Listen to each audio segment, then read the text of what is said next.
لازم يلبس جلوفز عشان يقدر يشيل، لأنه ممنوع اللمس المنطقي بالذهب مع حماية. وتتزين فعلته بقرصين من حجر الميتين.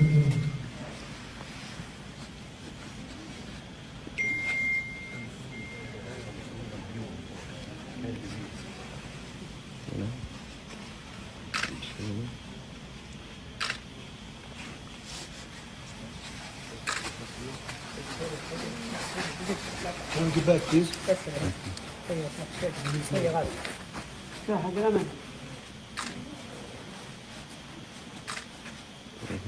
يكشف عن الكاس إن شاء الله من الذهب الخالص طبعا. كاس العالم 2022.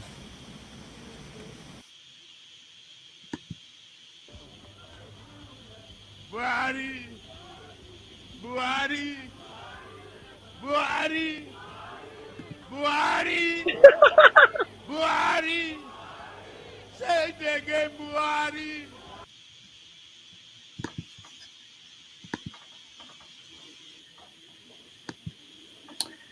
Nigerian voters are inundated daily with revelations about Bola Tinubu's Chicago days of hanging out with drug traffickers and details of the $460,000 he forfeited to the U.S. Justice Department. At the same time, new revelations have led to a new line of inquiry and lawsuits about the forgery of certificates, date of birth, sex, and schools. There are accusations of perjury and claims of working for Deloitte and others. While this is going on, the health of Bola Tinubu is declining in our own eyes. A perfect storm is gathering. Are we ready for it? If, or as some say, when it comes to that, who will replace Bola Tinubu as APC's presidential candidate? It's Saturday, November the 19th, 2022. Welcome to another episode of Have Your Say 247. My name is Rudolph Okonkwo.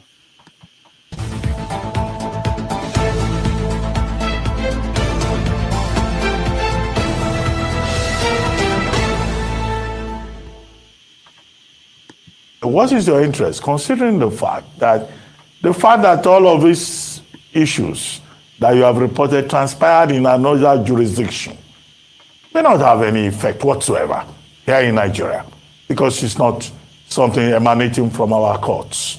Are you aware of anybody within the Nigerian jurisdiction taking this up as an issue? So with regard to the drug trafficking in itself, you're right about that, in that it didn't take place in a Nigerian jurisdiction.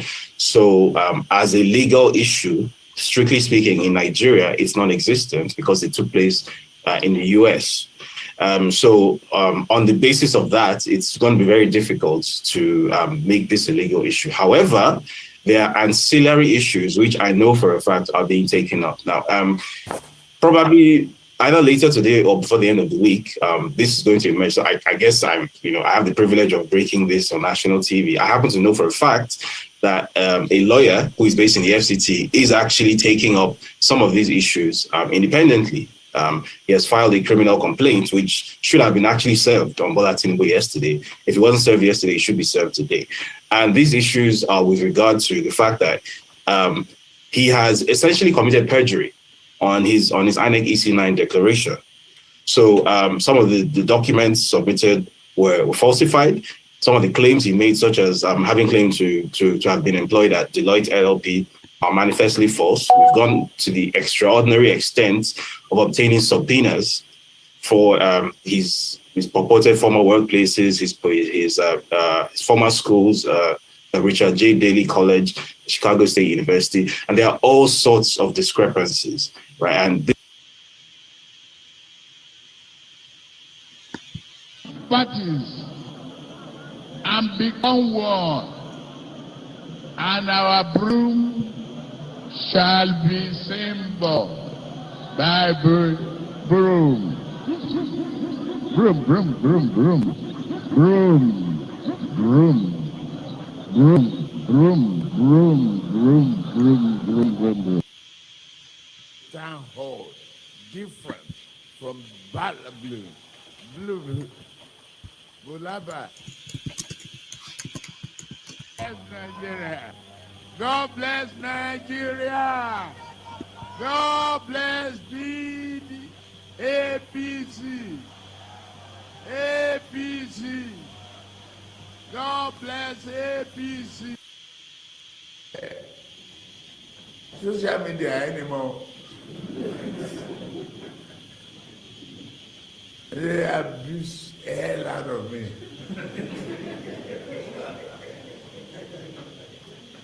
If I read it, I get high blood pressure. I get angry. I don't read it. So, if I want to hear anything, my children or any of my workers will tell me, this one said this one. If I'm tired, I say, please, forget it.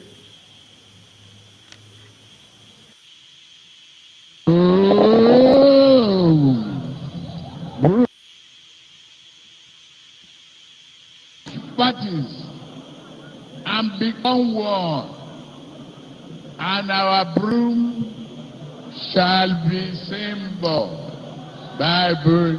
Broom, broom, broom, broom, broom, broom, broom, broom, broom, broom, broom, broom, broom, broom.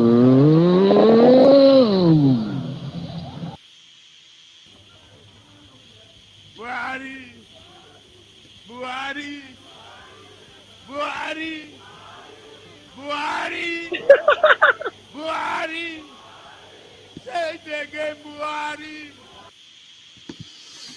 All right. Welcome, broom, broom, broom, broom. Oh, now politics. Of your to the show. The guy, they speed go as we wrong. What they call? Smoke with Broom, laugh. broom, broom, broom. It's about to take off. You guys are laughing, huh? Amazing, amazing. So, welcome to the show, and how are you doing? Good, pretty good. Okay, man of prestige, welcome to the show. Pretty good. Pretty, I saw a mock up there. I thought it was coming on. Yeah, he will.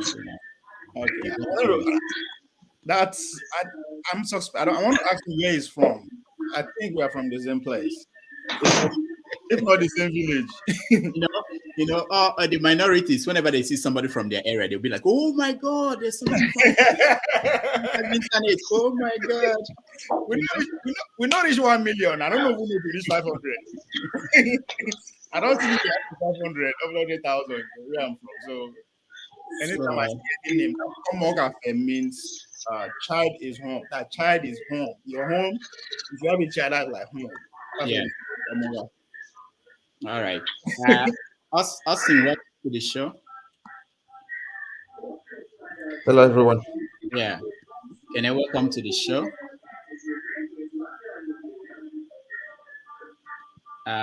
We're hearing echo from somewhere. It's muted, I think. No, it's not you.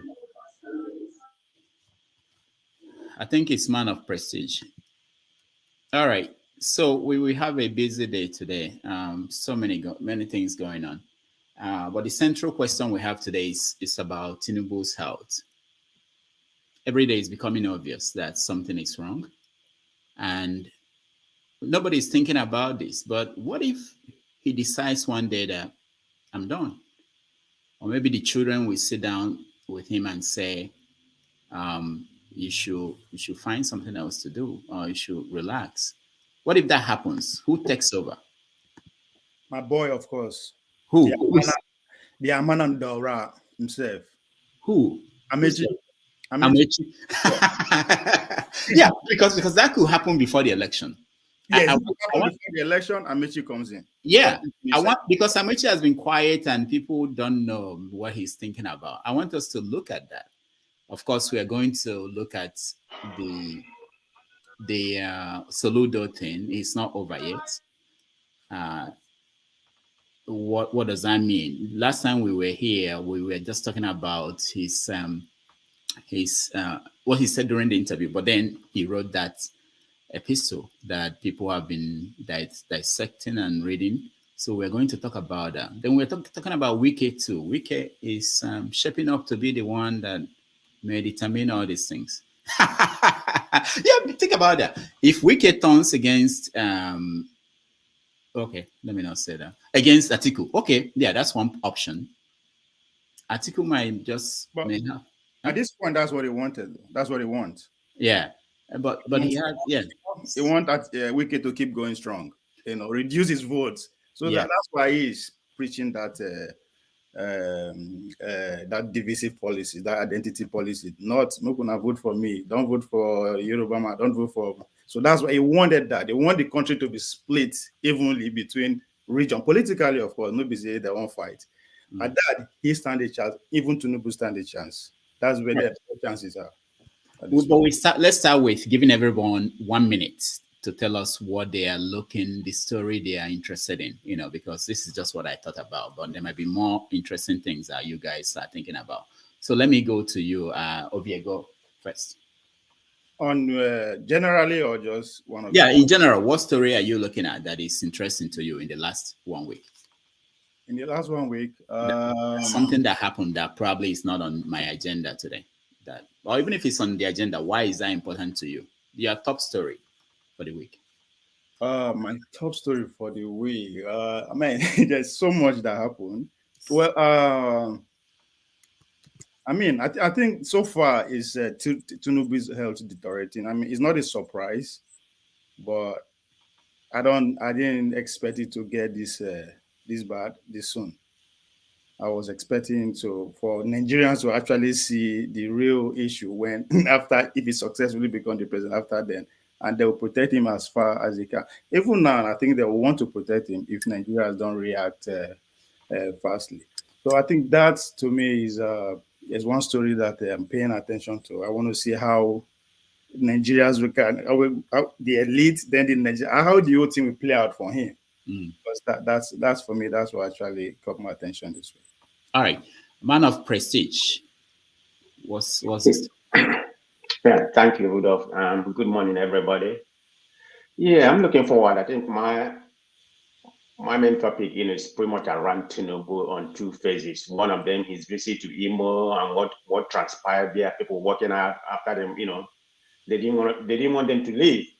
They asked the security to lock them up. I mean, that doesn't make sense. And the second part of Tinubu is about the new revelation about when he went to school in USA.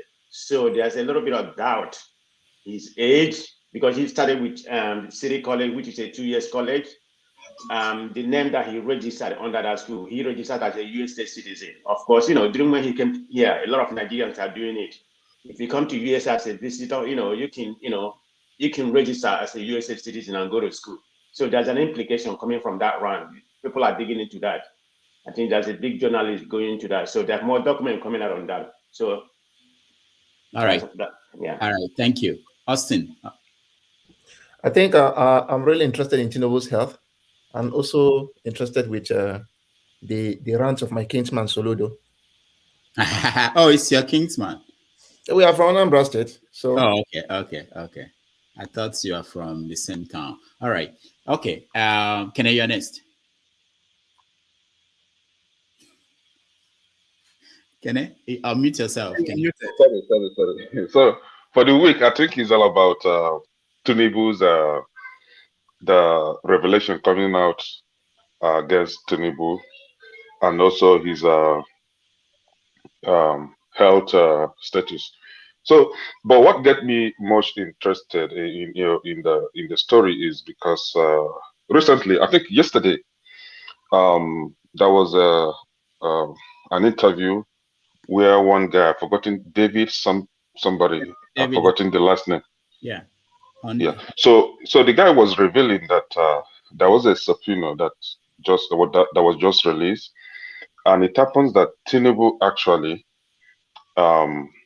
went to one state school in Chicago. I played the video. But we'll get as a female, as a female, not a male. And the school actually released the transcript, the application, and the student profile revealed that the student was a female. And I've had this story months ago that the lady actually died at some point, and that was when Tinubu was replaced. The present guy that you guys are, seeing as Tinubu. So the actual person that bears that name, Bola Tinubu, was a female, and she was the one that actually went to Chicago State University. So it happens that you have presidential candidate now, didn't go to school. He's just a street boy that he always claimed to be. We'll get to that. Alhaji Paul, welcome to the show.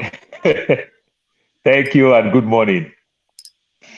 So yeah, I just laugh for this Bola Tinubu female story that I'm hearing. It's kind of funny to me. You remember I said I'm a Muslim man on Aramo.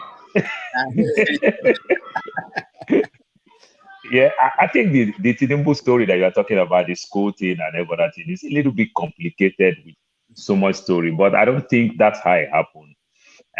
The story about the Tinubu thing is, I think the way it happened is that there is a Tinubu that got an admission, you understand, to go to school in the US. So suddenly he died back then in the 70s. So I think she Tinubu died. Used that.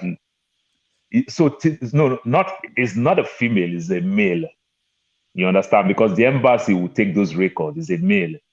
Tinubu was actually the one that went to school in America, and the admission from Nigeria was not even Chicago State University. It was another university before he transferred from that university to Chicago State University. So Tinubu actually went to the school, but the admission itself from Nigeria was not Tinubu. Remember, there was not like fingerprint, it was nothing. So it was not, so Tinubu was the actual person that went to America to that, I can't remember the university before he transferred to Chicago State University to complete. So he actually went to Chicago State University, but he was not the actual person who applied for the visa. They just fill in that place, say, let's not waste it. That's how he took the opportunity. Okay, Paul, we're going to hear from the journalist who did the investigation, okay? And then we will get the actual story. Williams, welcome to the show.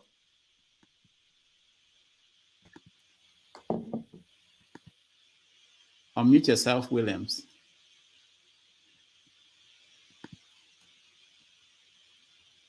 Okay, when we see a new face, we welcome the person. If it's he's Batify, that's why. William, I can't unmute you. I don't know why. You have to do it yourself. It's not yet done. Okay.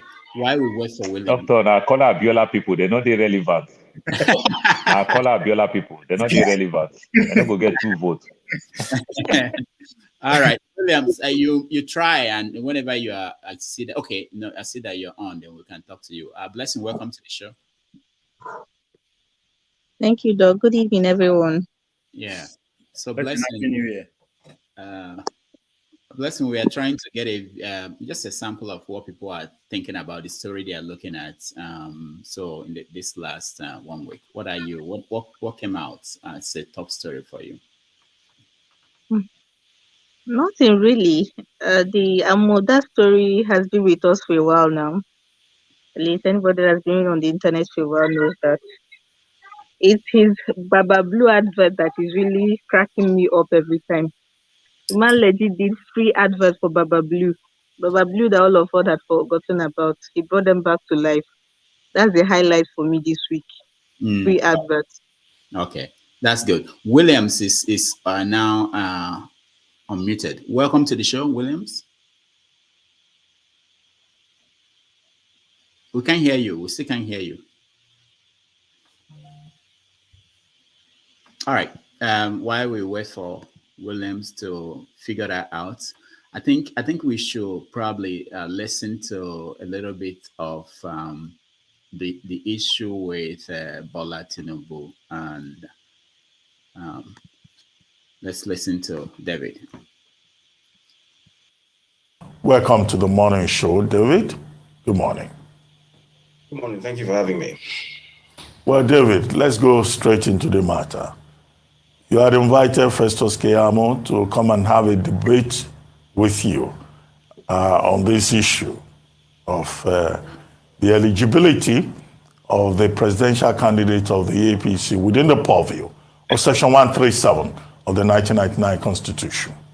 And he says you are unknown to him. Okay? What really are the facts of this matter, and what is your interest in it?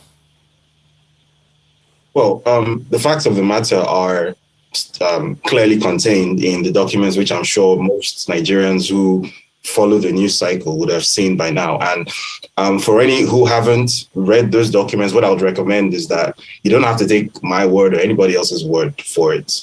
Go read those documents. It might be a bit bulky, but sit down for 30 minutes and you get through it. What the facts established in those documents are unimpeachable, and it's written in very clear language in black and white that Bola Tinubu was involved in heroin trafficking. For a fact, it's stated clearly in the documents that the investigating agents in the US who came from the IRS and the FBI stated that they had probable cause to believe that over $1.4 million of funds found in his accounts were the proceeds of heroin trafficking. The drug traffickers who were responsible for generating these funds were also named. And if you read those documents, he acknowledged his relationship to those drug traffickers who went by the name of Abiodun Agbele and Muiz Adegboyega Akonde. In addition to having a close relationship with those people and being on the board of a company called Compass Finance and Investment Company with both of them. In fact, his wife also had a joint bank account with Muiz Akonde's wife. And the address he opened one of the accounts in question was the same address that Muiz Akonde, who was the drug kingpin, used as his drop-off point for heroin in Chicago. And perhaps most significantly of all, by his own admission in these documents, at the time all of this was going on, he was a treasurer at Mobile with a fixed monthly income of $2,400. And by his own admission, he had no other source of income. So somebody with $2,400 of monthly income, which comes to about $28,800 annually, had about $1.4 million in the bank. All right. That's a little bit of the story from David. We play more of that as we go along. Let me start with you, Blessing. Why is it that, how is it playing out in Nigeria? No, let me not say why, how. Blessing, we can't hear you. Mute yourself, please.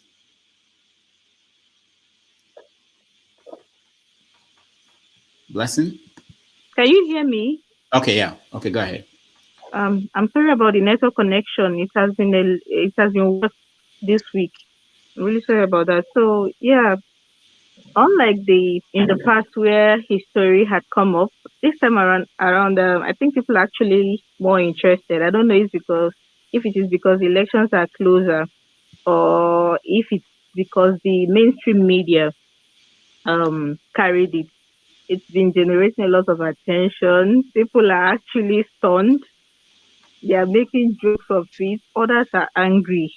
But generally, it's receiving a lot of attention on the street. So make no mistakes about it. The story is out on the street, very much so. There are different versions of it, but yeah, the story is out on the street and people are reacting differently to it. So people find it funny. They're like, so this man, he was a woman before and he's now a man. And some people find it serious. They're like, now wow, so why are they pushing him? Others couldn't care less. But yeah, the story is out on the street, and that's the change. It's no longer a social media story. Right. Thank you so much. Omokafe, welcome to the show. Hello. Sorry, Omogafe, before you start, are you from Ososo? I'm from Ate. Ate, okay. Yes. So, Omokafe, Yeah. we're talking about Bola Tinubu and the stories that came out this week about his everything. To be honest with you, let me park. This is not something I will say on the road. Let me park. So I'm sorry, guys. You see, as a country, as a people, we don't ask the hard questions of the things that we should shed light on. If this story has been in the public domain forever, we remember when Buhari was coming, they told us that as long as he presents a NEPA bill, they are okay with it. And we have seen a NEPA bill government in the last 8 years. So fast forward to this time and looking up to the elections in 2023, Nigerians are failing yet again to ask the hard questions. All these allegations, if I must call it allegations now, that are coming out about Bola Tinubu, why are people not interested in finding out the facts for somebody who wants to preside over our country? For somebody whose documents that he presented himself on 2 different occasions, in one place it was a female. Okay, let's say maybe that's a typographical error, right? The year he's claiming that he was born are 2 different years. And I have it on very good authority and accounts that this guy is not who he claims to be. This is in open, everybody knows. But again, because we play politics of, is my brother, is from my region, I don't care. Anything he likes, let him do. After all, he's not the one who destroyed Nigeria. Then who is going to repair Nigeria? If the person who's supposed to be the lead and the head is a person of questionable character, why do we want to go ahead to bring him in as our president? That is one. 2, this man again is telling us, his body language, his everything is telling us that this man is not well. Unfortunately, this is not something I am happy about. Everybody is going to get old at some point. But the point is, this man is old. This man is babbling. This man is not coherent. Do we need somebody again for another 4 to 8 years that is going to take us through this same kind of downward spiral? Because at the end of the day, we are the ones, whether we live abroad or we live in Nigeria, we are. All right. So Hello? Yeah. Hello? Yeah. Yeah. I'm sorry. Let me just round up. We living abroad or whether at home, we are the ones who are going to suffer bad governance. And have we not suffered enough as a people? It is time Nigerians begin to ask questions and begin to do things the proper way so that we can save the country. All right. Omokafe, thank you so much. Let me welcome Adeni. Adeni, welcome to the show. Thank you. Okay. Adeni, I know you are in Nigeria. I'm not sure where you are today, whether it's Abuja or somewhere else. But yeah, I'm in Abuja. I'm in Abuja. Okay. Thank you. This new angle to the Tinubu story, how is it playing out in Nigeria? You see, my brothers, generally, I want to ask, what is happening now? Is it not irritating to you guys? It's very irritating, left to me. And that's why I say that we should not play into the hands of these politicians again for this coming next election. Because the foundation we are operating on is so faulty that we will bring in corrupt people with a shady background, and they will come and start running affairs in the country. We have to guide against that. You see, we need to restructure this country, get the right system of government that will make these leaders accountable, that will limit their powers. Because all these people that are campaigning now, wasting billions. Look at what Tinubu does get now. He went to the east, and within 1 hour, he raised 10 billion naira. 10 billion just to gallivant around the country and be telling us stories that we already know. They have not solved any problem with that 10 billion, just for them to share money among people, and at the end of the day, the same story. You see, I have taken a step further now with this, my constitution. I have gone to do proper publishing of it into a book. I will start distributing it around now to people that matters in the country, because we need to change the system of government we are operating now before this election, so that by the time we are electing new people, they are starting afresh on a new system entirely, not this presidential system that is creating authoritarian people in power. Look at all the governors. They are all just dictators. They are emperors. They spend money anyhow. Nobody can question them. The president himself is on his own. We are not moving forward. Let us not fool ourselves. We are just deceiving ourselves with this politics we are playing now, looking at individuals. No individuals can survive with this system. Thank you very much. Thank you. But I wanted to say to you that, I understand what you are saying, but at the political situation, they're going ahead. Everything is going on. We even see Tinubu campaigning. So we can, as much as we want, we can talk about restructuring and the new constitution, but we know that the political actors are moving ahead with the efforts to have an election. So that's why I want us to on this subject about his health and all these issues, and whether he will continue to run, and what if he decides one day not to. So let me come to you, Austin. Let me first welcome Dred Anderson. Welcome to the show. Okay. And OC, welcome to the show. All right. So let me come to you. Austin, I don't think you said something. Did you? Did you get a chance to say something? For the introduction, yes. But, okay. So contributing to the... let's hear your take on Tinubu, yeah. Okay, now, on Tinubu's health, the first thing is that this man is sick. You can't hide it. They say you can't hide pregnancy forever. It will surely show itself someday. The way he speaks, and I always put it in different fora. If Tinubu was on a wheelchair, but he's very articulate in thinking, then we can talk about it. But this one, he is not psychologically fit. So I think he should be out. I remind myself of the days of the Kogi State governor, is this person who died. During 2016, there is this, I've forgotten his name, in Kogi, who died before. Awudu. Good. Yeah, Awudu. I was serving that time in Bauchi when Awudu was on TV.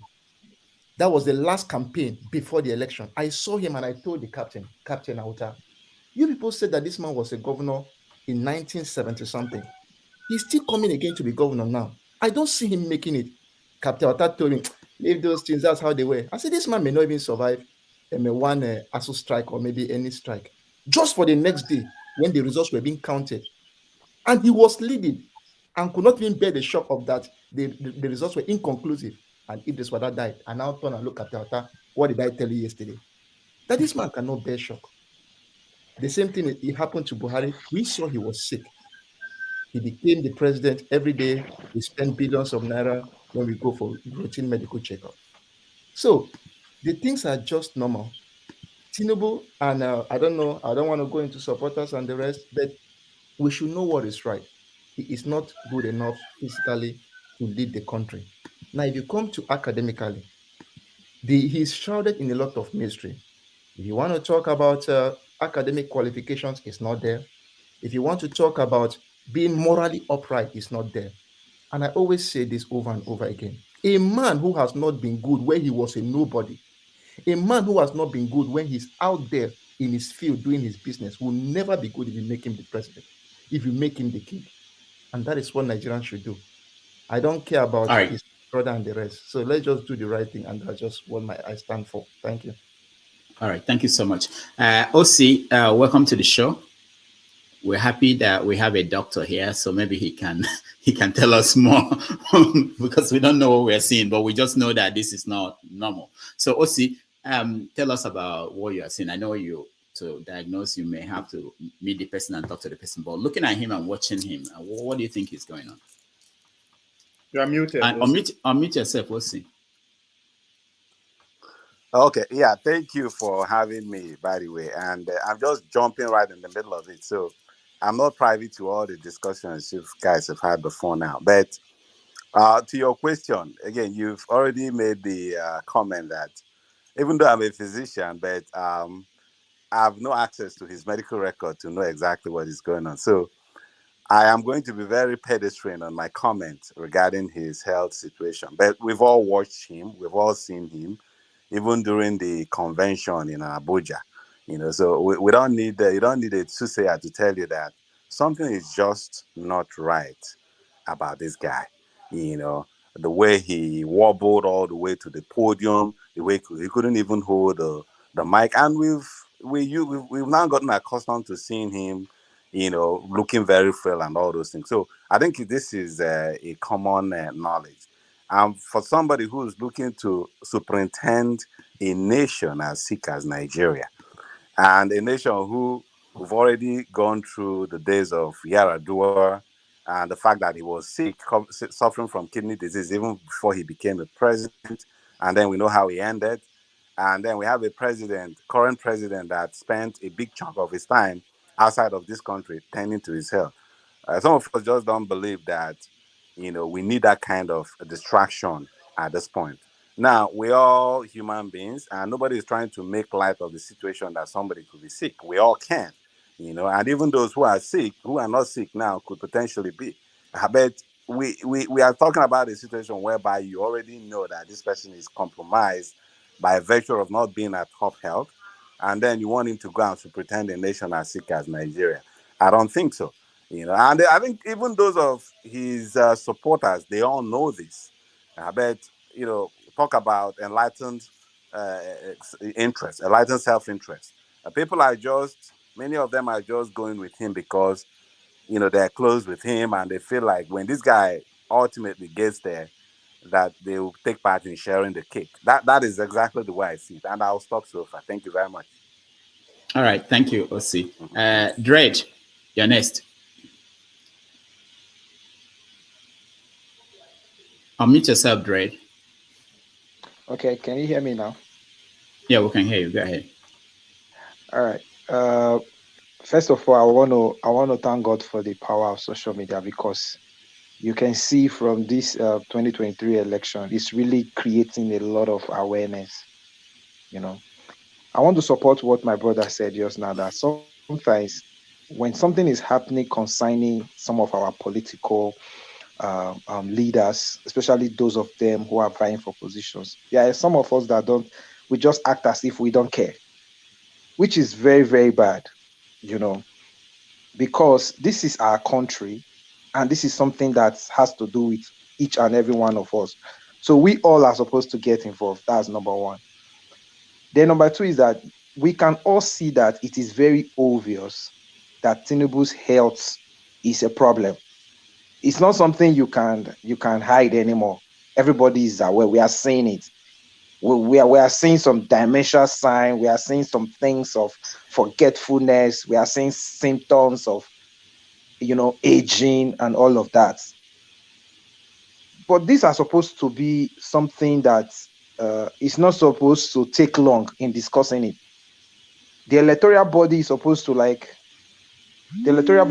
wake up now and say, oh, okay, I think there's something wrong with this man that we really need to find out. So yeah, but it's not there. It's not. No. Dred, it's not their job. I don't think they have that power. So the party should decide on who they. But at least the entire Nigerians are saying it right now. There is issues here. All right. And thank you. Because this election is so important to us, this 2023 election is so important to us as Nigerians, whether in Nigeria or in the diaspora. That is why we all must put our hands on deck to make sure that we point out every errors, especially because from the present president now, we already know what we went through in the last 8 years, talking about health issues. We cannot go through this kind of process again. So All right. really, I will agree. It is obvious that this man is very Dre, obvious let's that yes, he's sick mm, and he needs help. All right, So thank that's you, my own Dre. point. I just Thank you. wanted to drop something. I listened Go to the ahead. INEC commissioner, and he said that it is not the job of INEC to investigate Buhari for narcotics and the rest. There are two, sorry, not Buhari, Tinubu. Tinubu. There are two ways Tinubu can withdraw from, can go off the race. Either he dies or he voluntarily withdraw. Those are the two ways he can be withdrawn. Yeah, So INEC yeah. has Let me, no power to drag him yeah, out. let me come in here, right? I think, okay, I will put it this way: Nigeria happens to be a country where criminals that are being convicted from other countries run back to and grasp power. And this is why I say this. We remember the case of James Ibori that was convicted in the UK. He came into Nigeria, applied to to campaign, to vie for the position of governorship election. He won. He went through INEC's screening and scrutiny. He won. He skated through, right? He became the governor. We have the case of the current Speaker of House of Representatives, Femi Bajabi Amila, but his own wasn't a criminal case anyway. But in the same country, Femi shouldn't be the Speaker of the House of Representatives today. So there is no concrete, law that checks these people. You can come back anywhere you come from. They will, screen you. You pass the screening. You become a leader, even if you are a well-known criminal from other countries. Now, in the case of Tinubu, his case isn't a new thing. He has been in the news for a while. Even before he became the governor, the case has been everywhere. But still, the same Tinubu went through INEC screening, qualified, and now he's vying for the position of the presidency. So that would tell you a lot about Nigeria. Do we really have a working laws that checks these criminals? We don't have one. And now, as it is today, let me hint on what Augustine said. You and I, we can't do anything. We can't take Tinubu to court and have the court sanction him. Nobody has the power to do that. The only people that can do that right now are his fellow contestants. Contestants. People like Tinubu, what is it called, Atiku, Showore, and now is when I needed Showore to act. Showore, Peter Obi, and the rest of it. So they are the ones that are supposed to petition Tinubu and let the law know that INEC cannot even do anything right now. It is the court that will come in and say, okay, this is what the report will receive from your opponent, and now the court will now go and verify. It's very easy to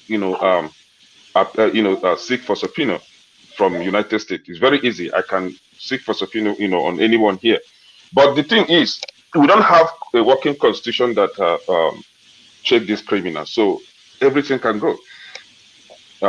Tinubu, when it comes to his health, I saw somebody say that Tinubu is not sick. In a way, Tinubu is not sick. Tinubu is aged, and one of the symptoms of old age is dementia. So Tinubu is having dementia. Is obvious. Is visible everywhere. He's having dementia, and I saw somebody again say that that APC is currently having a campaign in Delta State, and the stadium is filled. And why are people following him? No, I'm watching it live here right now. Nobody is following Tinubu. What happened? What they are doing right now is one section of the stadium. They park their stomach infrastructure, the youth there, with their red cap and all that Tinubu insignia. They park them there just on one side, and they focus their camera there. That is the politics. That is the 419 there. So nobody is following anybody. All right. Thank Thank you. Who did I miss? Ovie, have you said something? Okay, Ovie, go ahead. Ovie, go ahead. Yes. I think at this point, Bola Tinubu criminal case, whatever, is a distraction. It's just noise as far as I'm concerned. And the joke is on me and you. How many of us actually take time to study the presidential system that we are operating on? We are operating on a system whereby only the players has the power to set their rules, to change their rules, to do whatever they want. If you pay attention very well, that's why this is noise. You pay attention to the signal. Early this year, I think a law was passed that you cannot sue any presidential candidate unless you contest with him at the primaries.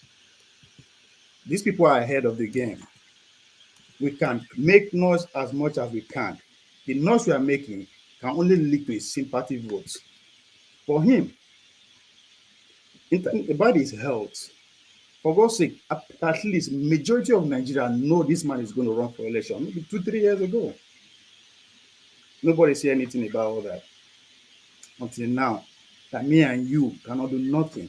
Just like I agree with you, Austin, that said the only thing that take Tinubu out of the race, three things actually, is health, him withdrawing, and if Nigerian masses were able to lie around and vote against him.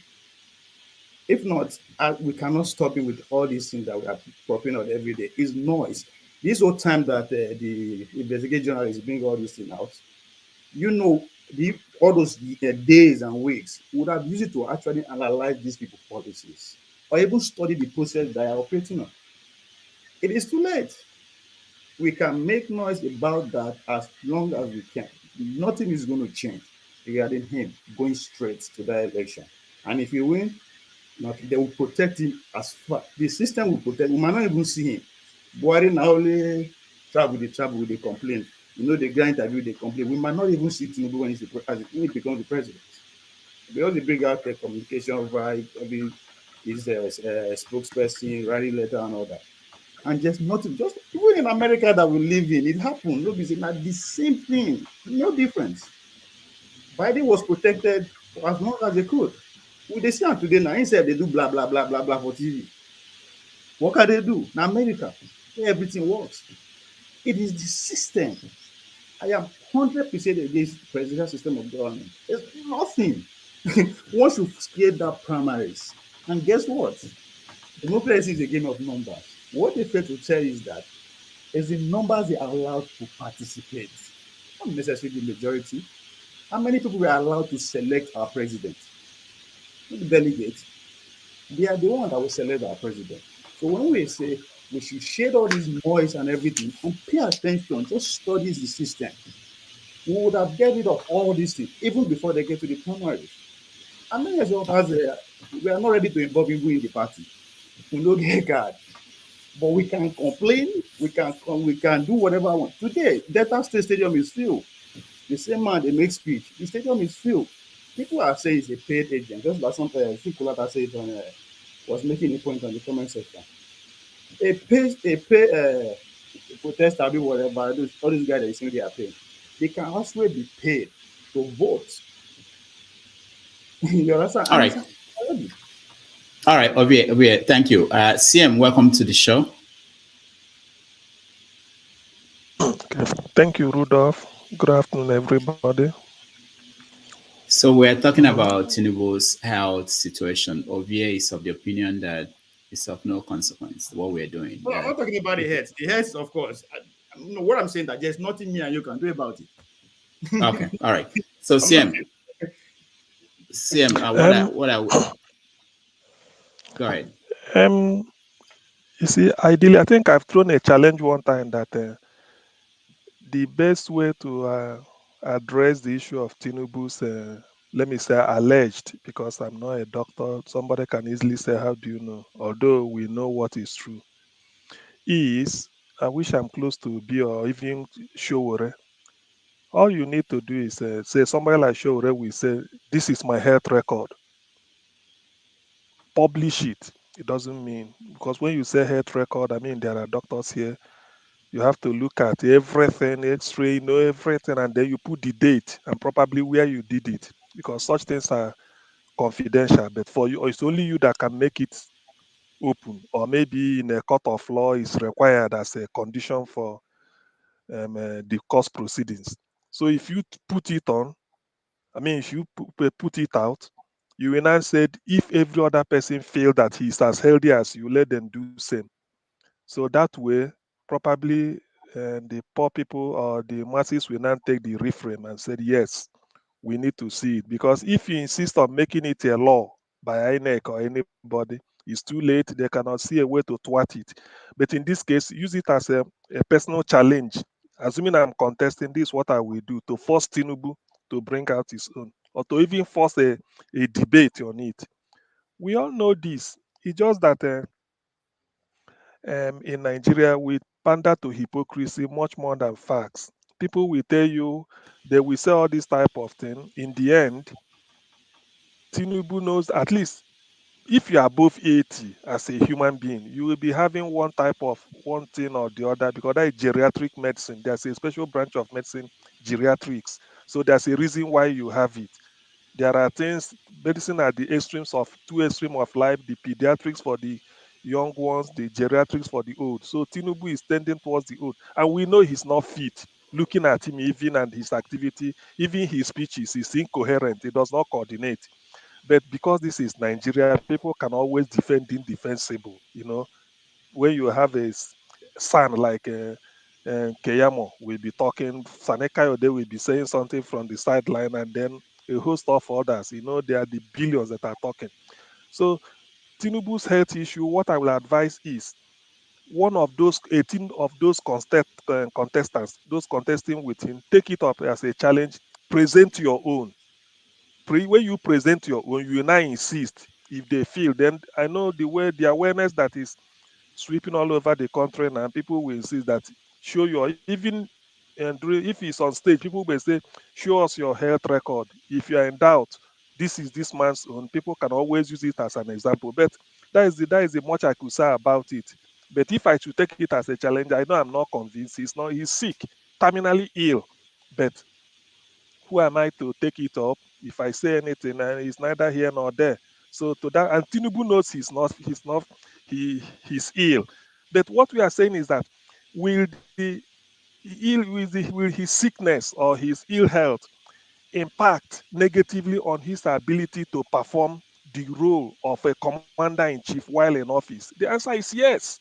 So that's what we're saying. Not that you can still be ill at 80 and still nurse it till you get to 100 and still be moving around. Some people are 80, diabetics at 80, and then they're doing well. But can you be able to hold a meeting, stressful job of a commander in chief, no matter what? Will it impact negatively? That is look, please step down, do not go. But whatever I'm saying, although I don't think that we are making noise, or maybe they're not discussing it, or discussing it is like we are making noise or rattling. No, I don't think so. It's worth discussing. Look at the how much Nigeria has spent on Muhammad Buhari for ill health. You know what it means? It's like a budget of its own. But Nigerians, being what they are, they will sweep it all under the carpet, paper over everything. When they have opportunity of arresting a situation, they won't. By the time Tinubu gets in now, those that are pushing him, they may say, let him step down for Shetima, and then the power will move again. So this is a game, but it's only a game that the contestants will help us sort of to set a discussion in motion. If they could do this, I yield. All right, thank you so much. Man of prestige. Yeah, thank you, everybody. About Tinubu, I heard what Ovie said. I mean, some of the things that he said makes sense, that in a Nigerian space, because of where we are in Nigeria, nothing is going to happen. Nothing is going to come out of what we are talking about in reference to Tinubu, both his health and his character. That's true. But as a country, we have a right to talk about it. Even at all, nothing is going to happen from the government, from the INS. I mean, they are the government in power right now. So I don't expect any kind of a lawsuit, to review anything or to indict him for anything. That's not going to happen in Nigeria state. But we have a right to let the common people know about Tinubu character, his head. I mean, like the doctor said, We are not privy to his medical information, but you can see, I mean, the kind of person, by just looking at him, that he's very fragile. There has to be something going on in his health. We don't want to go through what we went through, during this presidency of Buhari. We don't want that. I mean, it might be 4.0, which is going to be worse than what we have right now. So we have a right to say what we want, and let the common people know who don't have that much information. So we should do that and inform everybody what's going on in Tinubu, every kind of information, because when you are running as a president, it doesn't matter what you did maybe 40 years ago, 30 years ago. It's supposed to come out and let the masses make decisions based on that. So that's what I'm going to say on that area. Thank you. All right, thank you, Paul. I'll come to you, but before that, let me just tweak the subject a little bit. Let me play a video. The other aspect of Tinubu, which is when we talk about the record. And I asked that question advisedly. Bola, my interest. Considering the fact that all of these issues that you have reported transpired in another jurisdiction may not have any effect whatsoever here in Nigeria, because it's not something emanating from our courts. Are you aware of anybody within the Nigerian jurisdiction taking this up as an issue? So with regard to the drug trafficking in itself, you're right about that, in that it didn't take place in a Nigerian jurisdiction. So as a legal issue, strictly speaking, in Nigeria, it's non-existent because it took place in the US. So on the basis of that, it's going to be very difficult to make this a legal issue. However, there are ancillary issues, which I know for a fact are being taken up now. Probably either later today or before the end of the week, this is going to emerge. So I guess I have the privilege of breaking this on national TV. I happen to know for a fact that a lawyer who is based in the FCT is actually taking up some of these issues independently. He has filed a criminal complaint, which should have been actually served on Bola Tinubu yesterday. If it wasn't served yesterday, it should be served today. And these issues are with regard to the fact that he has essentially committed perjury on his INEC EC9 declaration. So some of the documents submitted were falsified. Some of the claims he made, such as having claimed to have been employed at Deloitte LLP, are manifestly false. We've gone to the extraordinary extent of obtaining subpoenas for his purported former workplaces, his former schools, Richard J. Daley College, Chicago State University, and there are all sorts of discrepancies, right? And all right, Paul. Yeah, doctor, that interview, I watched the interview, and I think the interview went well, but sometimes some of the questions that Ruben Abati and Rufai asked, it's like they're just asking questions. It's like they're almost scrolling and doing more than asking questions to also screw Tinubu to bring some of the things that will make people even talk more about Tinubu.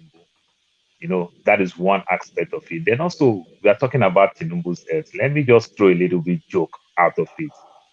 The Christians keep complaining that Tinubu is doing Muslim. So that thing Tinubu did yesterday was just speaking in tongues to make you understand that he married a pastor. He was just speaking in tongues. So talking about Tinubu, the lie has been there. Everything has been there. But the way our people is. My younger brother today called me that there's this girl that just came outside. She was getting married, and she declared officially some of her members. She's at Ogboni. Then they started screening and everything. And I said, why? How many religious people in Europe came to Africa to colonize the Africa to become Christians and Muslims? But look at how many redeem in America, winners, Christ Embassy, and the like. You can't even see one white man in any of our church, except some of us that marry white woman or marry white man. Or we go beg homeless person to give him shower and give him free food. After they eat, they go. They don't come back again. So this is the type of people we are. We are not being truthful to ourselves. This man is struggling with his health. The man can't keep up with it. And it's going to affect us tremendously. And the big picture, Tinubu will go there. If he didn't make it, the vice president automatically will take over. Then it will become another problem because they're going to do another 8 years. You understand? Then when they do another 8 years again, you understand? Fulani people will come because the vice president is Kanuri. Then Fulani will come back again and say, now our turn. You know, it's going to be a bigger problem. But we fail to see future. I don't understand the way we people reason and everything. You know, I am tired. I am confused. We're not supposed to even discuss Tinubu. It's supposed to be a thing of the past. By now, I'm saying Tinubu children to even tell his dad that, Dad, take a rest. IBB is enjoying it today. Obasanjo is enjoying it. Even Bruce Salami is enjoying it. Statesman, Tinubu, take a rest. Agbero money is there for you. Take a rest. You understand? You've made it all. But nobody's talking, so we are so hypocritical in nature. I don't know who did this to us, doctor, according to your word. This is all I will say All for right. now. All right. Thank you. Thank you so much. Mike, welcome to the show. Well done, Dr. Damages. Okay. Blue, So, blue, blue, blue, blah, blah. Blah, blah, blue, blue. I hear. Why you people laughing? You people know what I'm saying. Blue, blue, blah, blah. You people say blah, blah, blue, blue. Dr. Damages, my problem with Tinubu is, one, he doesn't want to go and rest. You understand? And two, people call him the so-called kingmaker. And his choice of vice president is the worst I've ever even seen. You understand? Shetima is nothing to write home about. Shetima's performance as a governor is one of the worst. Like, if they give award for worst governor, it should be Shetima. And then that's what baffles me: the Nigerian people's short-term memory. You understand? A couple of years ago, we were all shouting, "Bring back our girls." Michelle Obama was writing it. Everybody's Twitter on Instagram was filled with "Bring back our girls." And then now, the guy who let the girls get kidnapped is okay to become a vice president. People are shouting, Tinubu, Tinubu, Tinubu, Tinubu. That man is not feeling fine. He's always traveling for medical tourism. And this same man built Lagos. Why is he not going to Lagos State Teaching Hospital? But he's using the pension law to go to abroad and treat himself. So imagine the type of pension law he's going to write when he becomes the president. People that are campaigning for him, running in the streets, don't have health care. But if this man, if his ear is, I would say, by an ante, or if somebody who is licking his ear don't lick it very well, he takes a private flight and goes to France and take care of it on Lagos State money or Nigerians' money. The thing is, like I said, I don't understand how Nigerians forget so quickly. You understand? If this man is a kingmaker, there were a bunch of Northerners who have credible characters that he could have chosen, but they know their plan. How will anybody stand a Tinubu and Shetima ticket? Someone who was recorded on a call spewing hatred for the Igbo people. Even you could see his face when people were walking out in Imo State. You understand? He knows, like, that face is like, I go show on a pepper. That's the face he has. You understand? Tinubu, with his criminal cases and people trying to cover it up. Even the Nigerian press would not even ask the right question. Don't you is talking something? You people are not even questioning Tinubu and stuff. This man forfeited 460,000 United States dollars, which stated that it was proceeds from crime. His wife, the pastor we're talking about, also used her account to open the money that drug dealers use in funding the account. And these people, this guy can't even get a job somewhere in a civilized country just because he's famous and he has money.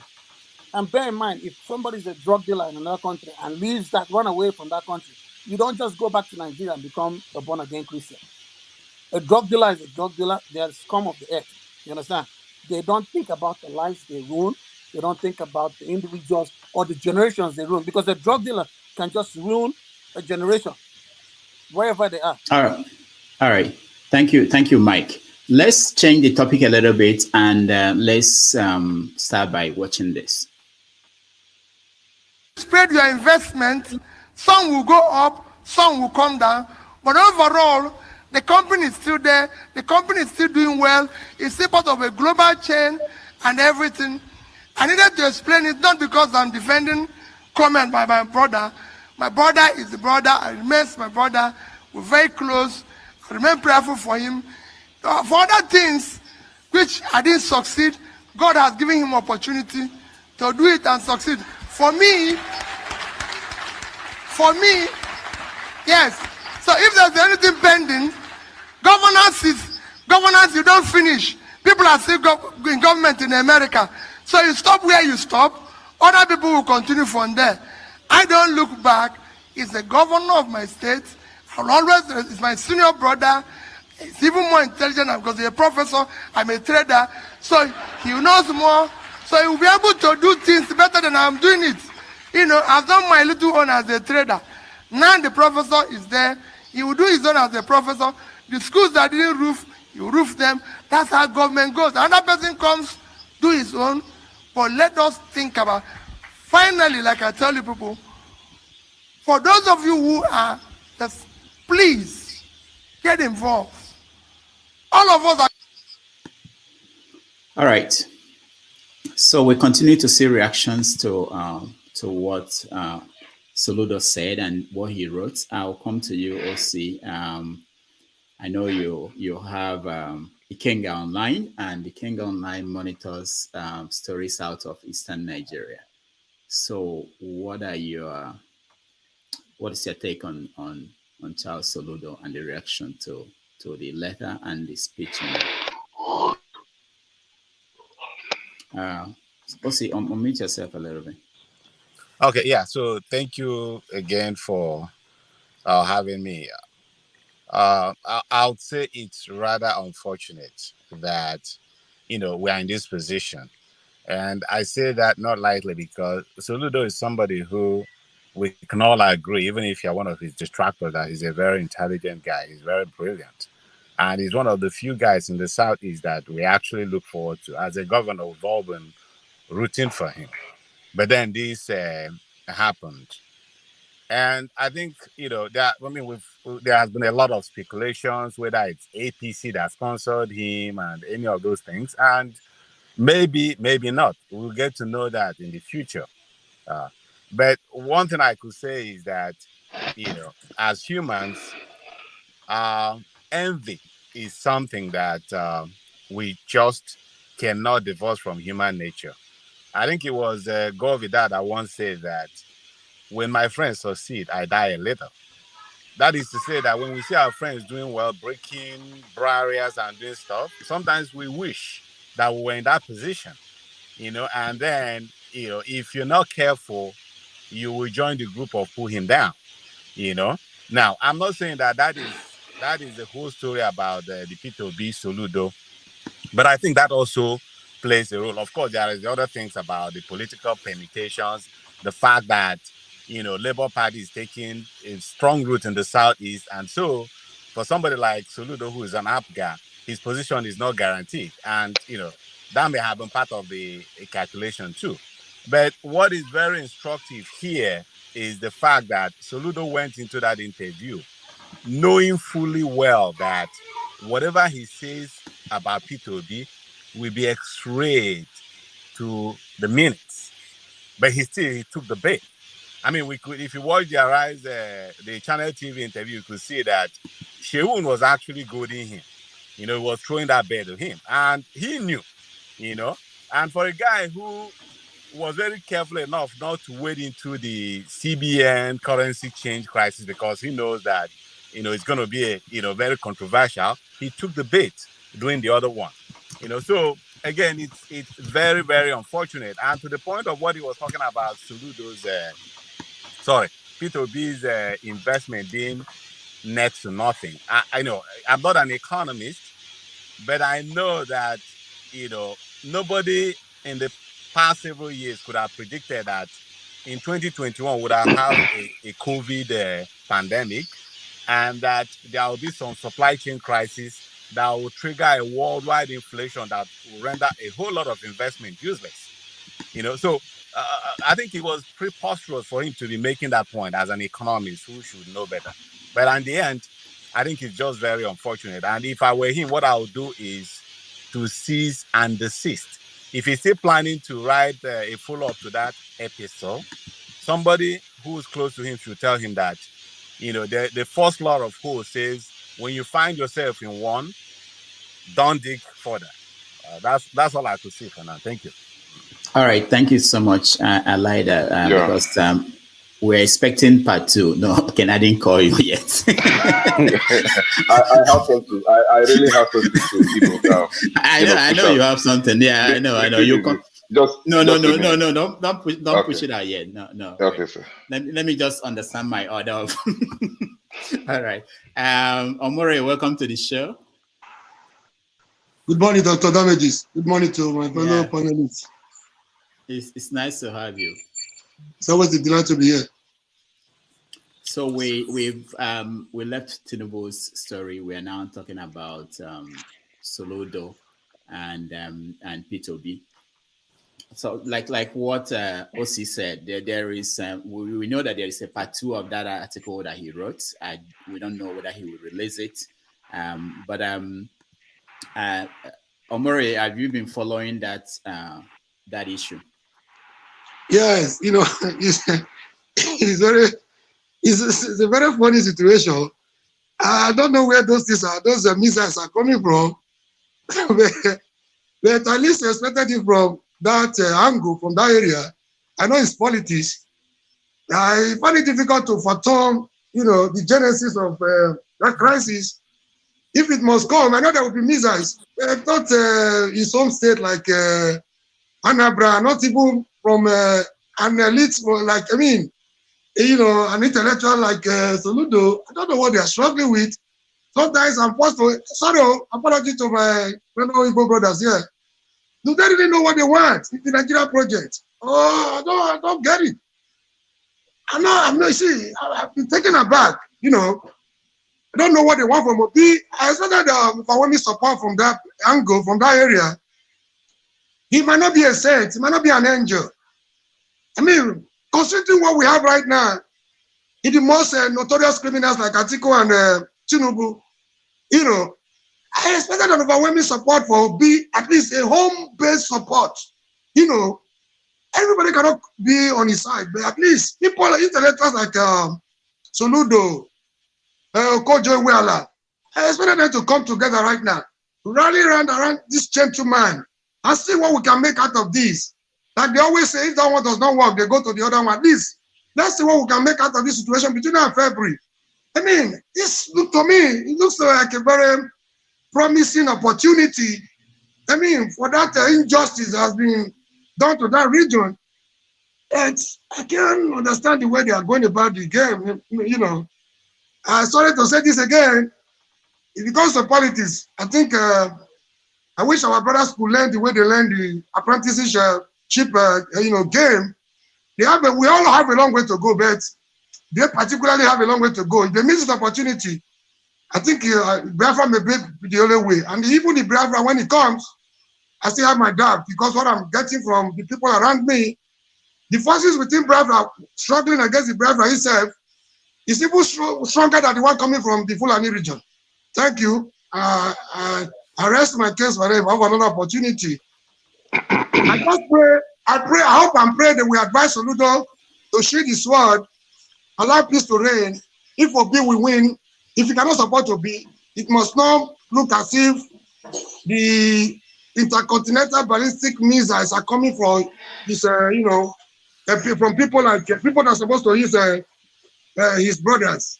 So if you cannot support Obi, let us shield this one and be quiet. The rejoinder is trying to come up with, the part 2 is not necessary. Or else, he will be committing some political, blunders. Never can tell where it will take him. It's not good for him. It's not good for any of them. Those that started it right now, they are cooling off in somewhere in London. I don't know where Soludo will end up if he doesn't stop. Thank you. All right, thank you. Okay. Omo Cafe, you are next. Thank you again, Dr. Damages, and thank you to everyone on this call. You see, I'm sorry, this apologies first to any Ndigbo or somebody of Igbo extraction on this call. The truth is, personally, my own opinion, Indigo has always been their own problem. The reason why I'm saying this is very simple. You see, going from now to 2023, Tinubu has the backing of the Southwest, whether you like it or not. Atiku has the backing of his region, whether you like it or not. What does that mean? That gives them the opportunity to get on the max with the support of their people. You see, whatever the differences, the PhD guy, the pull him down guy now has with Obi, I think as a man, men to men, he should have called Obi. Hey, Obi, see what's going on, or see what I discovered, or whatever.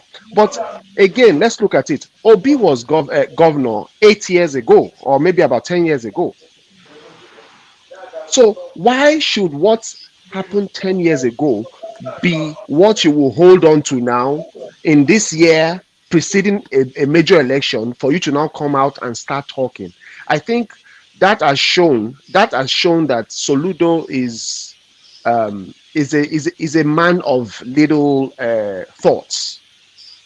I saw Soludo as somebody who we should all look up to based off of his antecedents, his resume, and what he has done in the past. But for him to go down cheaply, you are not a governor who doesn't have a certificate. You do have a certificate. It's you are a confirmed professor. So the thing is, at this point, you would expect that the elites in the southeast should rally round Obi for once. Let them see how they can push this man. The thing is, Obi might end up not winning, but the support he gets from his constituency will go a long way in the future for that Igbo president to emerge finally at some point. But if you don't show him support now, if he doesn't get the support from his own region, I'm telling you, Obi is running on a leg. He's running on a limb. All right, thank you. Kenneth, go ahead. Yes, thank you. So when it comes to the what Soludo said against Obi, I think it reminds me of an Igbo proverb or idiom that says "Ogologo aboye na nwamo etola." In a literal translation, means tallness is not a yardstick to justify the maturity. A few weeks ago, Dr. Chris Ngige, the former governor of Anambra State, granted an interview with the same Shehu of Channels TV. And Shehu was trying to set that trap bait to Chris Ngige. Chris Ngige refused to fall to it. He remains that both Obi and Obiano did their best as former governors. So he refused to support anyone publicly or go against the other. However, when it comes to Professor Soludo's case, like I said here last week, it was intentionally premeditated. He knew that he was going to Channels TV to try to pull Peter Obi down. So it was already designed to play out. So now this is it. Soludo. I don't like when people are trying to justify, trying to generalize what Soludo say, to Igbos. As it is today, right now, I think Soludo is on his own, right?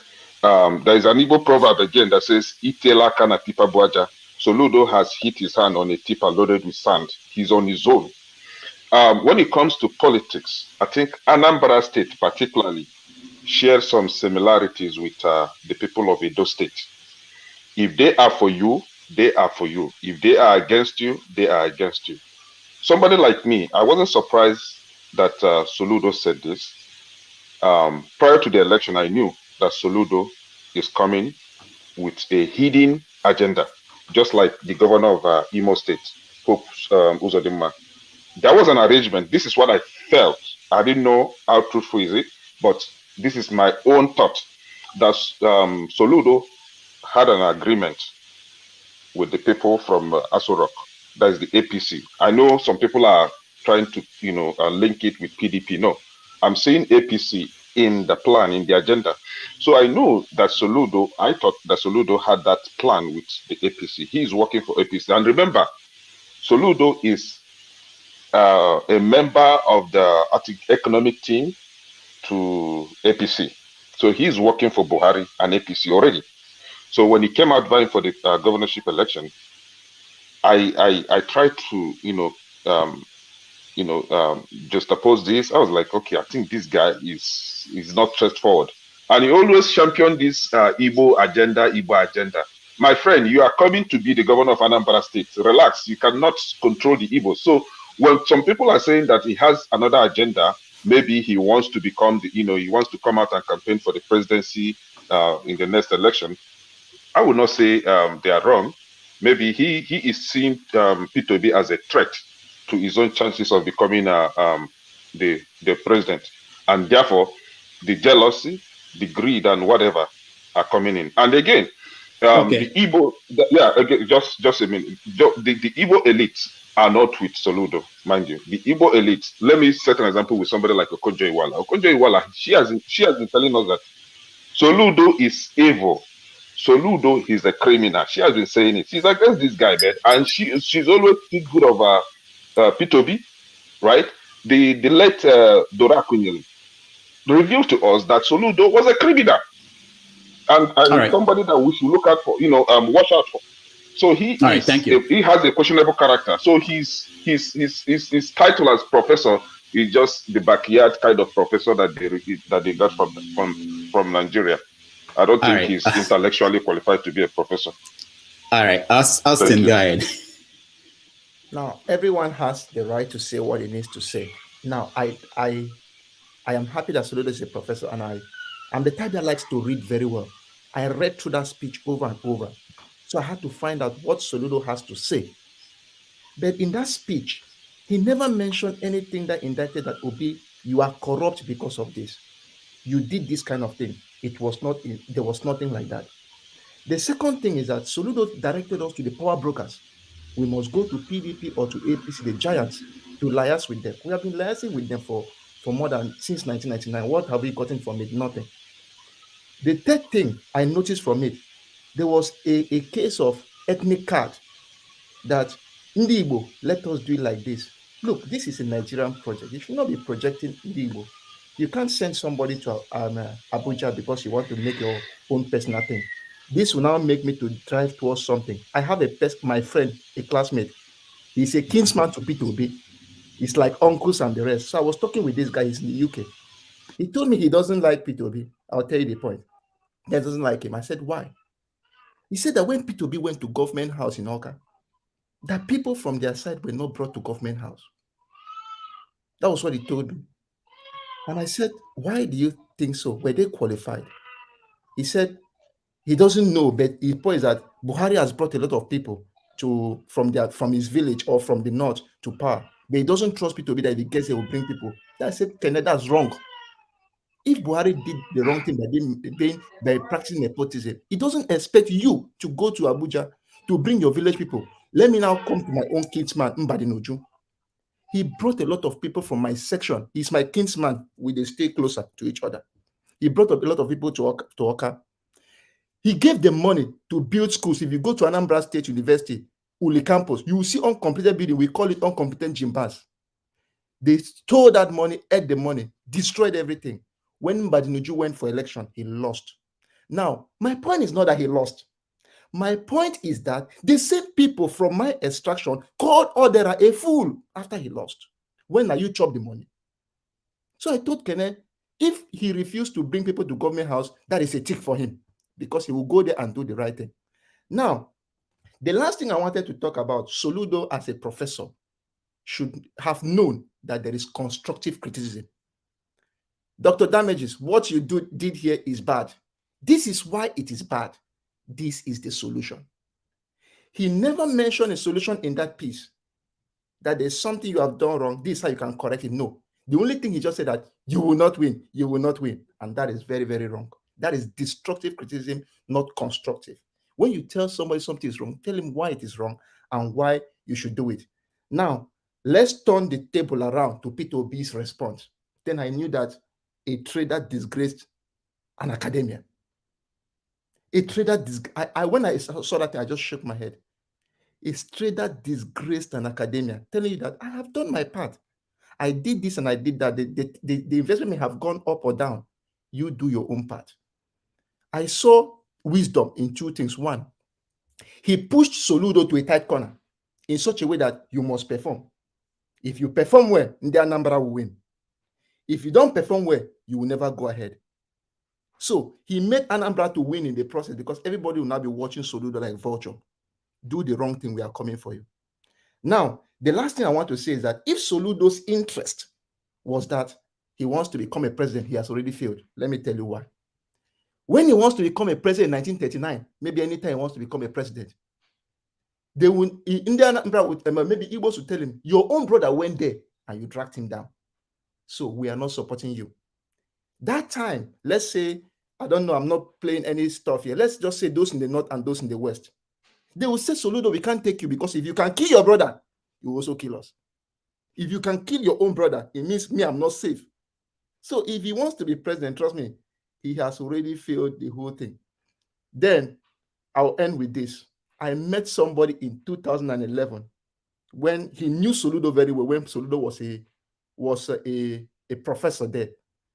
He told me something that, because that was when Soludo was campaigning under the PDP to be governor. He told me one thing. I told him, he's a professor now. This person I'm talking is a professor. He's good in UN and he's a professor. He told me one thing. I said, Soludo will be good to be governor of Anambra State. He's intelligent and he's good in economics. He was governor of Central Bank. He told me, look, based on the certificate, he's very good. But sometimes based on human empathy, he's not. I said, why? He said that during the time when Soludo was in UNN, he has grants. For those who may not be in the academia much, grants is money that companies give you. When companies or government give you grants, they will tell you that maybe my roof is leaking, the ceramics is not good. We don't have good ceramics. I'm a company that produces ceramic. I'll call a professor. Take this money, go and do research. Find me the best ceramics. When you get me the best ceramics, I'll use it to improve my business. Soludo had grants. According to the rules, you are supposed to use that money to pay students or to do experiments to get results to give back that company. But he told me that all the years Soludo was in UNN, he never used his grants to develop his students, either in the country or abroad. That was his main reason. And that is an abysmal performance when it comes to knowledge. Because we are here, my professors here bring money from companies, train people, because that is what is supposed to be done. A man who hides his grants will not work. This is what he told me in 2011. So when I saw that message from Soludo, I just said what this professor told me was actually true. I rest my case. Thank you so much. Let me come to you, Ovie. Do you have any? This is when I expect you to say you don't have anything to say. Oh, I think no, not such an important letter like that. I think Soludo's letter will go down as one of the most important letters written in this electoral circle. Yes, people are paying attention to what he said about Obi and whatnot. I think the most important message there is, if we don't act right, we stand a chance to be out of power till 2039, at 16 years from now. Game of power is about bargaining, negotiating. What do you have to bargain and negotiate with? That's what power is. Now, Ovie, hold on. If you say we, who are the we? I have to understand that so that the viewers can also understand. If we don't act right, who are the we? We are talking about Soludo's letter now. It's written context there within the Igbo space. That's what. Okay, so you are talking about the Igbo people. If they don't, okay, yes. all right. So I just want to understand. That's what Soludo concern is. That I mean, he's just being realistic. We might not agree with him because we don't see the result yet. But this is politics. Nothing happened spontaneously. Nothing under politics. Everything is planned, is negotiated, is bargained for. Why? Because it's a game of winner take it all. And at that stage, politics determine who enjoys and who suffers. So what I take from that letter is, yes, all this, overnight success and all that, it is good. But where is it leading us to? What if we missed it? Because it's not guaranteed, even though it's not guaranteed for any of these four guys. But what if we miss it? That is over for the next 16 years. So that's what this man is actually pointing out to me that stand out. We might hate him, we might like him, whatever. What happened if it's what he's saying, what he saw come to pass on 2020 and Obi doesn't win? And he's done for that section of the country. There's nothing you can do because it's easy for us to do. We'll do. You cannot do nothing. Nothing you feel do. You do anyhow, you see anyhow. That's how it works. All right. Hold on. I think there are a lot of people who are interested in reacting to you. I was waiting for CM to. CM. Paul, I know. Paul, I'll come to you next. Let me go to CM first, and then Paul. Go ahead. Okay. Okay, Rudolph. Actually, whatever I'm going to say regarding Soludo's letter to B is a personal opinion, and I'm saying it hand on heart. I listened to the interview on channels when Sheung Okimbaloye posed the question about investment. Soludo at first parried it, saying that he's not here for all those discussing all those investment or whatever they've gone. That after all, the so-called investment now is now what next to nothing. Yes, that is Soludo's opinion. That the investment now what's next to nothing. How I wish everything stopped there, because where I'm concerned is that putting it in writing. If we have stopped like this, and people even before then, after that, people started talking. What do you mean by next to nothing? He could have gone a step further, because we all know it. The business you have, if you have say 1 million naira in Nigerian bank, let's say 2010 when Obi was between 2006 and 2014 when Obi was governor. By 2022, definitely it won't worth the same thing. But whether what is worth now is next to nothing is open to debate. That is individual opinion. But definitely we know that it has gone down. That is for sure. Nobody can dispute that. Naira has been going, the value of the Naira has been going down at least since 2006 to 2014 when Obi was there. But if you ask me, is it next to nothing? I may say no. Somebody may say yes. So that should open for debate. I wish it had stopped like this. But the aspect that pained me, or I didn't feel happy about, was putting in writing, you discuss with Obi that he won't win and he knows it. No, that is going too far. That is playing Nostradamus, and that is straight. What they call that is a sort of pulling the logic beyond this elastic limit. I mean, you don't play God. That is the aspect for me. People might find different thing to say, but you can't say that Obi knows he won't win and is going up. No. Forget about whether he called the people, everybody mob, or maybe we need to re-strategize. Those are individual. I can have an opinion on Igbo political roadmap to anywhere. I can have, all of us here could have, those that are Igbos. But for saying that you discuss with Obi in private and you are putting it in writing, that Obi knows he wouldn't win, he's just doing this. No. I don't like that. That is where I say goodbye. That is my point of departure from that, the whole argument. But having said that, because I like to be Lord, I want somebody to locate where I am. Soludo is one of the best professors of economics in the world as of 2008. There's no doubt about that.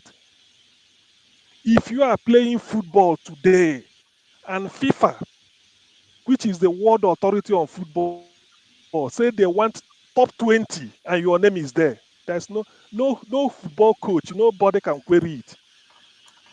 In the year 2000, and I think they founded the FIFA 1930. By the year 2000, FIFA was 70 years old. they asked Pele of Brazil, Edson Arantes do Nascimento, Pele, to compile list of I think either 100 top 100 footballers in the world. JJ Okocha's name was there. Pele put JJ Okocha's name, and some Brazilians he left. So Soludo, as an economist, has written so many books. He has written. Somebody cannot go UNN and make first class and be the best student in 1984, 1987. You come back to be the best student in masters. 1989, you become another best student in PhD overall in the whole university, and you become a professor at the age of 38. When you met the requirement at the age of 33 in some state university, he said no, he wants it in UNN. Apart from that, 2008, there's world economic meltdown. When Western countries survived, all they did was say, look, let us now form economic policy that never again. There's a man called Professor Joseph Stiglitz of Columbia University in the city of New York. He's a Nobel Prize winner in economics in 2001. World Bank, IMF called him to please look for your likes. Soludo is the only African out of top 20 economists in the world. Britain, with all their Oxford and Cambridge, there was nobody from Britain. All you hear is Asians and the Americans, and Soludo is one of them. So he worth his weight in gold. Nobody can doubt that. The plan he had for Anambra State, I've been following him. If he executes it, whether he borrows money, Anambra is going to modernize. And he's not coming there to eat money. But then now, they say something must be a flaw on a man. If not for this, nobody is putting searchlight on Soludo. Whatever he's doing in Anambra State, remember, when you dislodge Agbero in Lagos, they can go on Facebook and they're writing something about you. You think that is the people reacting.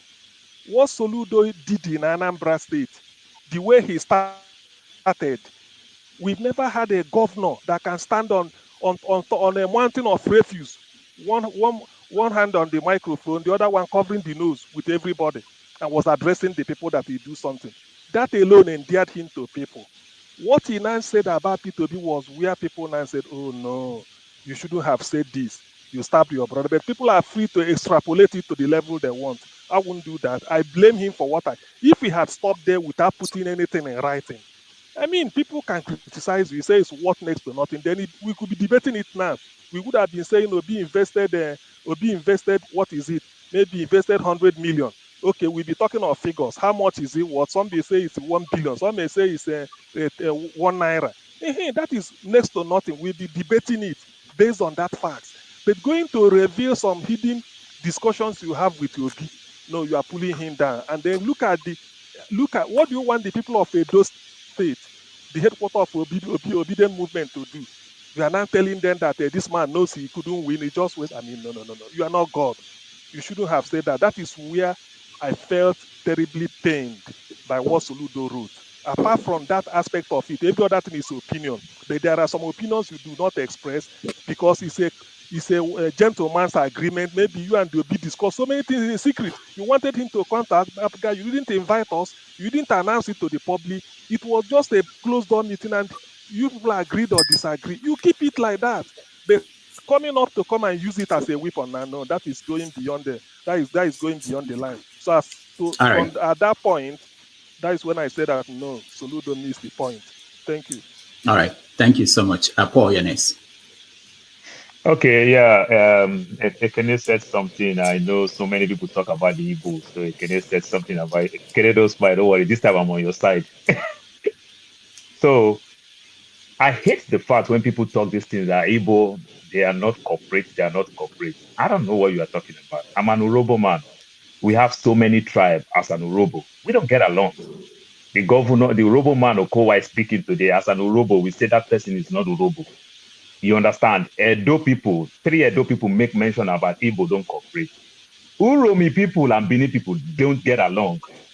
Uromi people and Awishi people, they don't get along. It's everywhere. Modakeke, you come to Yoruba, you see the Ondo people and the Jebu people, they don't get along. It's everywhere. So let anybody come and tell me any tribe that cooperate. In the north, they get the same problem. That's why some people can even pretend to be Fulani when they are Kanuris, because it's happened everywhere. So let's leave that aspect. The only place that I think they can cooperate very well, maybe Heaven, even though at the time, one time Heaven too was not cooperate. That's why Lucifer left.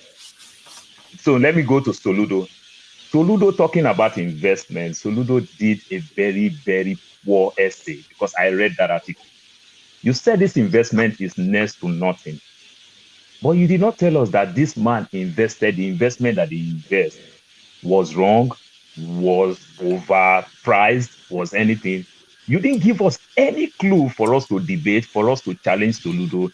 You didn't do anything. Then at the same time, in your article, you said you save money. And you said Obi is saving money. Why Anambra people are suffering? Is Nigeria not suffering 2008 when you, Obi, used Soludo save money? Was Nigeria like Paris? Was like Nigeria like Dubai in 2008 when you said you saved money for Nigeria? You understand? So I don't understand why he's doing that. But let's not take it to a whole tribe, a whole people called the Igbo people. No, I think it's wrong. Soludo just did what he's doing. Maybe he's still feeling that thing that Obi win him. You remember they contested and Obi won as governor. You understand? Maybe he's still holding that brief. I don't understand. But saying what he said, I think it may be very, very wrong. My mother of blessed memory used to say something. My mother said, the British people will say, you don't throw the child and the bathwater away. But my mama used the local way. Say, when they bath a bad child, they will throw the water away. But if they bath good child, then they also drink the water. They go still throw the water away. So this thing that Soludo is saying, it will come back and hurt him, because some of us now, like me that is supporting the Igbo, I will come back and remind you that Igbo, it's time for you people to remind you, Soludo, say, you be good picking. As we go back, you now we go throw your own water. We no go support you. That is wrong. Don't do that. He has his own opinion, but don't just criticize with no fact. You understand? And you said you save money as a special advisor, as a CBN governor. Obi saved the same money. You criticize the Anambra people are suffering. I don't think it's very, very, that thing that Obi did, Soludo did, was completely wrong. We don't know what he's doing. Some source will tell us that maybe indirectly APC know that they can't win the Southeast, seeing future. So indirectly they support Soludo to win, so that with time it's going to cross carpet. Who knows that? It may be possible because our politics, we play it professionally when we are doing the wrong thing. That's when we play it professionally. We don't play it professionally when we intend to do the right thing. That's all I will say for now. All right, thank you. Okay, so let's move things up a little bit. I want to I know there are 3 people that just joined us. We'll get to them, and I want to make room for new people to join us. There are some people who are interested in joining, but let's think about this. Rohan, I'm coming to you. You'll be the next to speak on this topic, but I want you to think about this along the way. If this were to be the governor of Lagos State criticizing Bola Tinubu for what he did when he was governor of Lagos State in this campaign, how would that play out? Rohan. Yeah, good evening, everyone. I believe we are talking about Soludo's paper. Yeah, yes.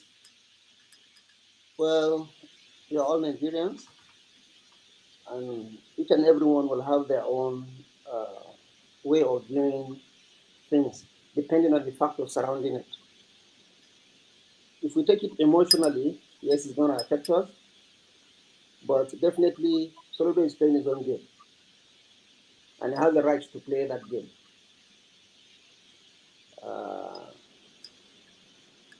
But one thing stands out: for a honorable man, you need to play it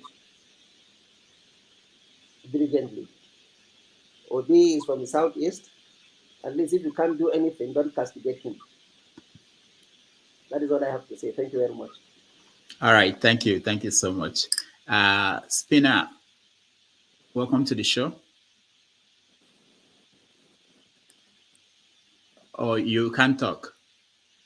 Okay. If you want So, to watch, doctor, you can. Yeah. doctor, so maybe I will leave, but I forgot one line. Let me just say then leave for others to come in. Doctor, Okay. talking about Igbos don't cooperate within themselves and every other thing. People say these things all the time. I strongly disagree. If there's anybody that condemned Tinubu more, it's even the Southwest people. The Southwest people, you want to give it to them. They be fighting different time. Your late Ganifa Yemi, he fought you Obasanjo. They do it. You understand? If you do it for the love and for the good of the people, the strongest Yoruba pan-Yoruba, the so-called Afenifere, some faction of it, if we want to call it faction, they support Obi. So why did they support Tinubu? So let people stop this thing that say, oh, Igbo don't cooperate, Igbo don't cooperate. That is the height of stupidity. It's a lie. They use it to weaken the Igbo when other tribe want to say so. No tribe, they cooperate, my brother. No tribe. Okay. But that's how it's supposed to be. I Anyway. muted myself. Thank you. Let me follow listen, I'm going to talk then I will go out and listen to you guys. Ovia, next time you talk, don't tell us what to think. Don't be defending Igbos. Just talk, say your opinion. Don't speak for me. I'm an Igbo man. You understand? Oh, are you talking to me? Yeah, don't speak for me. I don't speak for you. I speak as a Yes, you do. What are you here talking about Igbo? I don't speak for you. I don't know No, you. you do. Shut up. You do. I don't No, speak no. for you. Okay, guys. Hold on. I'm a Nigerian. I have my opinion. Listen. Okay, hold on, everybody. Hold on, everybody. Let me say this. Okay. When you are here, this is have your say. What is this? Okay, have your say. We let everybody have their say. What? Whatever your opinion is, 187. it's your chance to speak. So let's respect people. Let them say what they have to say. The same way we let you come in here to say what you want to say. Okay? But I understand. But what you may not like what anybody is saying, talking about, but let them speak. I will give you paper. You will repeat. You write. Okay, listen. Okay. Go and do the other one later. You want some people talk? Go ahead. They talk as if Nigeria is okay. Do you understand? To say that Igbos will not get into power till 2032. What does that mean? Does it mean Nigeria is doing okay?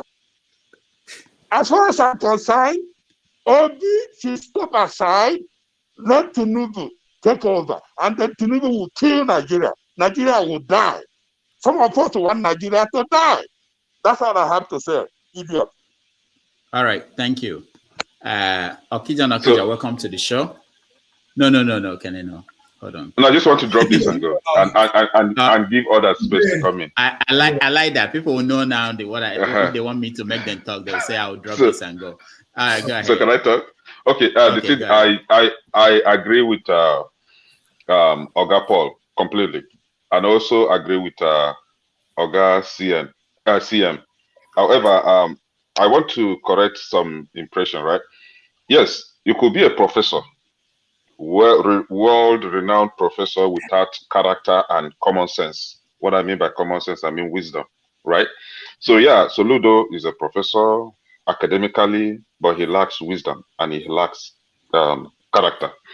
So yes, no tribe is that 100% united, and that is where you see democracy. Because if everybody following the bandwagon, that means you guys are not practicing which is democracy, right?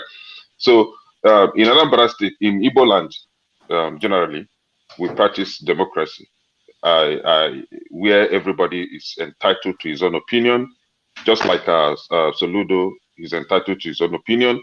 However, his own opinion has done him a great damage right now, because the people, his subjects, are against him. And what is going on right now is that Soludo is done with his first term. So meaning he's not coming back for the second time. And again, lastly, my Biafran brother that just left, right? Ovie is our man. Ovie, we know Ovie is always speak for Nigeria, He's not going to tell us how to think. It's obvious. We have our own reasoning.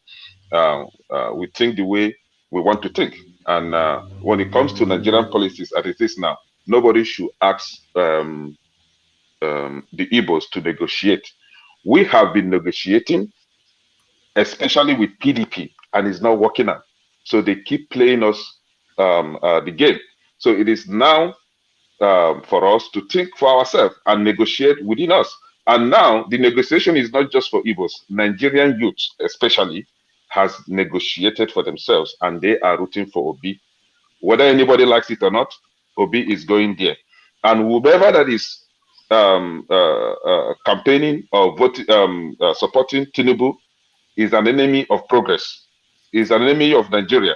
If you're supporting Tinubu or Atiku, you don't mean well for Nigeria. You could support Kwankwaso and Sowore, that is okay. But if you support Obi, that is better. Thank you. Bye-bye.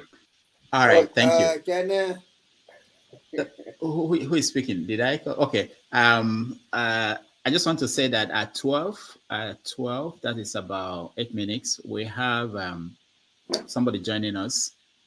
He ran for election in the US here to be a state delegate in Maryland. So I'll ask you guys to hang around, and he may have some interesting things to tell us about his experience. All right. Okija, welcome to the show. So we've been having a conversation on Soludo and Obi, and Kene just said that Soludo is not going to get a second term. It's too early to say that. He might just perform so well, turn Anambra State into Dubai, and then people will vote for him. So I don't think we can just say today, less than a year in office, that he won't get second term. Go ahead. I don't know if he's gonna get second term. I think probably, I'm gonna urge other parties, next election, Anambra election, they will not, I don't know. I hope the point is that INEC will not approve it, but like LP, they should have nominated dog, a goat, and other people like pig, and the pig and goat they will transport to Soludo in Anambra State, next election. That's for sure. That's for sure. I'm gonna be, I'm gonna be saving money anti-Soludo project for the next election. This is, it's like, it's not that you don't disagree with people. You can disagree with people, okay? But when you are trying to run someone down, do you know what I was thinking when that letter came? I didn't believe it. Then when I believe it, I was thinking about Zik, thinking about Ojukwu, thinking about all the Igbo leaders that died. They were turning in their graves, where did we get this person? What was happening? One for, and basically if you guys don't know what is a for, they made a for it, like an illiterate woman. I mean, that was not what it signified, but that's not the meaning of Mbafo. Come on. Yeah, I was going back. It's not like Mbafo is an Igbo name, a woman that was born in Afode. But because when Oyibo came, people started looking that up. People call him Mbafo, Mbeke. If you are not bright, they will say you are Mbafo, Mbeke. So basically, using that for now, it's really one of Mbafo, one Mbafo.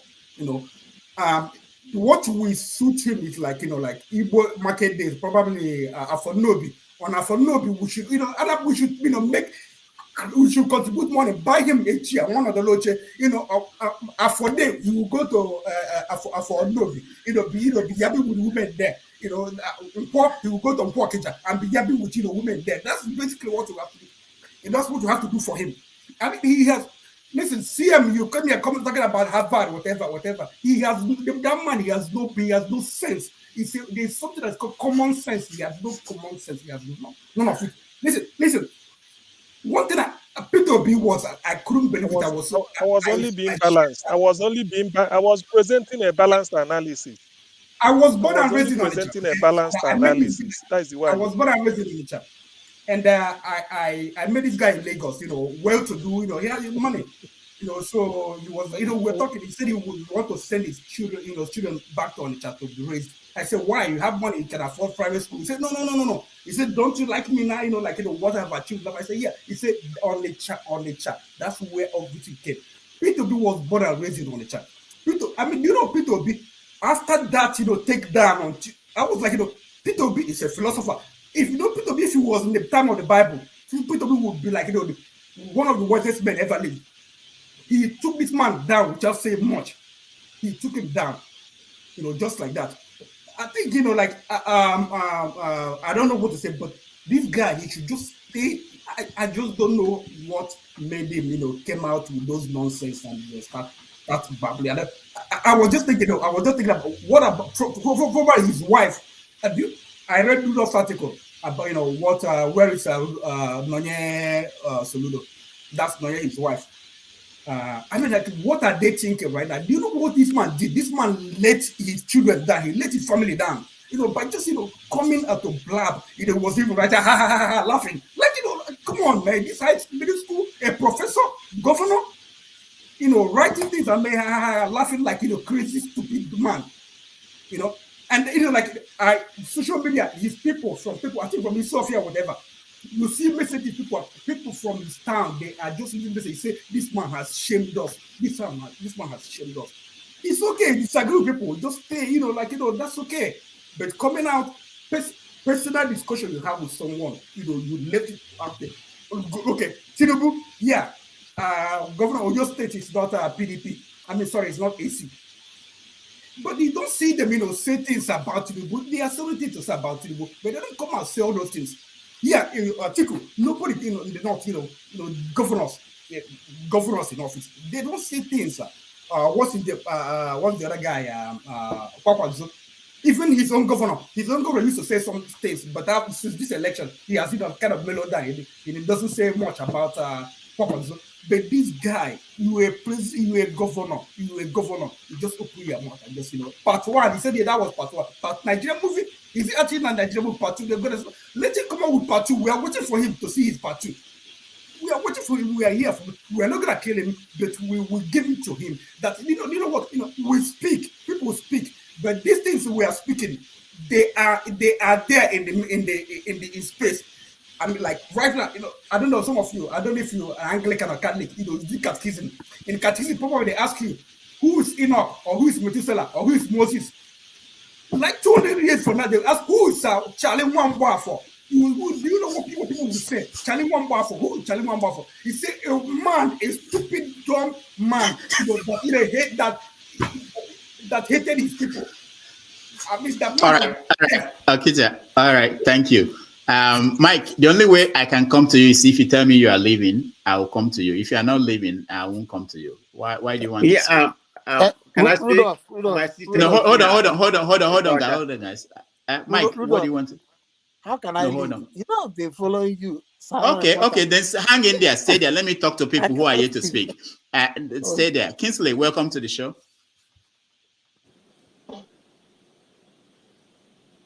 Dr. Damages, good evening. Can you hear me, please? Yes, nice to see you. Yeah, it's good. It's been a while, and I've been very busy missing up. Okay, so let me go quick to it. You see, there is always a way character failure comes to haunt any man. And this is what is playing out when it comes to Soludo. I'm just looking at Premium Times write-up on Okonjo-Iweala attacks Soludo, January 28, 2015. This is what Okonjo said, and I will quote it. Soludo has shamelessly pondered to so many past leaders that Nigerians are asking one more time, what position is Soludo gunning for? There is definitely an issue of character with Professor Soludo and his desperate search for power relevance in Nigeria.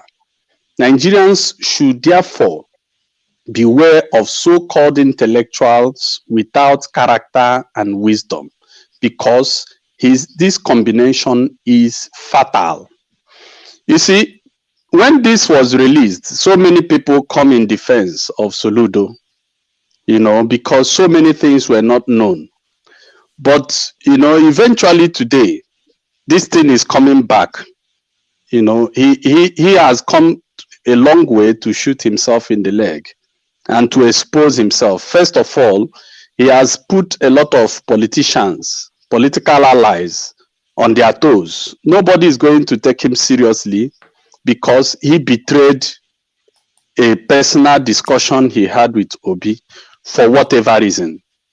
Because saying that Obi refused to join ABGA means that Obi joining Labour was not particularly to serve Nigeria. It was for a political reason, to sell a national interest. That's on the one side.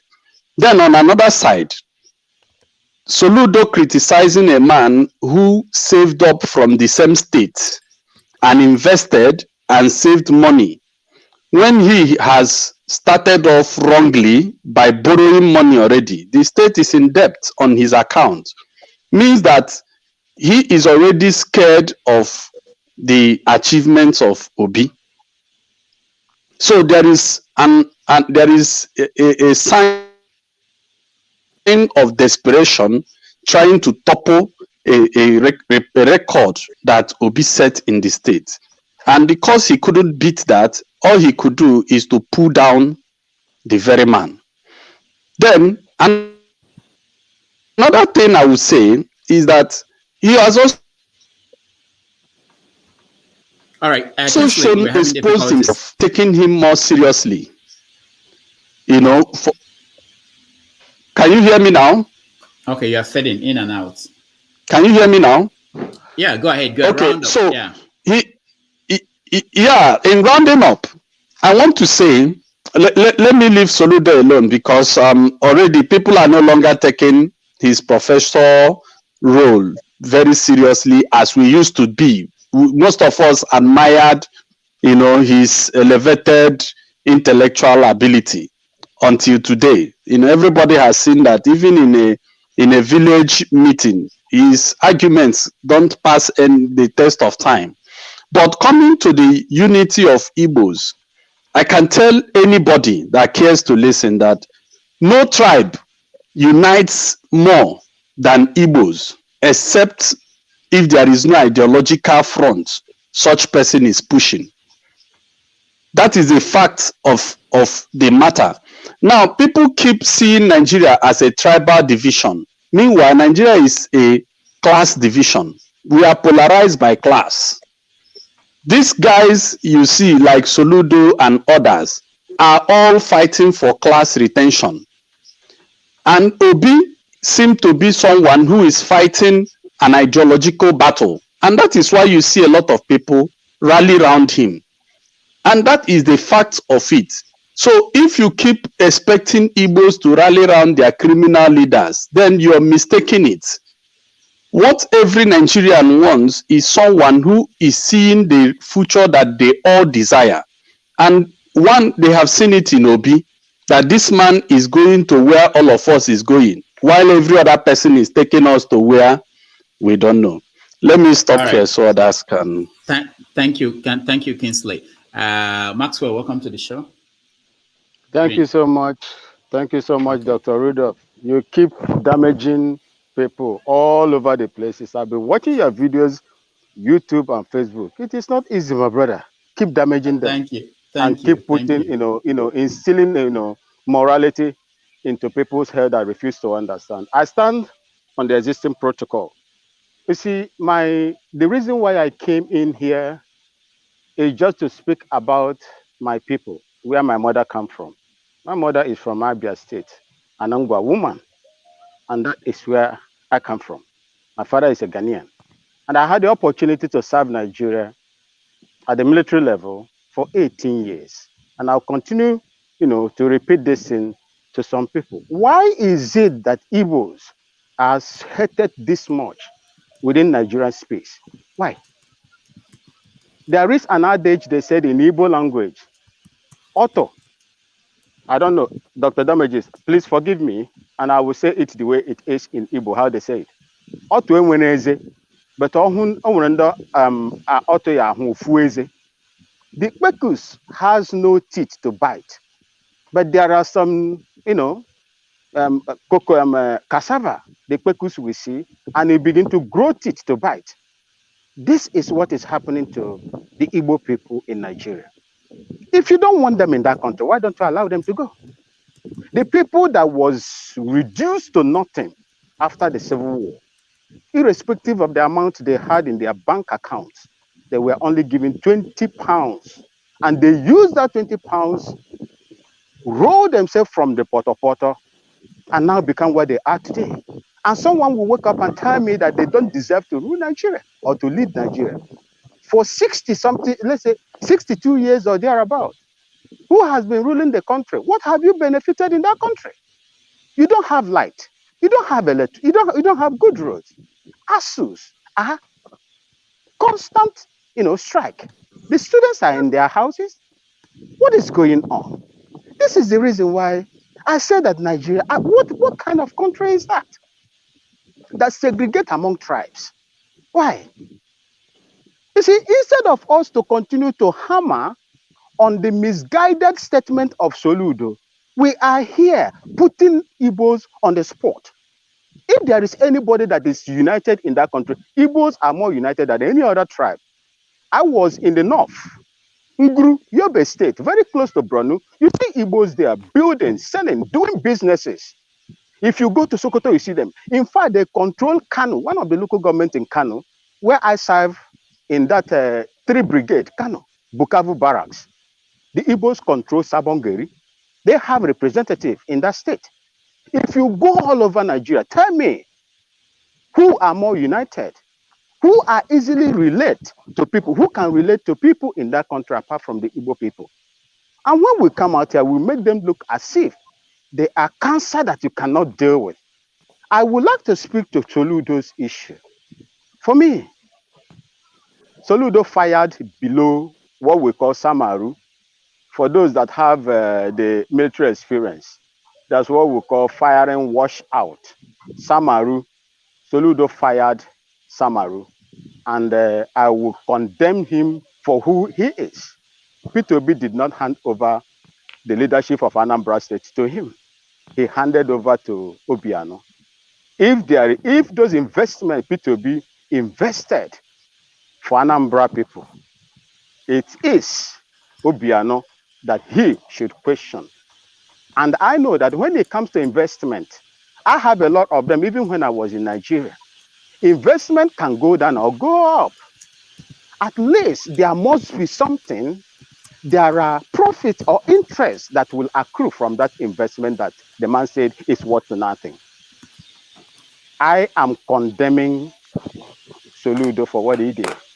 I don't expect this to come from someone that is, so educated with so big degrees and so on and so forth.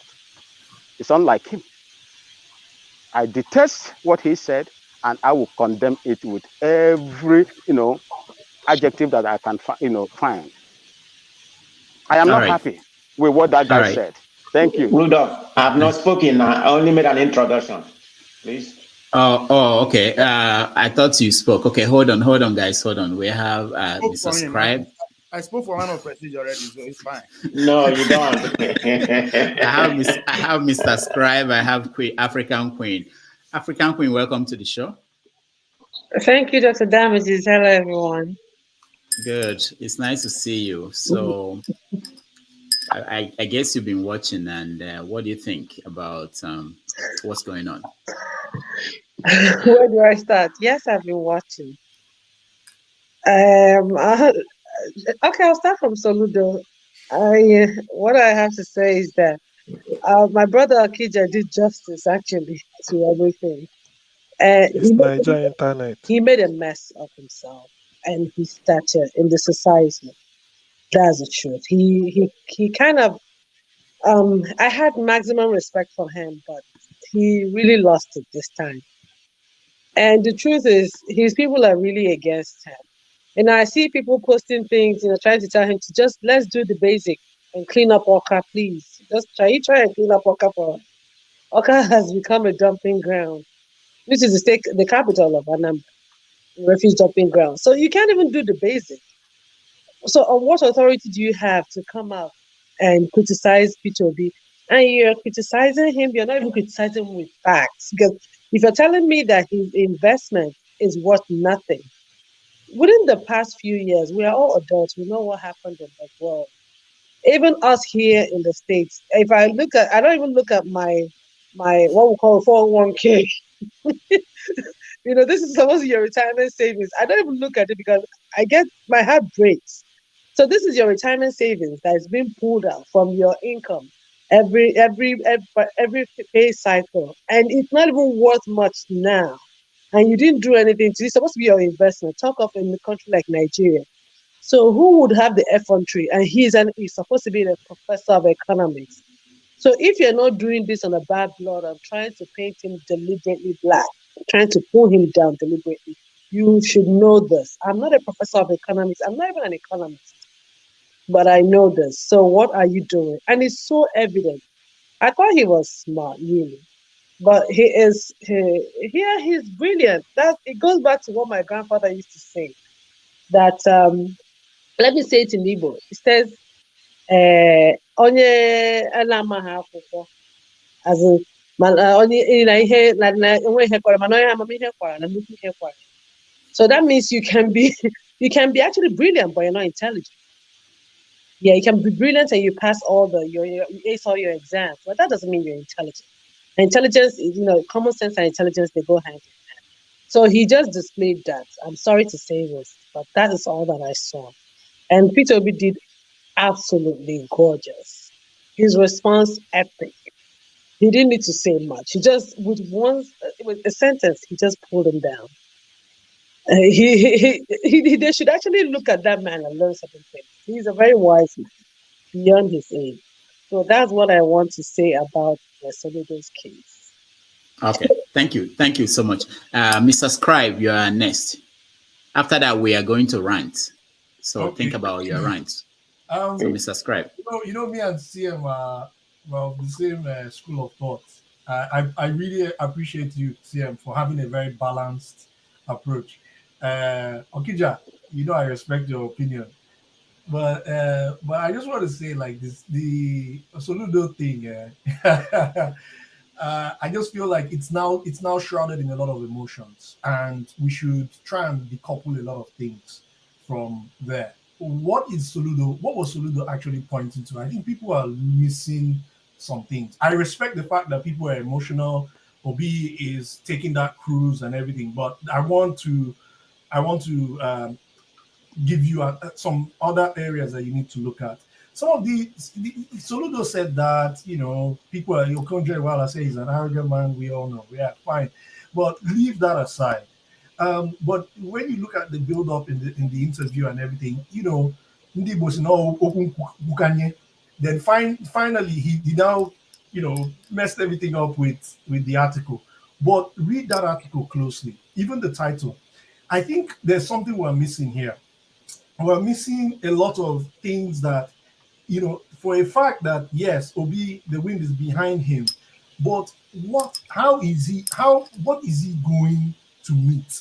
Where is he going? What are we seeing now that is a reflection of what might be by the time he becomes president? And that is what concerns me. If I have the opportunity today to vote, I will vote Obi, but I will still continue to point the fact that we should not say like Obi just going to have a free meal ticket and everything. From the minute he joined the Labour Party, the ideological differences and all that, we should not look at it. The investment, the so-called investments, some of those things that we've looked at some of the ones that we know about, they have traces to him or his family. The Sabmila one still has, he said his brother is part of one of those companies, blah, blah, blah. Indirectly, it can be seen that maybe this guy is listening. So there's a lot of things that this whole thing is just shrouding and everything. And I want to advocate, just like CM has done, a very balanced approach. Soludo is a human being. We shouldn't use this to kind of feel like, people fail. People do, like you said, not brilliance is not intelligence and all that. Fine, he's had his day in the market square. Obronya not 1 year. It's not a mad person that the shame will come upon, it is his brothers. So those people who are saying that Igbo people are not united, well, I will leave it to the other people who have clearly spoken in favor of that. Historically speaking, the biggest political disaster we've had in Nigeria's history is Akintola versus Awolowo.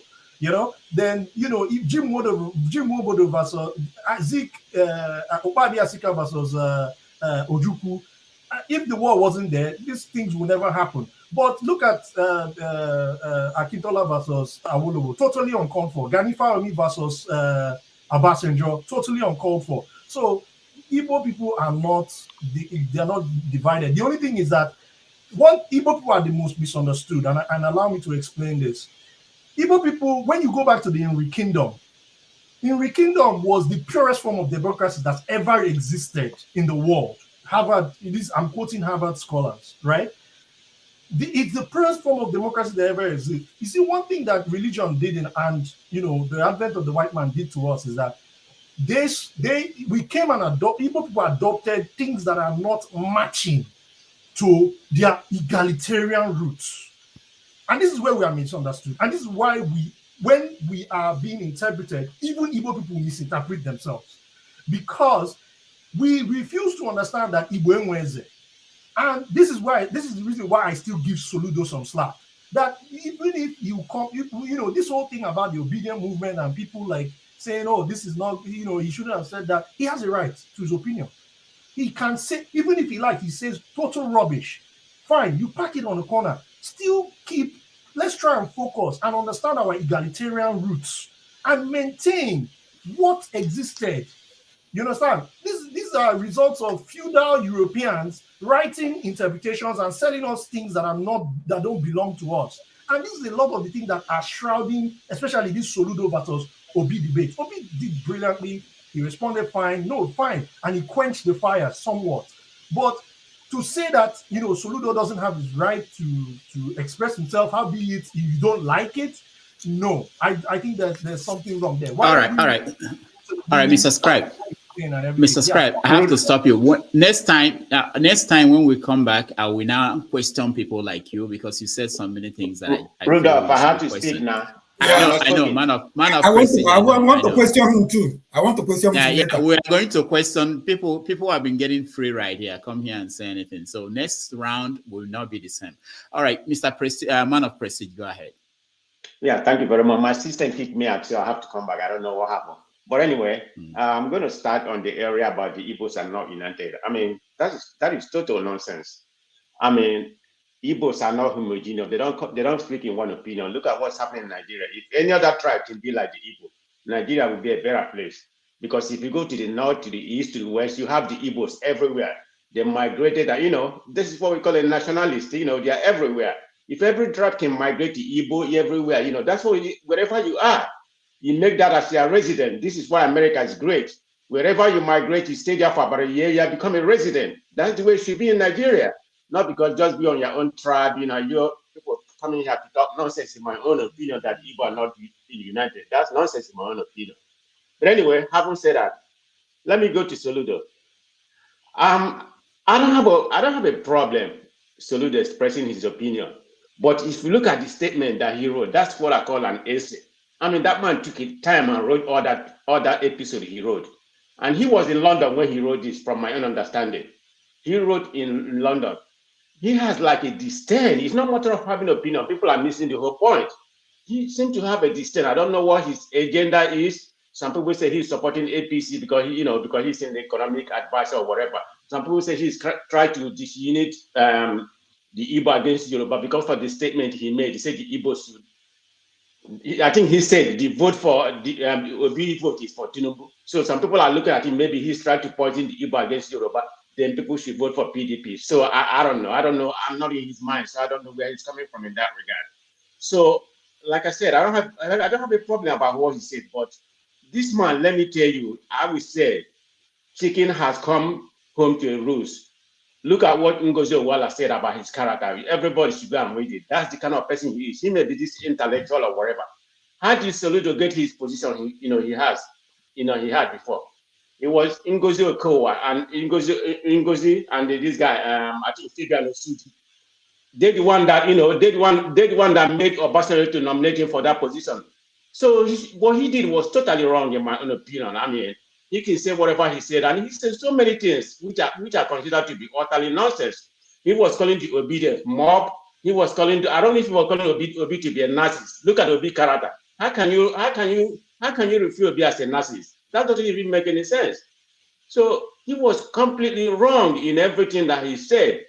I mean, he's going to pay for whatever he's doing. I don't care how much intellect people associate him to be. Yeah, he may have an audio intellect. After all, he's not the only intelligent people we have in that area, even in Nigeria.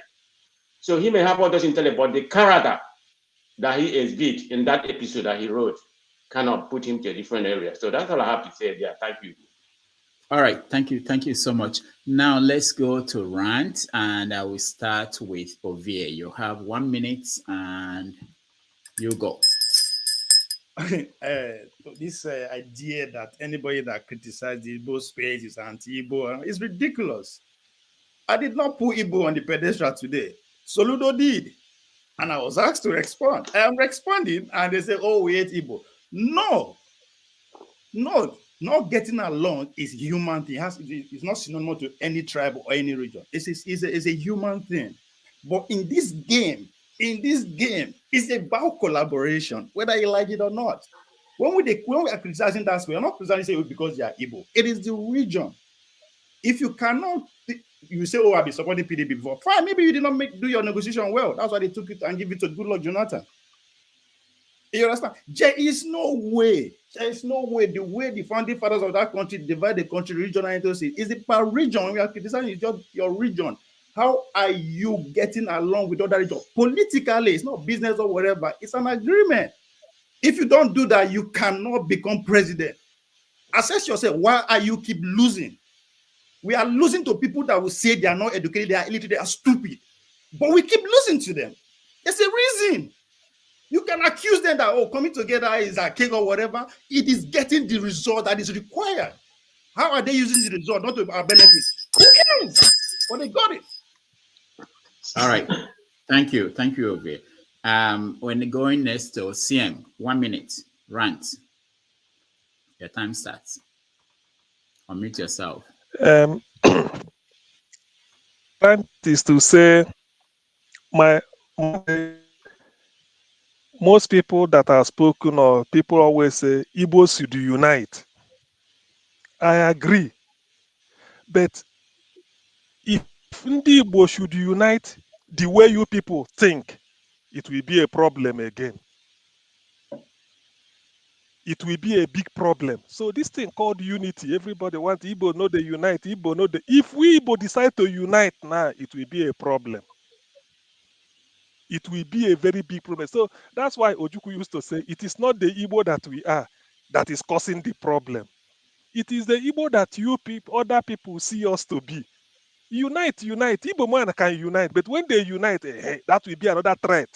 They say Igbo, you see Igbo, they don't unite inside market, only them. Look at now, this party, they don't dominate, they start talking Igbo domination. What you people call, that's why when we spread our tentacles. Okay. All right, thank you. You know, but Dr. Rudolph, CM didn't even reach 1 minute too. Look at it. He went over. All right. Mike, you're next. Okay. But see, Soludo having all these accolades does not exempt him from being stupid or being envious or being jealous or even being classless. You understand? Rudolph, I cannot borrow you money. I cannot lend you money this year and come 8 years later to come and meet CM or Okija, 8 years later and ask him how is the money doing. You understand? Obi left money in that state. Now look at how the arguments we're having. We're not even arguing about embezzlement. We're arguing about investment. You understand? Nobody is even talking about embezzlement. No, Obi didn't embezzle nothing. They don't have anything on him now. They're talking about his investment. It wasn't good or it was good. Obi left money for somebody who did not make use of the money. When you have an investment and it's going down, you understand, at least you pull it out and do something. Obi kept the template for that money so they can bring in foreign investors and come into that country and develop the country, the state. Anyway, I just all think right. Soludo is jealous. Okay, we're doing rant now. It's not about Soludo and Obi. Anything you want to rant about, Anything, yeah, that's you what are I'm saying. free. That's Yeah. what I wanted to rant about Okay. it because I think he's a jealous man. Okay, all right, thank you. Odike Rohan, you're next. gerewa mmadụ anya ọ na-aka That's na-eme 2 minutes. That's 2 minutes, Rado. That's 2 minutes. Rohan, no, I cut him off. Rohan, go ahead.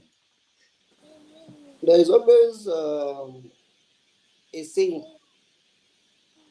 that my Igbo brothers always say that people don't like Igbos.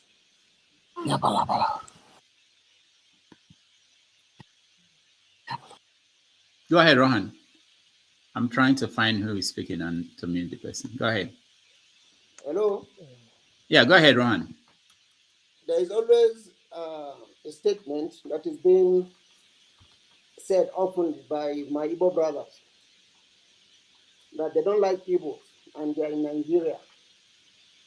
So I want Mr. Maxwell to clarify his point that they don't like Igbo and they are staying all around the country safely. Please, maybe you do more clarification on that, because if they don't like them, I don't think they will welcome them in other part of the country, and they are doing their businesses. The issue of Soludo and you see, we have to allow these things to go like this. You can't force somebody's mindset into a box. He has his right, and you allow him. We also have our rights, and that's why we are here ranting. We don't know how he, Soludo, came to be, and each and every one of us are in our own spaces trying to see how to also survive. So we should allow him to say what he wants to say, and then we can go on our ways to rant. Thank you very much. Thank you, Rohan. Okija, you're next. 1 minute. Yeah, Soludo has the right to rant, but it's 1 minute, but he ranted on 79 pages, saying nonsense. Okay, the thing is, Nigeria, Nigeria, you have so many people who went to school, but what is lacking is intelligence, smartness, street smartness. So, and that's what Peter Obi has. Like Soludo, someone said that in Nigeria, someone will have about 20 years of experience, 20 years of experience, work experience. But basically, if you condense that, just 1 year experience, just basically what Soludo, he has experience, teaching. That's he's limited.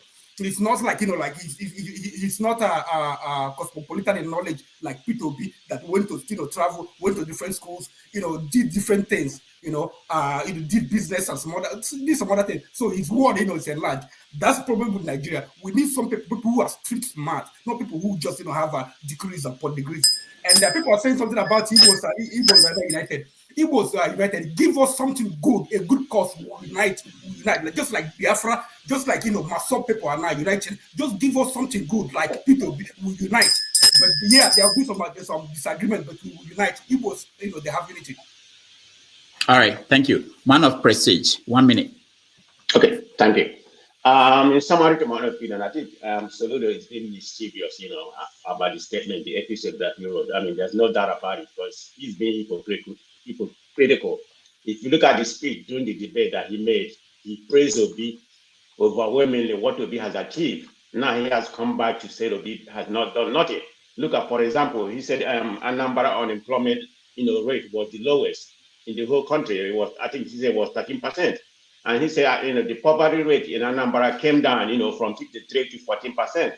I mean, you gave him all this accolade. Now you coming to contradict yourself. So that's why I call him a hypocrite. I don't know what his agenda he's trying to portray, but let's see what's going to happen. Thank you. All right. Thank you so much. Maxwell, you're next. 1 minute. Thank you so much. Rudolph, Mr. Rudolph, you know my position. ebe nwata na-ebe akwa na-arụ aka ma nne ya nọrọ ya nna ya nri. Where a child is crying and pointing finger, if the mother is not there, the father is there. Nigeria is not bereft of good leaders. What is happening in Nigeria is the 1999 constitution. And as long as the Nigerian government, the Nigerian people allows that 1999 constitution to prevail, you will never make any headway.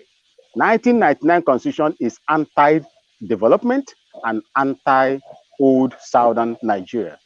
If you can remove it, like Ojukwu said, let my people go. Thank you, and God bless you. Thank you. No need to use the bell. African Queen, 1 minute, rant. You have to mute yourself. I said, Dr. Simon, you can't give me 1 minute. I just got here. No, this is for rants. We are going to talk about other things. No, you have time. We are going to give you more time to talk about other things. Yeah. Okay, first, let me address something I saw in the comment section. Kulata, the prestige time that Soludo was referring to was not under Obiano. Please do not mislead people. Go and listen to that debate again. You are the one that should listen to that debate. Please. It was under Obi, and he was very specific, addressing Valentine Ozibo. And he was telling Valentine that that was actually under Obi as an ABGA candidate, not a PDP candidate. Please, it's high time we stop giving out all this half-baked information and misleading people. And my own rant is not even about Soludo. I think we've talked about him. It's about Tinubu and some of the Tinubu supporters. Honestly, I see Tinubu supporters as criminals in waiting. I'm sorry to say this, because they know they know what is wrong. They know what is wrong, and they're trying to foist this man who is obviously not well on us. Nigeria is in deep problem. We are in a bad place in Nigeria. Tinubu, a man, he is not in his prime anymore. And I have an older person who is in the 90s who has more clarity of mind and of speech than Tinubu. So he cannot. I don't know why they are supporting him, other than, it's all turn by turn Nigeria Limited, right? Everybody's trying to steal, so they'll come in there and do the needful, what they usually do. But they were actually they're going to destroy that nation the way they're going. It's not going to work. That's the truth. It's not going to work on that bat. It's not going to. All right. Thank you. Thank you so much. I like that. All right, Mr. Scribe, you're next. I like people who stay within one. Okay. I just want to say, I want to use my time for two things. First of all, Mukololo, Emilokon, Namu ne. That will lead to Nawa. You understand what I mean? Nigeria is an economic project. That's a good one. Nigeria is an economic project of the West. Always think about that. 2, release Mazi Nnamdi Kanu. It's way too overdue. I don't know why we're not talking about this. This is absolutely disgusting. Mbazulike Amechi is now dead after this, someone promised him that he would allow the courts to take progress. Now the courts have declared. Also, the lower court has yielded to the provisions of the higher court. So now we're in a standstill, because the other one has declared. The other one say, oh no, the other upper one now has this thing. Please free Mazi Nnamdi Kanu. It is unjust. It is unfair. All right. Thank you. Thank you so much. I like that everybody got a chance in 1 minute to say something. So this segment where, first of all, I want to say that anybody who wants to give room for new people to join, we welcome that. But what I want to do for this next hour is to have people talk to each other. That is, question each other. People say things here, and sometimes we don't question them because it's their turn. It's their have your say. They've had their say. But this segment now, we are going to, if you have a question for somebody, like somebody has something to say to Maxwell, let that happen. So I won't go by turn. If you raise your hand, I will let you speak. And if I have a question, I will also ask somebody. Yeah. Dr.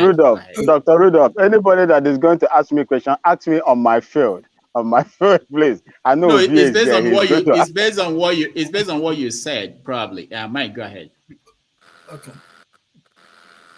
I wanted to ask CM UK why he thinks Soludo being a good governor is because he stood on a garbage dump, closed his nose with the mic, and talking to people.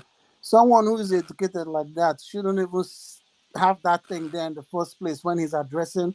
If it's the market people that are putting that refuse there, he should probably set up international standard sanitation department. You understand? Hire the labor, make it since the city is always dirty, maybe make 24 hours employment for sanitation workers, and then come there with probably recorded video on a projector and tell the market people, "Nah, if you never do one of you guys here, Nigerians like mediocrity. You understand? Any little thing, look, Soludo no nearly ikpo doti na agwa anyị okwu, nwa onye a dị lawyer. You understand? And then later they'll give him chieftaincy title or make anything. I don't think him doing Like those Soludo little surprise things. you. Watch. All right. Thank you, Mike. Thank you, Mike. Go ahead. CM, you can answer. CM, unmute yourself. CM, 1 minute. This way first. You misunderstood. Oh, sorry. I've unmuted. Which one you there now? Are you the moderator again? So, can you hear me? Yeah, we can hear you, CM. Go ahead. Can you hear me? Yeah. Okay. So my answer goes like this. Probably Mike misunderstood me. I said Soludo during his campaign promised that immediately he's sworn in, he will go and address the Opoko issue. Opoko is the biggest slum in southern Nigeria, like he said, or let's say in southeast, is the biggest slum. You can't see such in Enugu State, Ebonyi, Imo, Abia.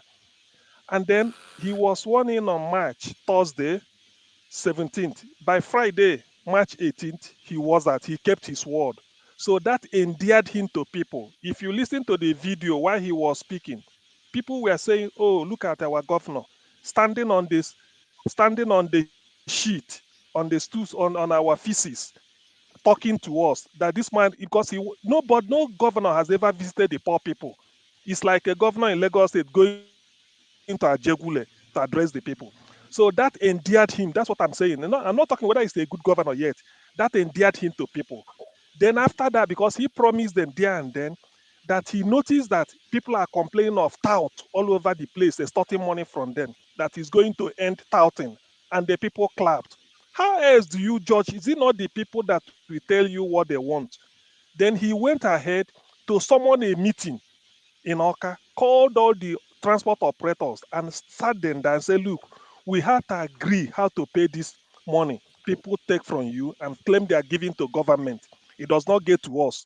And as a matter of fact, he said from that 18th March that henceforth, anybody asking you to pay any money, whatever motor park anywhere, call the person a thief, that now we are giving you tax break or whatever until about May, when we must have harmonized how to do it. So throughout April, it was like a free, operate what you do. And he told them, if there is any money we cannot collect through a digital process, we forfeit it. So you can't, why can't you give somebody kudos that he called the operators, the keke ride, everybody? They sat down with him and they agreed how much they will pay, and it was mutually agreed.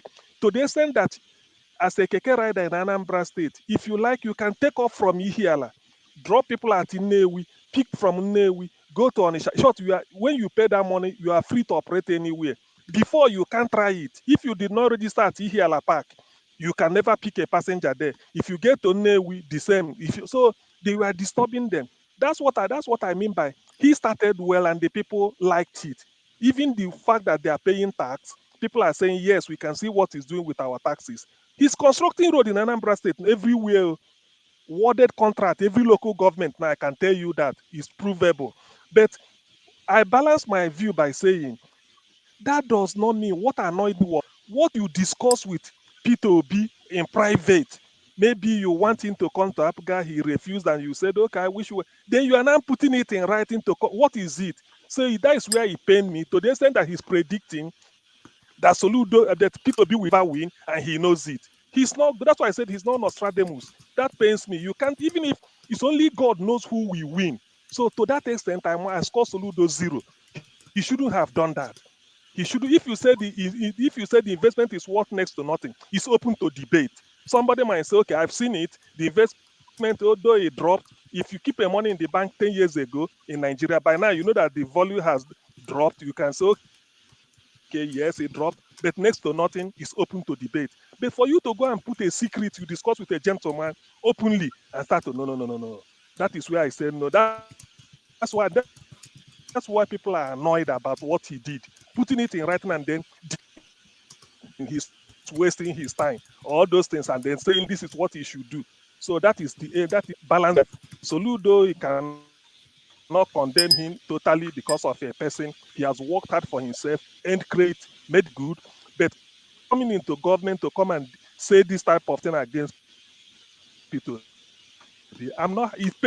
Even up till now, I feel painful because that is leaking secrets. It's called politically. What do we now read it and say, oh, there was a time I was asking Peter Obi to contact because Peter Obi refused, and I am cooking up all this, so it's not good. All right, thank you, CM. Who is next? Okay, Okija, go ahead. Yeah, Mr. Scribe, you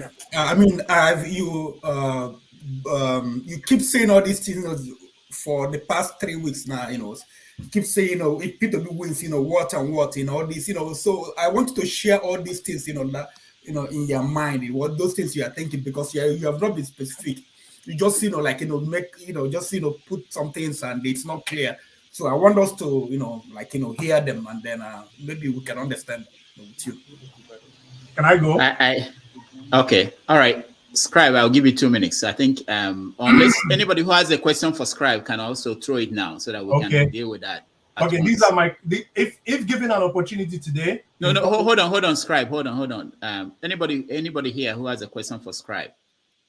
Okay, go ahead, Scribe. Answer the question. If given an opportunity today to vote Peter Obi, I'll vote. I'll vote for Peter Obi. But however, I have concerns, and these are my concerns. First of all, the ideological differences that exist between someone who is clearly a capitalist going into a Labour Party.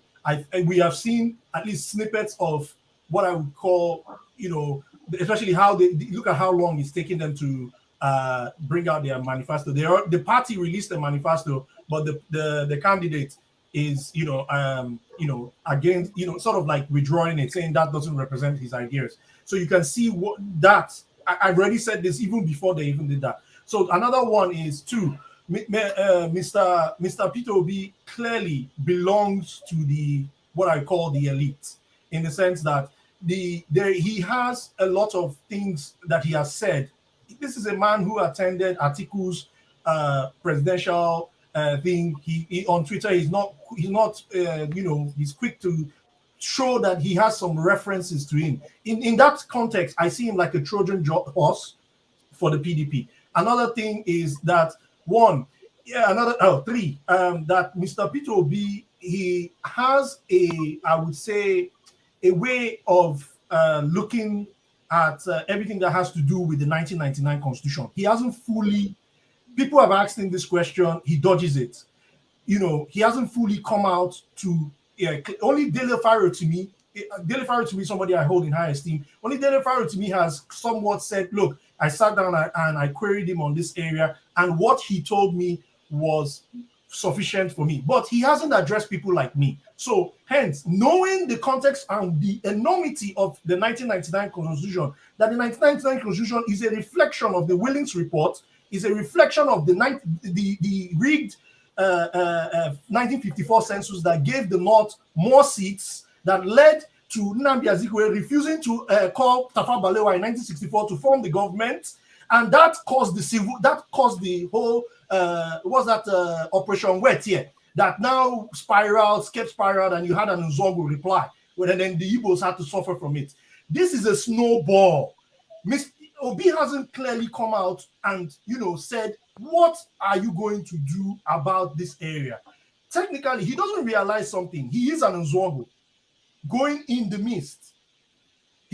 Whether he likes it or not, sometimes he always say, don't vote for me because I'm an Igbo candidate.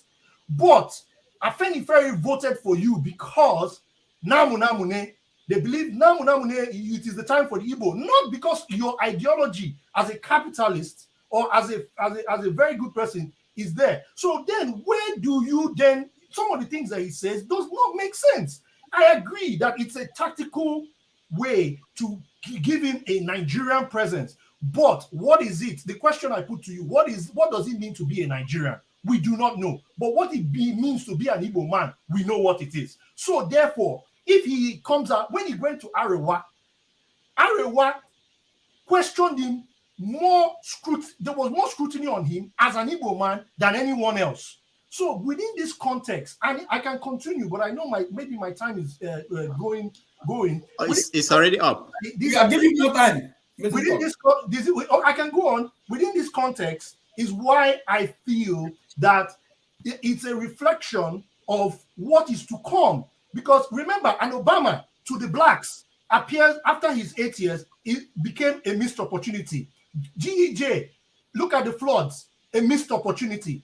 That is why I'm looking at Obi only going there to satisfy one thing and one thing only, that the context of Nigeria is based on tribalism. So he will go there and answer our name, and then therefore, what will that then mean consequentially? That we are not able to attack the demon, the demon that is that 1954 failed census that gave the North 28 seats on, that injustice that has existed in Nigeria that was perpetrated by our colonial masters has not been treated. So if anybody is not saying that, I am skeptical of you. Okay, hold on. I know there are follow-up questions. Queen of African Queen, go ahead. I want to point out two things to Scribe.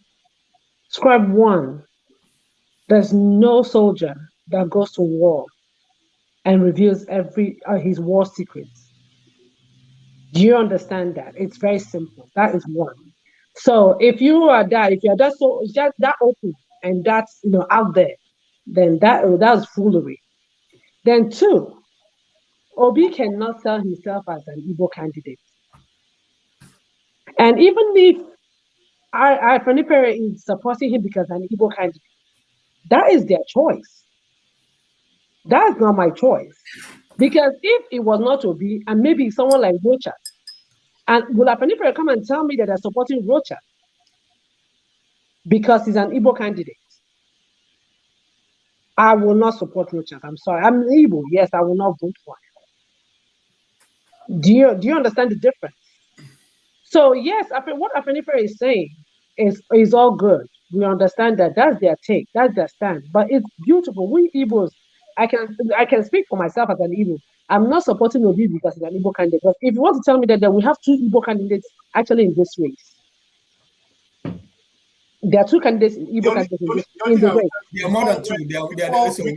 Okay, there are more than 2, right? I don't know about that. Recall 2010 when Goodluck Jonathan faced a bit of a resistance from the legislature to become the president, the accent, right, that he was supposed to have. If you recall everything that played out during that period, right, and now merge that with what Obi is facing right now, then you have your answer.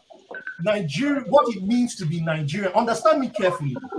What it means to be Nigerian does not exist. Anybody who can confidently tell me what it means to be Nigerian, it does not exist. And this is where we meet, and the only person who made an attempt to do this or set schemes in place was the Gowon government through schemes like the NYSC program, the National Development.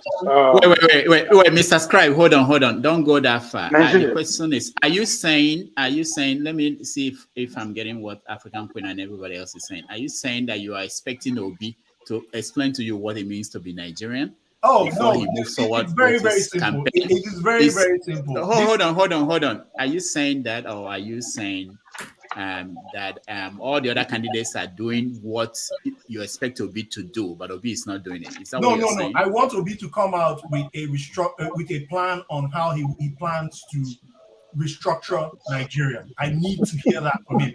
This has nothing. Can I speak? Let me speak to that. This has nothing to do with your strategy. I can give you historical precedents. Those who know me know I have my history on my tips. I can give you a history of people who clearly mapped out what they wanted to do, right? And there is nothing like yo, come and tell us, listen, people are going to vote for you or they're not going to vote for you.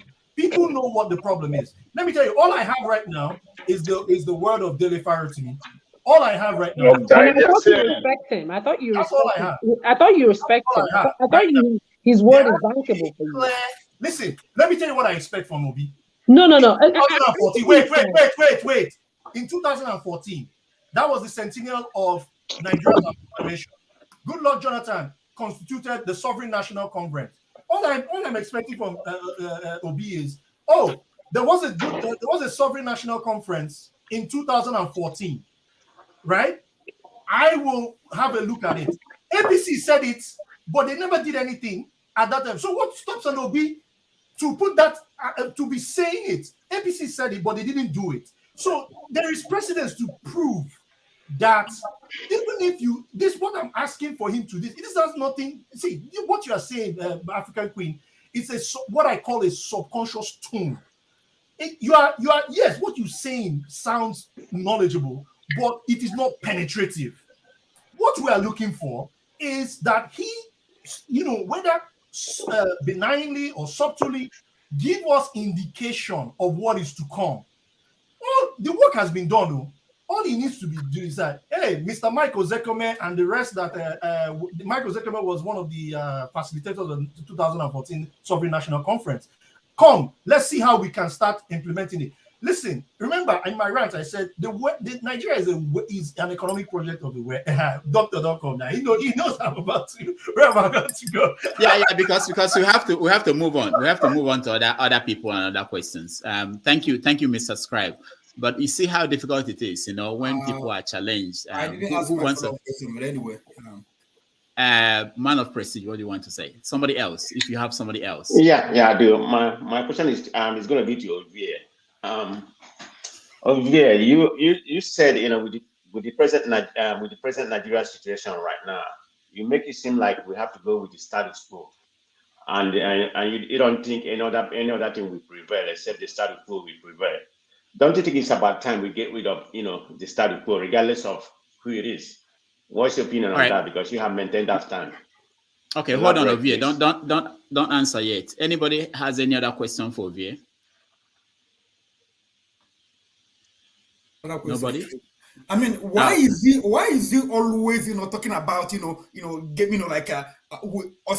1999 we've had with Buhari, we've had 2 northern presidents, 2 southern presidents. Why is he always happening on this game? They know the game.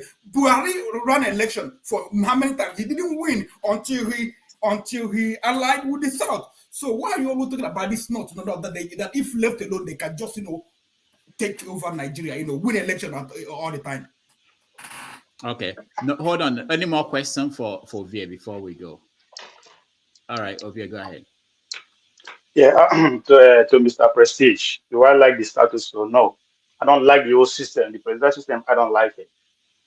But with the current level of our consciousness with the masses, it is very low to carry out that significant change that me and you wish for. None of us, nobody has taken time to actually say, you know what, fuck the government for now. Let me concentrate on Nigerians. Let me conscientize them so we can go to war. Not gun or war, but political war now. That is what we need before. We need the majority of Nigeria to be conscious of how the system works before we can actually do that kind of revolution to make sure we don't maintain the status quo anymore. Now, to Okija saying that, why am I saying the outside know how to do it? The number one thing you need to do is to put the country, put it on top table.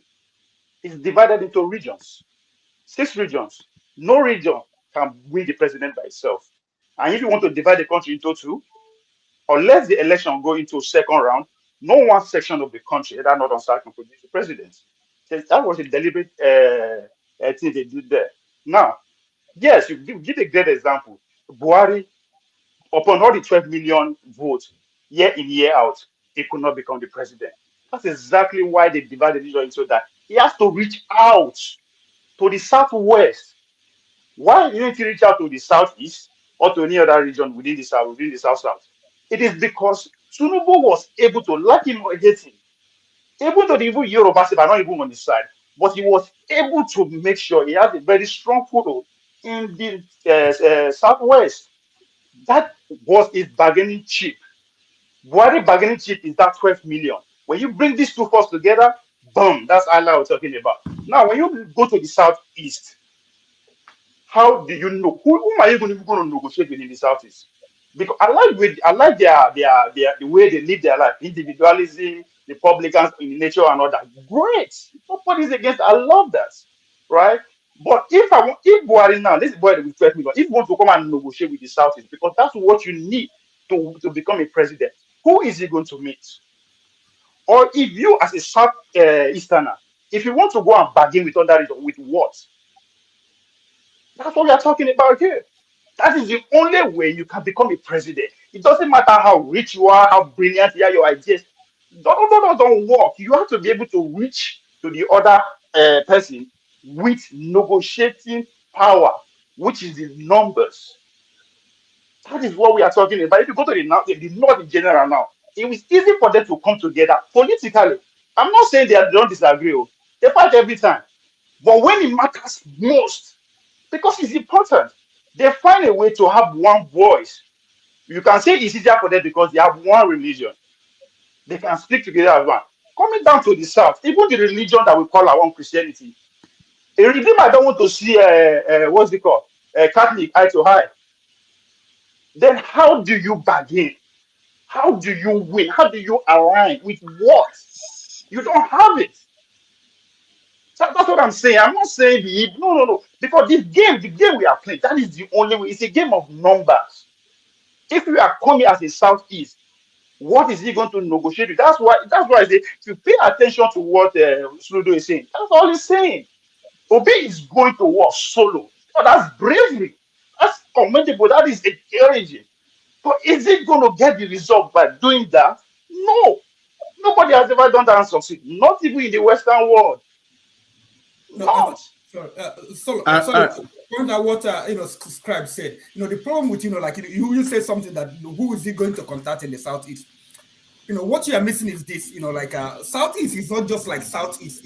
There are more Igbos outside southeast than in Igbo land.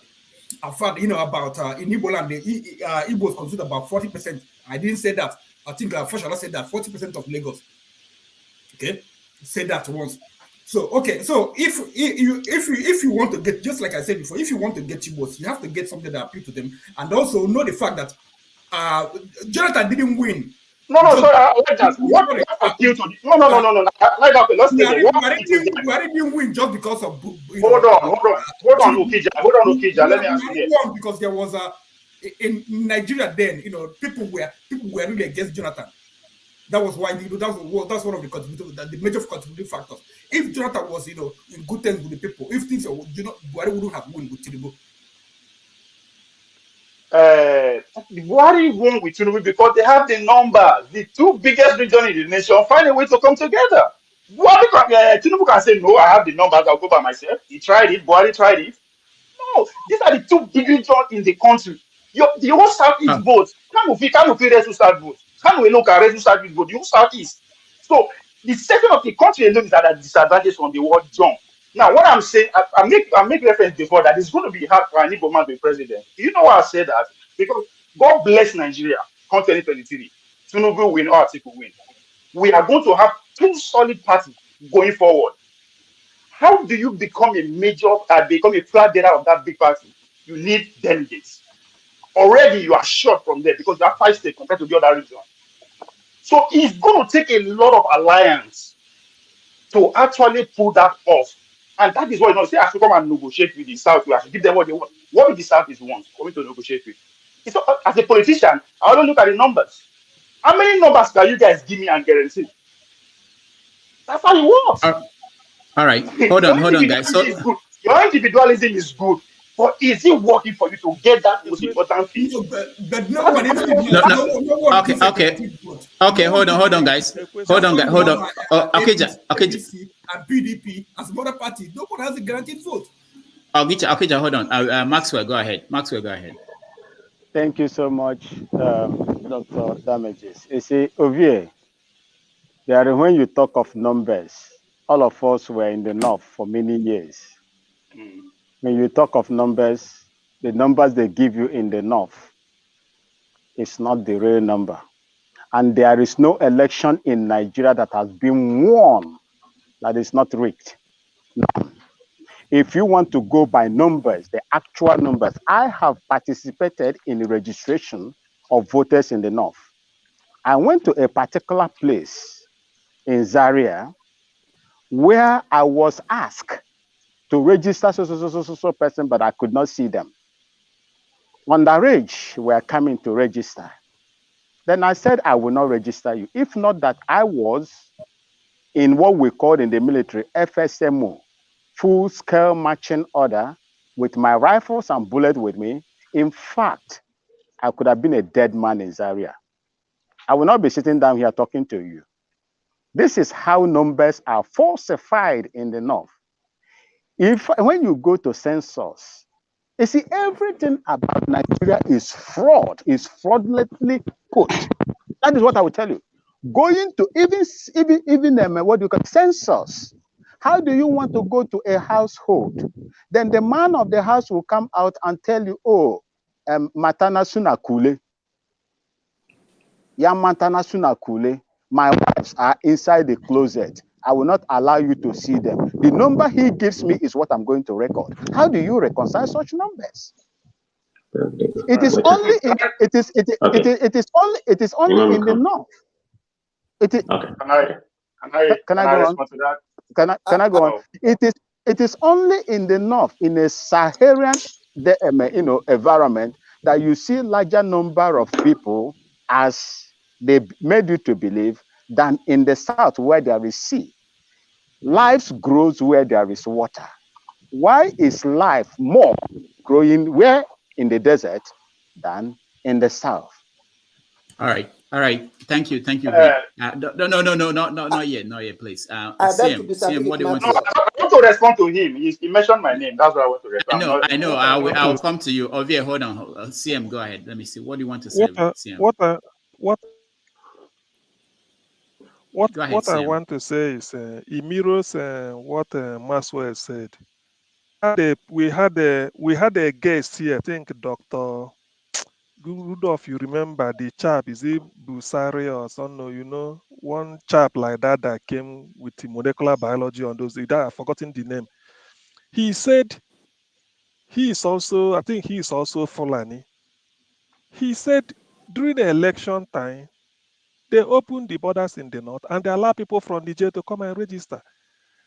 So-called population the north is boasting of is a ruse. If they are really thickly populated more than the south, they cannot be registering underage people. Look at a case in point now is this INEC something in Kano State about how almost 50% of number registered shouldn't have been in the electoral register. Where could you see that? So that's why when they are talking of the superiority of the North in terms of election power, they have to, all these things our politicians are saying it. If a free and fair election should be held in 2013, you found that this number they are parading is a ruse. And then secondly, what I want to say is this. When people want to talk about Southeast vote, they will say, okay, Southeast, look at them, maybe they are 2 million, maybe they are 3 million, they are 4 million. Okay, people resident there. But we have over 11 million Igbos living in northern Nigeria. Are they not part of the voting strength of the North? How many how many millions are living in Lagos? So if somebody, a Fulani should vote for a Fulani, why can't Igbo man in Kano vote for Obi? Why can't Igbo man in Lagos vote for Obi?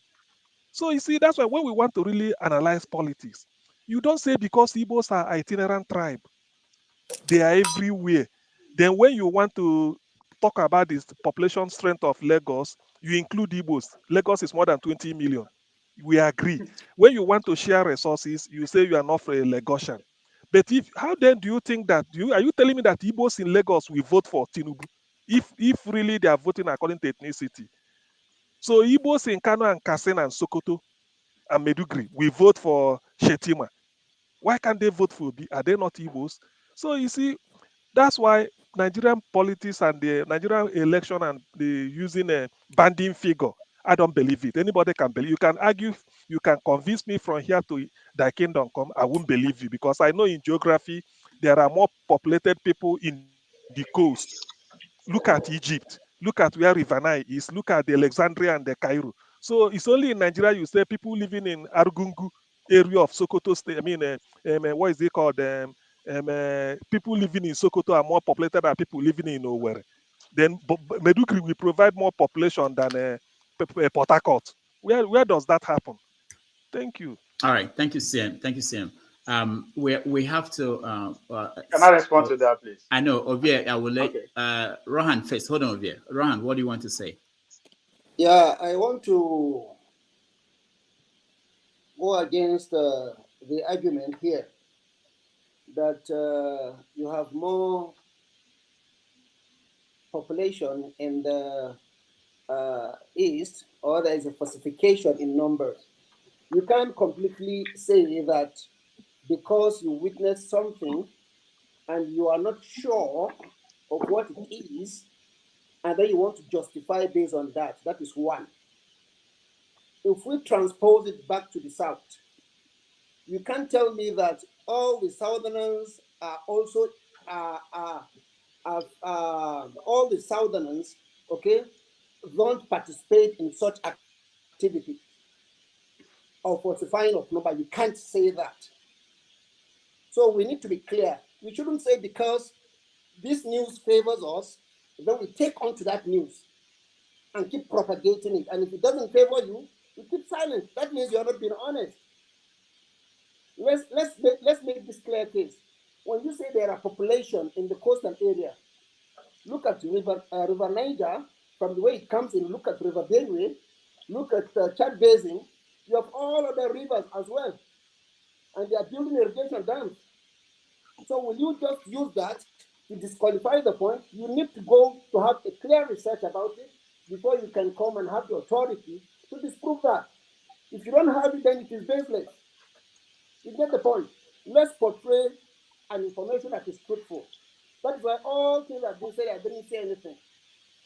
If we want the right thing, please, let's say the right thing. The other guys, the politicians that have, that you might think that they want to falsify the figures or what have you, then we hold them accountable. From the north, there are leaders there. From the south, there are leaders there. Let's hold them responsible. We shouldn't throw blames here and there. I don't think it's ideal. Because if you keep saying this, it will keep going on and it will not solve any problem. All right. Thank you. Thank you, Rohan. All right. It's okay. Thank you. Thank you. Ovie, go ahead. I'll round up. Just. Yes. Those who are saying manipulate number, blah, blah, blah. That's a breaking news to me. That's a big deal. No nation in the world don't manipulate numbers. There's a reason why you do that. There's a favor. The more number you have, the more allocation is coming to your end. Anywhere in the world, not just Nigeria. Right? Now, that's exactly what we are saying. The further you are away from power, the more you think other people are doing more for their region in terms of manipulating these numbers. The question is that, is it allowed in the game or not? The thing I wouldn't catch now in the thief. Why is it that you cannot manipulate the number, even though it's going up? Because no election in this world is free. America, where we did, dead people vote during the last election, dead people. So there's no way you don't manipulate it. That is why you pay to be on top. When you are on top, you have the monopoly of everything within that space, including violence. If you want something, you don't need that. You 7 minutes to go there, it will take out. That is why the power is very important. So the manipulation of number, that is the argument. Bullshit. Go and manipulate it if you can. It's allowed. Since you cannot up to now, nobody has brought to book or anything. It's allowed. I'm not talking about, most of the time I'm talking about fairness, justice. That's bullshit. Me and you know that. You guys are not equal. Nobody knows, oh, it's fairness. You can say that. Power don't know who they come. He doesn't know your name, your religion. Don't care. Power don't care all that. Go get it. That's what it is. So these people that they criticize every time, they understand the game of how society works. Not just that they don't go Harvard, they don't go, but how society works, what runs the society. They understand that. And that is where we are getting it wrong. Get the power and manipulate it the way you want. If it go with you, fine. So the way we complain, we just sit down and complain and miss the obvious. I don't analyze my policies based on what ought to be. This is how it should be. No, what is happening right now? As for today in Nigeria, the Northerners on record have the numbers more than the South. You can disagree as you want, but that's what the record book is saying. And that's what I will listen. That's the most important thing.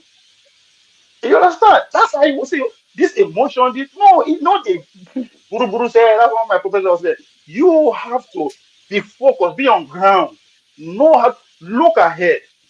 How is it that nobody is talking about the fact that the Southeast has 5 states, while some region has 7? How? Where would that be? Where the fashion this state? Yes, That's not how it is in the beginning. we've been talking about it. All right. About it. We've been talking But it about doesn't change. 7 states and Since you have 5 not states. changed, I will keep basing It's not my yet. own calculation on that. We're talking Because about if you are passing the party system, if you are passing the party system, it's a delegate yes, thing. it has. And you don't have the number. All right, hold on, guys. We are in the third hour of the show, so we have to change topic. But it hasn't changed. Yeah, we have to change topic. Until we decide. They said, I'm supporting Obi. I have no regret to say, Obi is the former governor. If he's coming to River State to campaign, I will give him logistic support. I will give him vehicles. I will give him security. I mean, should I say a former governor, I will not give him vehicles. I will not give him security.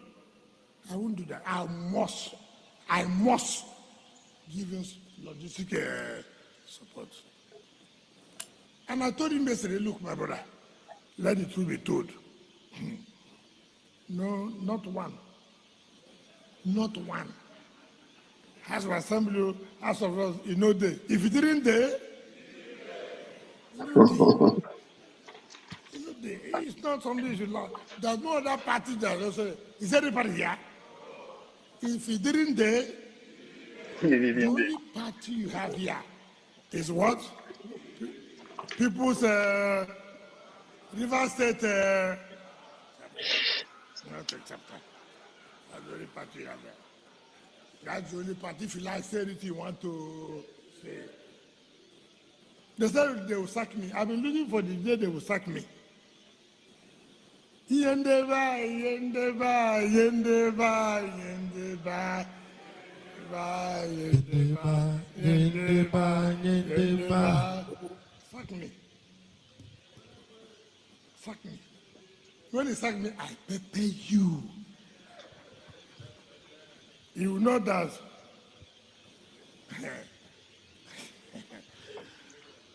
Can you not be what? Show you? Who will not be like that, too?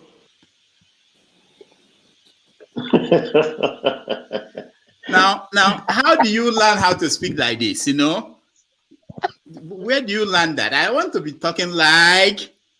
You guys are not playing now. I want to be speaking like Wicked. Anyway, it's amazing. Mr. Hugo, if he didn't day, he didn't day. If you don't get that, you don't get that.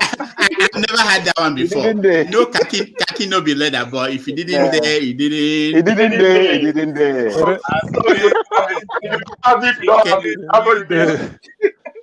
So we're going to talk about Wiki, but not immediately. What we're going to do now is coming. Yeah, we'll talk about that later. But I have someone who wants to join us. He ran for to be a state delegate representative in Maryland. He lost. I couldn't get the people that won in Georgia. I got someone that lost, but he wants to. I want us to talk to him and have an experience, see what he went through for a few minutes, and we can also question him.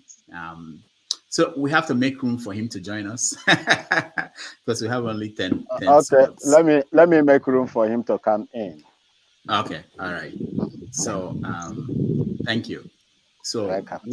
while we wait for him to join, I think I hope he's watching. I know he's watching, not I hope. I know he's watching. So if I see him, I'll let him in.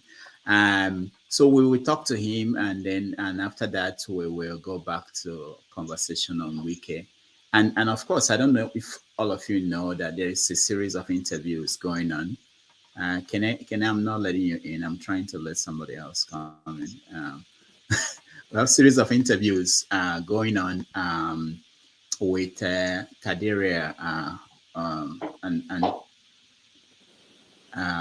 she interviewed Shoera already, and she's going to hopefully interview Bola Tinubu on the 23rd. So. No, I'm laughing because I'm trying to make room for this our guests to come in, and some people are forcing their way in, even when I don't want them to come in. They know themselves. But so why we? That's why. All right, that's okay. That's okay. All right. If So there is anyway, room, I'll just leave and allow him to come. No, yeah, I can't see him. I mean, I was communicating with him here. Oh, okay. Yeah, No. yeah, Dr. Damage, I can leave, Yeah. so I listen later. Thank you. Okay, you can come back later. Yeah, just let's make room for him. Okay, thank you so much. You know the way people now dress up to come on this show. I can see John Alba dressed up like a military. What is he come up? What is he trying to prove? He's ready. Ready for 2023. All right. You know what? While we wait for him, let's just have a conversation on Wiki. African Queen. You start us. Wiki received Obi in Port Harcourt, and the day after he made that statement. What do you think about the role he's playing? I think he's playing smart. He's trying to preserve himself in the midst of all that is going on. He is trying to secure himself and make sure he secures his base, and yet deals with the issues on the ground. The truth is, I see people saying that they are going to reconcile. It's not going to happen. It's not going to happen because what they did to him was huge. So it's really not going to happen. I wouldn't want to, even if it happens, if I were them, I would not really take him. I'll take him on, let's say, face value. I wouldn't trust him. But I love what he's doing. He's working for us. I'm obedient. Now, what do you think about this? There's something that happened. I know that we've not talked about it. That people were saying that Obi essentially dumped the Labour Party candidate for governor in support of Wike's candidate. Did you see that? What happened? I have no idea what happened. The truth is, in this, there's something that Ovie says that I beg to agree with him a little today. You have to make compromises. You have to build bridges. You have to give up something to gain something. They should understand that you cannot fight PDP in that state. It's not going to work. So if this is what it will take, then they actually should play ball. Yes. I don't think they'll be strong enough to take on Wike. So why would you want to do that? So if the candidate, it's okay. It's okay. We save today to approach it again tomorrow. But there's a bigger prize at stake. So yes, I don't mind. It's a smart move. Yes.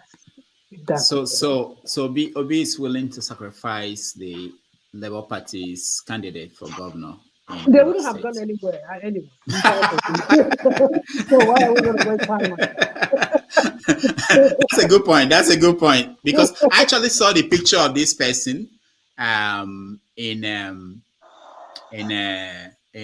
hospital. She whether it's she or he, I don't know, but Okay. the candidate is in a hospital, and so yeah. All right, No, that's Obi interesting. actually no, Obi. I saw a tweet he made today. He was actually trying to explain that he didn't know about her being in the hospital, or he was at Okay. point. So he didn't know, and he actually apologized. He tries to be very open, with what he does, except some of his strategies that Mr. Scribe is looking for online that he's not going to put out there. so, so that's it. But No, he should understand seriously, he's too. gonna surprise you. Like he has no, No, he does. Listen, if he wanted to treat it right, he would have Honestly, he does, Mr. Scribe. We have heard obviously APC included talk it that. in their No. manifesto in APC has given us 2018. So restructuring they didn't do manifesto. it. We have had restructuring manifesto all along. I don't even want to, let's not argue on it. We've had them talk about it. Nobody has ever done it. This is a man that, if I know one thing about that man, he has the will, he has that, strong will. He has the willpower to actually step on toes, as gentle as he seems. Anambra as a state, you don't know that state. So he has what it takes. He is strong to take on that state. I need to see Are some. you from Anambra? I'm an Iberian to the Oh, core. yeah, so you know what I'm talking about. No, People to take on that state. I don't know what you're talking about. It's not There's simple. many things that I cannot even say here, right? Surrounding the gentleman that I dare not even say. Okay, I can only come and look at it objectively. Okay, what he needs to do to. I'm not on the fence about him. He's the best candidate. Okay, Sure. what I want is if he's going in there, that we from the time he is going in there, we kind of understand what it's going to be. Look, his choice of Yusuf Baba Ahmed is also another reflection of what's going to happen. The people he has surrounded himself with is also another idea of what is going to happen. When you look at the presidents around, those people around him, you begin to see what kind of the early days of an Obi government. Like Delefaro to me. No, not Delefaro to all. Why? He's around him. Delefaro to me has already clearly said that he will not take up any position only if he is given the portfolio to dismantle the 1999 constitution. Okay, so that's Delefaro. Clearly, he has said it, right? But Delefaro is not interested. I'm talking about the Oselocas of this world. I'm talking about the people around him, the Patutomis. Those people around him. Mr. Scribe, how do you dismantle the constitution?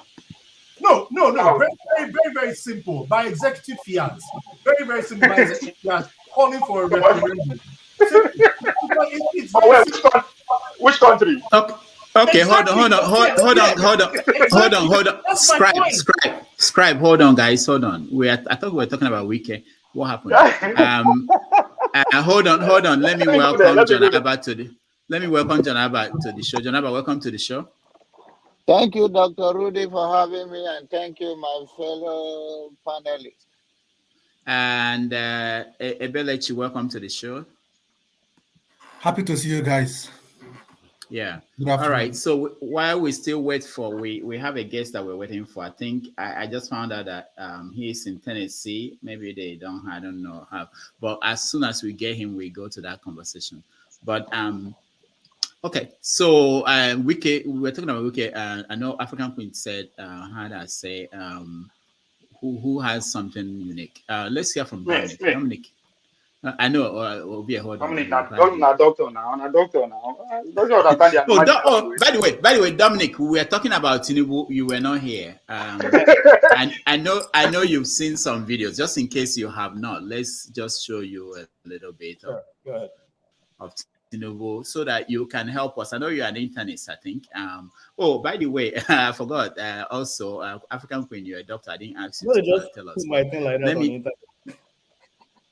I'm just kidding. I'm just kidding. Go ahead. Okay. All right. All right. Let's just watch a little bit. Oh, I cannot. I have a lot of Great people. wonders. Here is a successful again, a town hall different from blue Bulaba of the other parties.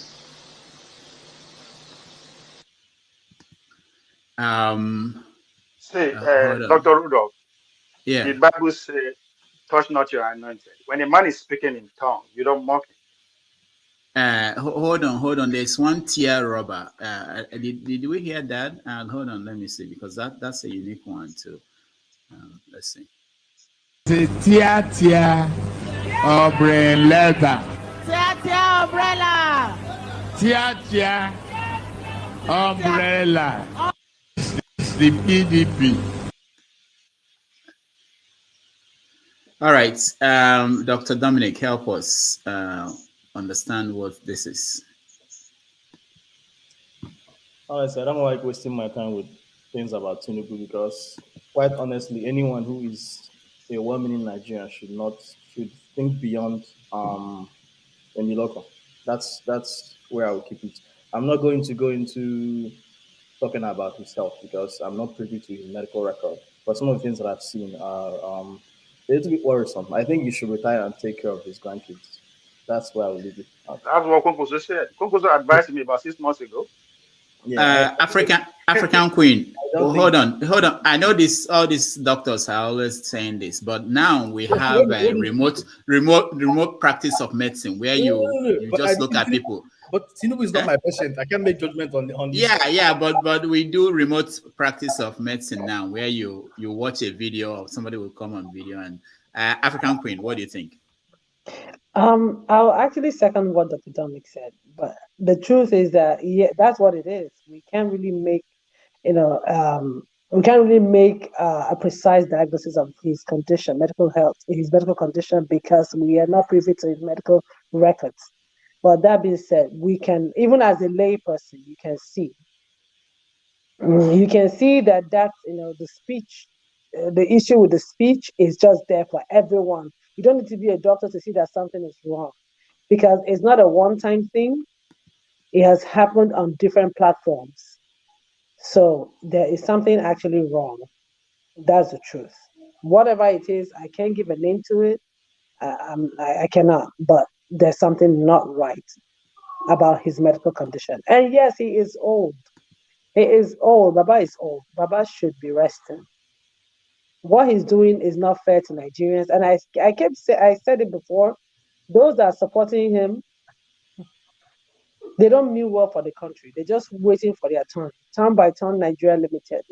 They're not trying to really get us on a platform that will actually elevate the country and put us where we're supposed to be. Yeah, because if you look at it, is this the leader that's going to speak with other leaders of the world? And he'll be saying, Baba, blue, blah, blah, blah, blah. Is that what he'll be saying? So would they be interpreting that to other leaders of the world? I don't know what they're trying to do. I don't know. They're making us look stupid. Like we don't have sensible people in the country. They're making us look stupid. How can they parcel that and give the world? You can tell lies to Nigerians and try to spin things, try to make him look good. But please, do you think everybody is just the average Nigerian that you think is stupid?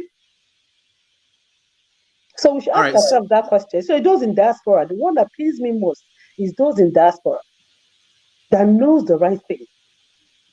Those in diaspora, that's the one that pains me the most. But it's okay.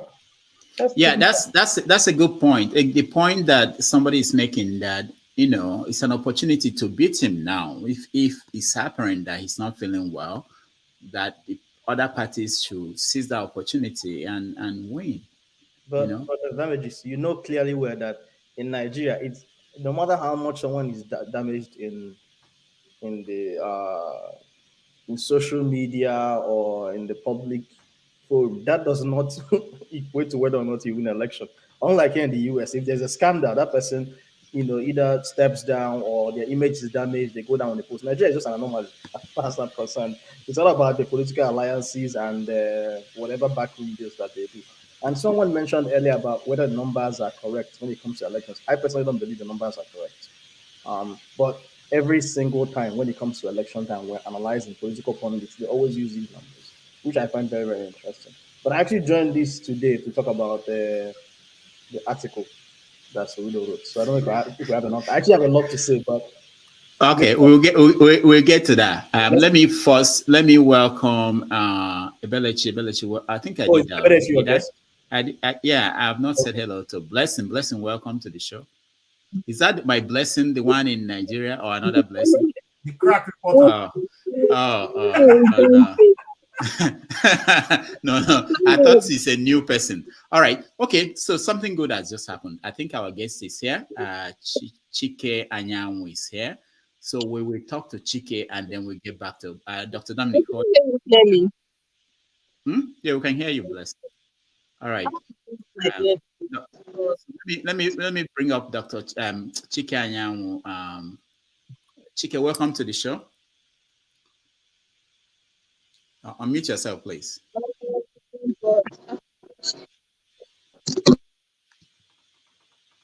Can you hear me? Chike, unmute yourself. I can't unmute you. Yeah, I can unmute Chike as well. Okay. Yeah, it happens sometimes. I don't know the setup that makes it difficult to unmute somebody. Chike, can you give us a thumbs up if you're not able to unmute yourself, so we know what's going on? Okay, so maybe you can leave and come back. So maybe the thing is, if he's using a web browser, maybe that web browser needs to restart so that. Okay, he's unmuted now. He's unmuted now. Okay, Chike, welcome to the show. Thank you, Dr. Damage. It's nice to talk to you. So you are in the lion's den. So this is the family, and you don't mess with them. They are. So Chike ran for office in Maryland to be a state delegate. He lost. We want to know why. Because all the guys in Georgia, they all won the election. I don't know why Chike lost. We couldn't get the people that won the election. They are very busy throwing parties. So we got someone who lost. He will tell us his experience. So Chike, welcome to the show. Thank you, Dr. Tamages. So this is not the first time you ran for office in Maryland. No, this is not the first time. It's the second time. So the first time, is anybody in Maryland that on the line? Is anybody in Maryland? Don't worry, there are over 500 people watching. Somebody is in Maryland. They didn't vote for you anyway. Okay. But go ahead. Yeah. Okay. I used to live in a county called Anne Arundel County, which is where the seat of Maryland, the capital of Maryland, is in Anne Arundel County, in Annapolis.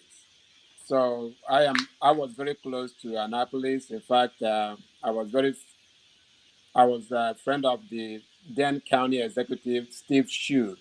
So I'm just giving the background, just in case any one of you lived or lives in Anne Arundel County. So I lived there and I ran for a state delegate, and boy, it was awesome. It was a very good experience. And so I've been hearing you guys talking about Nigeria and how expensive it is to run for office in Nigeria. And I was thinking, man, if I was in Nigeria, the little me who would tell me to run for office, I probably would not have the opportunity. Nobody would give. First of all, I couldn't afford it. But here I'm in a foreign land, and people value my opinion, and I was being asked all the time to run and to run.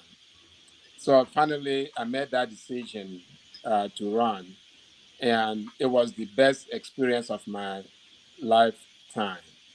And so, I'll let you guys ask any questions about if. So let me start by saying how many you ran as a Republican. I heard. Yes, that's correct. In Maryland. In Maryland, yes. Yeah, and And you. by the way, Maryland is 3-1 Democrat. So That's why I said that. I wanted to make sure you know where you were running. Okay. So how many votes did you get? I had in the district that I ran in District 21, I had 10,000 votes. The person that had the next highest had 13,000 votes. So you lost by 3,000. I lost by 3,000 votes. In Maryland, that's not a bad loss at all. Um, so my thing is that sometimes we are afraid to state who you are. And I went out and I knocked on every door. For I lost because I didn't have the money. I raised $20,000.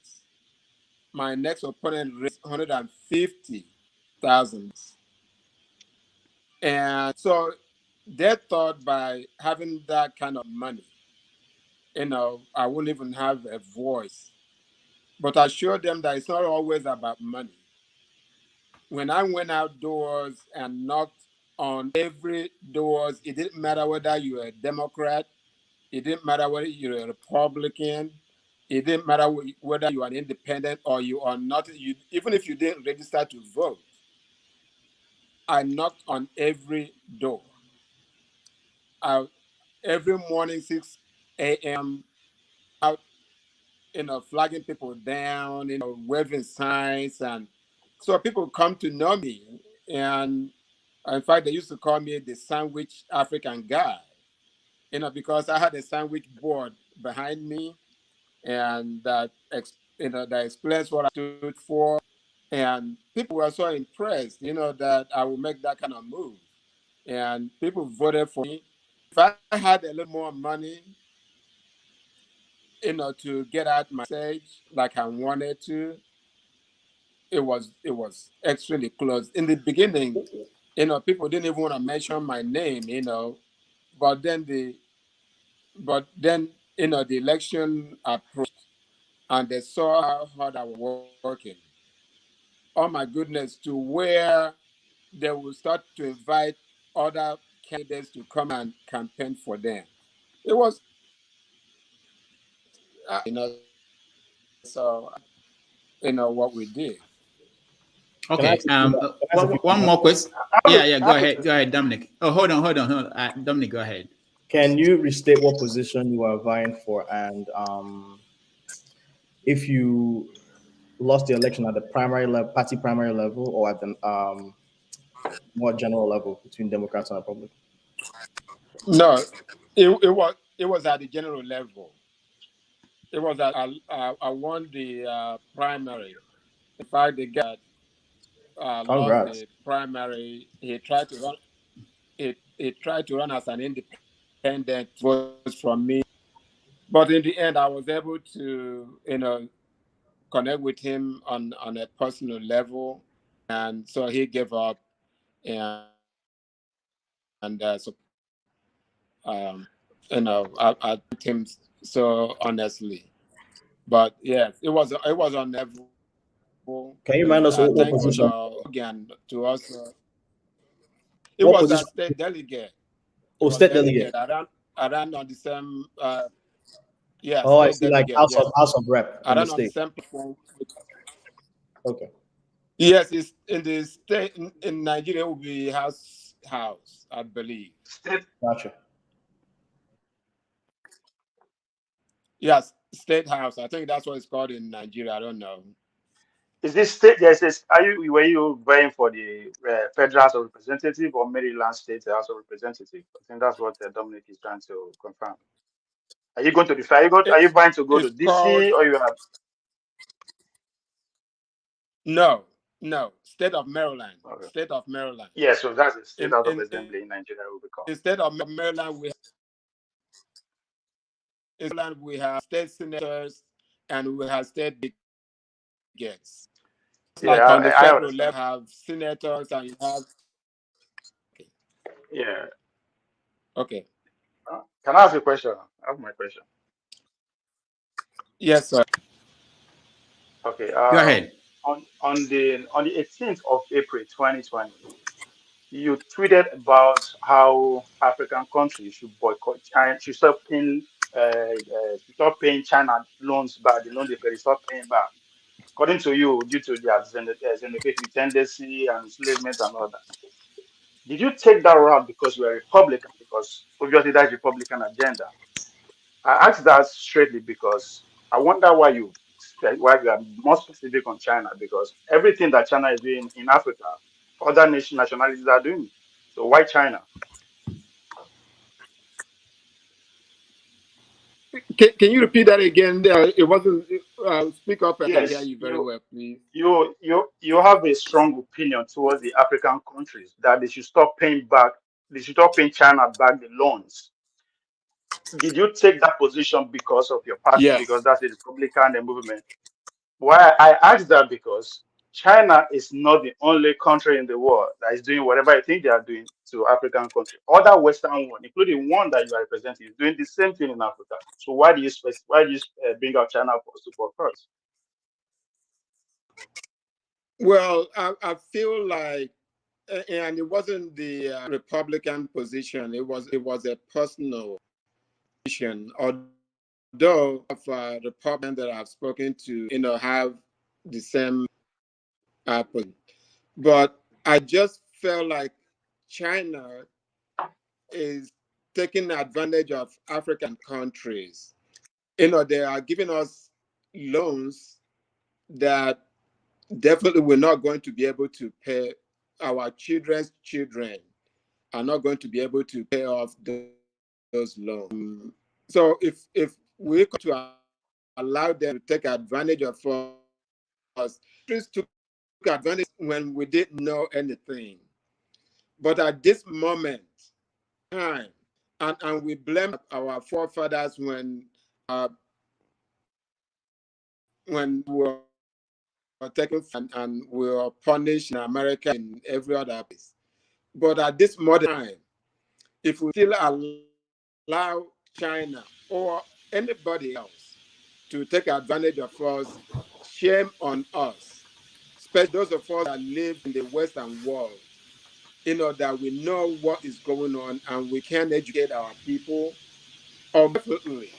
And I'm not trying to segue into Omoyole Sowore, but I felt like somebody like Omoyole Sowore knows about what's going on right now. I will not let Nigerians, Africans be taken advantage of. So that's why I took the position I took. China, if you let them continue in that path, shame on us. And that's why I also liked President Trump, because Trump was the only candidate that can stand up against China. If when China they were killing Nigerians, they were taking out houses that were owned by Nigerians. When African President Buhari could not speak up for Nigerians in China, when other presidents in Africa could not speak up for Africa in China. Imagine it was the same Trump that called the S-hole or whatever. But he stood up and spoke up for Nigerians and Africans against China. People wonder why do you support Trump? I do believe it's like that. If you forget his antecedent, what he talks, how he talks, but you look at his policies, you will have no other choice but to know that really means business. So you are saying Trump over DeSantis?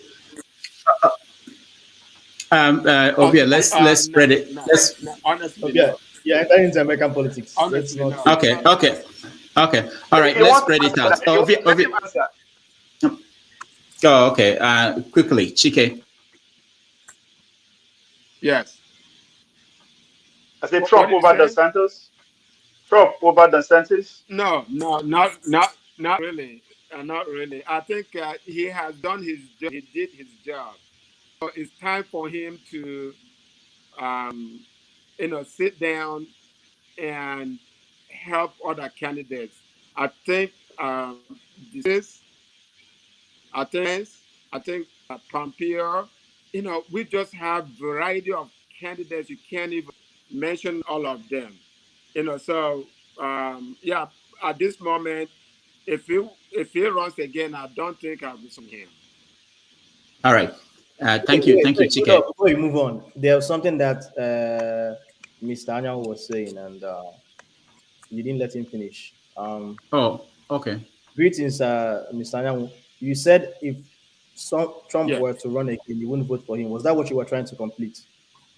And can you elaborate a little bit? Yes, Why yes, not? most definitely. If he was to run again, Tell us why. I will not support him because we have younger um, people, younger candidates that have the same policies that he has, or that don't say things the way he says them, that makes Republicans sometimes look racist. So DeSantis is a good candidate, kind candidate. Mike Pence, his former vice president, is a very good candidate. Pompeo is a very good candidate. It's just a wonderful candidate. Oh, by the way, another candidate from South Carolina, the black guy, you know, um, his name is escaping me right now. He is a Tim Scott. yeah, Yes, Tim Scott. Tim Scott. Tim Scott. Yeah. Very great, a great candidate. So we are not lacking candidates. So Trump, he's done a very wonderful job, and it's time for him to sit down. Okay. All right. So let me get it back to Nigeria. I know that you are interested in what's going on in Nigeria, and why I brought him here also is that some of the guys we're looking at here may get frustrated. Let's say Tinubu wins the election. Someone like Ovie could get frustrated, and he may want to run for election here in America. So that's another part of this story. But I know you're interested in Nigeria and what's going on in Nigeria. So how do you see the Nigerian political environment today? As an Igbo, a full-fledged Igbo man, I love being an Igbo man. I really do, and I'm also a pan Nigerian. I'm a pan Africanist.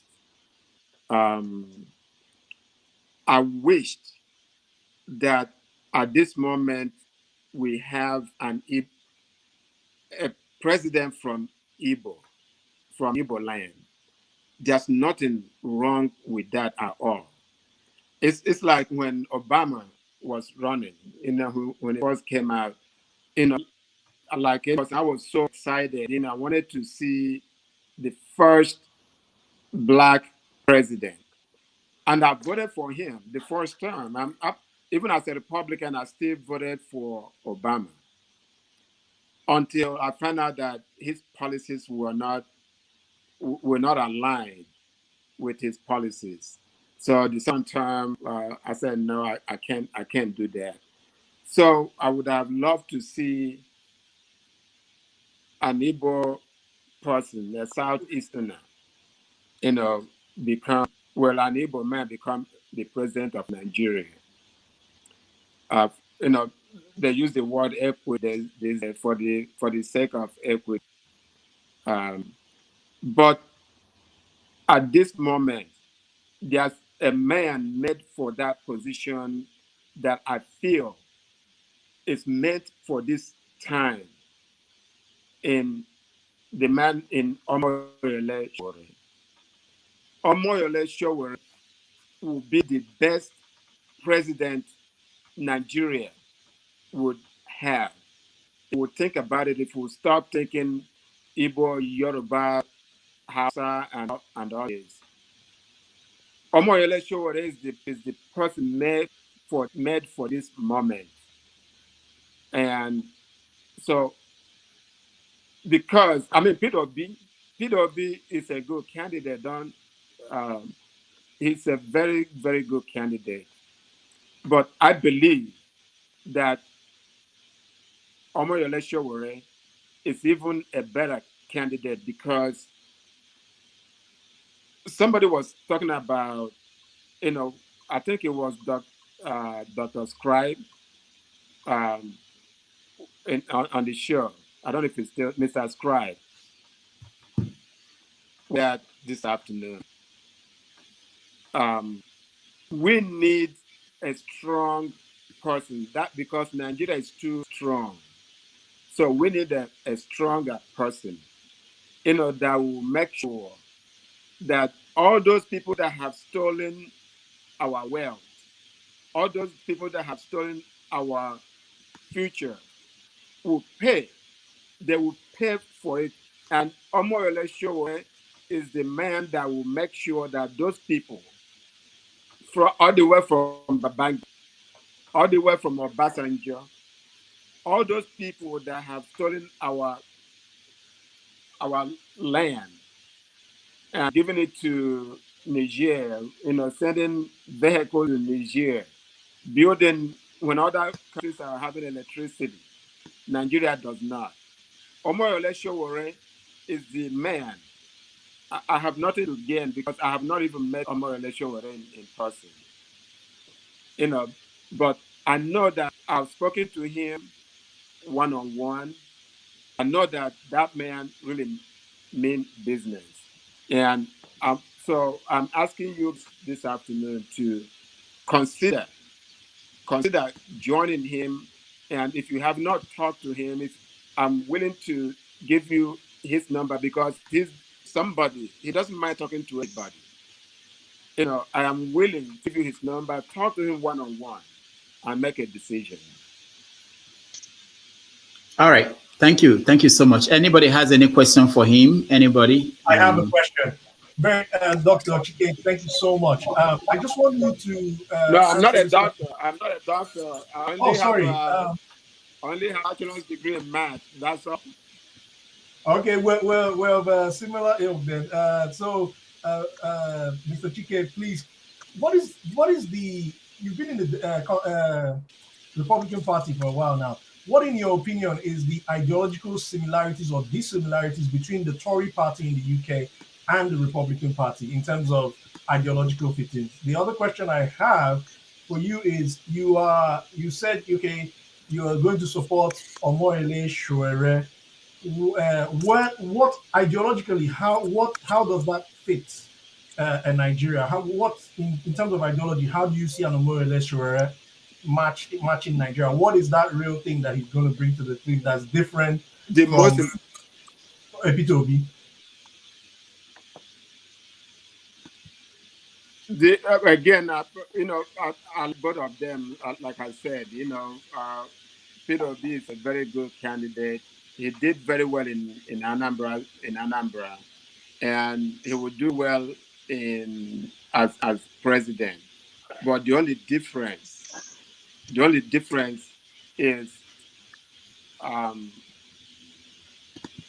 Peter Obi is not going to prosecute anybody. Peter Obi will go, oh well, let bygones be bygones. But Omoyole Sowore is that man that will say, all the money you stole, you're going to bring it back. He is very fair. All the time, let me give you one example of his fairness. All this time that Nnamdi Kanu goes to court, do you know that Omoyole attend all time? Please tell me one time that Peter Obi has spoken about Nnamdi Kanu. Never. I just want to. Peter Obi attended Nnamdi Kanu's mother and father's burial on record. Yeah, burial. I'm talking about, he didn't want to sin, but I'm talking about going to court. Every time that Nnamdi Kanu goes to court, Omoyole Sowore there. In fact, he almost got stabbed today while attending one of the court cases. Omoyole Sowore is somebody that it didn't matter whether you are his enemy. He will speak up for you. For instance, he spoke up for Sani from Kaduna. In fact, he's running. I think he's running for governor now, or Senate. No, I think governor. You know, All right. Omo election where they spoke up for us. Even when they're not, that they're not in the same party, but he speaks up for everybody. It doesn't matter whether you guys are in the same party or the same state or not. See how he attacks Tinubu or Basanjo. All those people, all those bad people, he attacks them. He's not afraid of anybody. And that's the kind of person that Nigeria needs. Somebody that's going to stand up and tell those bad people, enough is enough. What you stole, you must give back. That's why I'm supporting Omoyele Sowore as opposed to All right. Peter Obi. All right. Thank you so much. Is there any other question for him? CM, go ahead. No, I want to say a rejoinder. You see, I've had people say on different occasions that Peter Obi do not believe that stolen money will be recovered. He will forgo it. That's not true. Peter Obi visited was it Los Angeles during the time he was in the US. This question was put to him. He said God gave him 2 eyes to start looking front and not backwards. But what he will do is he can never, because thieves stole all the goods in your store. You shut down the store and start running after the thieves, meaning that the ones you left behind will either get rotten and you lose customers. That what he will do is he will hand over the issue of recovery using the rule of law to the appropriate authority, the police, while he continues with what he's doing. In other words, under P2B, if you present evidence, probably the EFCC will be strengthened to go after all these people. It's not for the president to say, go to Mr. A, arrest him, go to Mr. B, becomes vindictive. It's the law. If you put a nice person, a very strong personality to be in charge of EFCC or any institution like that, and then strengthen it using the rule of law, that's all you need. They will go, even when you are there or not, it will be a done deal. But it's not for P2B to say, go after Babangida, go after this. That is not how it's done. And that's what, when people are saying it, they only play into the gallery to win popular vote, that I will do this. Because if you want to put Babangida, he will go and get people like Mike Ozekome, maybe 50 of them, and they will store the case. So until you strengthen EFCC and have the evidence and put it in a way that maybe within every corruption case, within 3-4 months or higher 6 months is settled. If you go and leave it the way it is, they know the loopholes. The senior advocates know the loophole. They can use delay tactics. For 2 years, you haven't finished it. So when Peter Obi said it, he's trying to say, I will mind my business and then allow the law to take its course on anybody. It's not that he said he won't recover any money. He hasn't said so. And if you ask him tomorrow, he will still give you this. He will refer you to it. He has said it a lot of times. He said, you can't leave your shop and be chasing thieves when that have taken your goods. You hand them over to the police. Say, police, so and person, go and chase them and recover my goods while I continue selling what I'm selling. That is the analogy he used. Thank you. All right. Thank you. Any other comments? Janaba, go ahead. Thank you, Dr. Reed, for having me. Mr. Chika Wenyanwu, why do you get involved in American politics and why Republican Party? And are you interested in going back to run in Nigeria in the future? Let me take the last question. No. Going to run in office in Nigeria? No, sir. No, I have no interest because I'm not that strong like more or less, but if it does make things better, there are areas that I can help. But answer your question, why am I interested in running for office? One of the issues that I ran 2004. I wanted. Let me tell you how I started running. First of all, I was invited by a Spanish group in Annapolis, Maryland, to speak to them.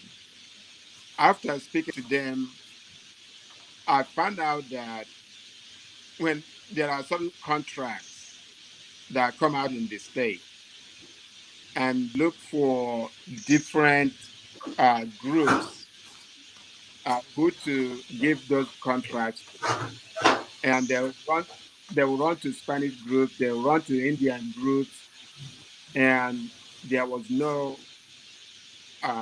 African group. There was nobody to go to. The, if you're not at the table, the if you're not at the table, you're on the menu. So I said, man, really? That could not happen. So that's how I started running because we needed a voice. I'm also, as a Republican, I was tired of some social issues that I don't believe in. You know, most of us we know the values that we have, and we're letting those values, you know, like go down the drain, in our eyes, So I'm I was running for the voice of the voiceless, the unborn child. I was running for the homeless. I was running just the voice to speak for themselves. I wanted to represent them. And right Okay. now, another project that I have that it's very strong in my heart. So we go down the southern border. Everybody on that part coming to the United States in their millions. Nowhere Africans are coming because we couldn't swim to come across. You go to you go to Pakistan. We provided them airplane. I'm a transporter. So sometimes I go to uh, the military bases. Can you believe how many Pakistanis and Middle Easterners that are housed in military bases? So what about us? What about Nigerians that want to come here? What about other Africans that want to come here? We are not given, we don't have that opportunity because we cannot swim our way to America. They didn't Biden has not provided us airplane for Nigerians or Africans to come. So we must come together. We are fighting. If that's the case, at least open up the visa process for Africans to have the same opportunity to come here. So that is the project that I am fighting for at this moment. So I'm always at the State House. I mean, at the State House, talking to my senators, my state delegates to help me, talk to the State Department, talk to Biden. I'm always talking to my federal House of Representatives. I'm always talking to my federal senators. So that is the project that I have going on right now. How do we compensate Africans? Since we letting every other person come, how do we make sure that Africans also are represented? So that is, Okay. and I need everybody to be involved in this one. So those are the little bit of issues. And at the time I was running, I was making sure that Nigerians, Africans that had immigration problems, there's somebody there to speak up for them. If you are opening up a business, many times they throw roadblocks on you, on your way. So I was there to make sure that I don't know if there's any Kenyans here. We had, for instance, we had one Kenyan. He has a restaurant, the Village. I don't know if any of you been to Laurel. It's called man,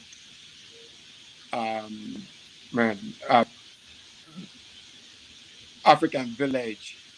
So very nice restaurant. One of the most delicious food that you will find in the state of Maryland. And I'm not trying to promote him or anything like that. His name is Kevin.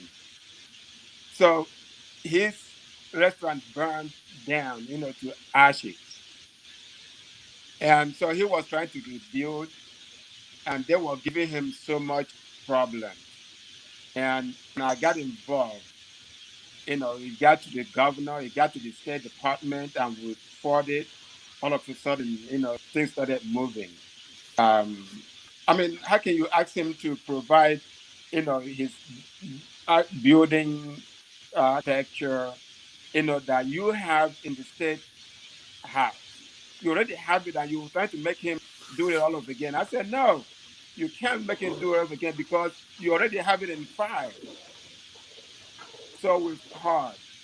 Okay, Things moved, and he wrote it, and now he has another one in Washington D.C.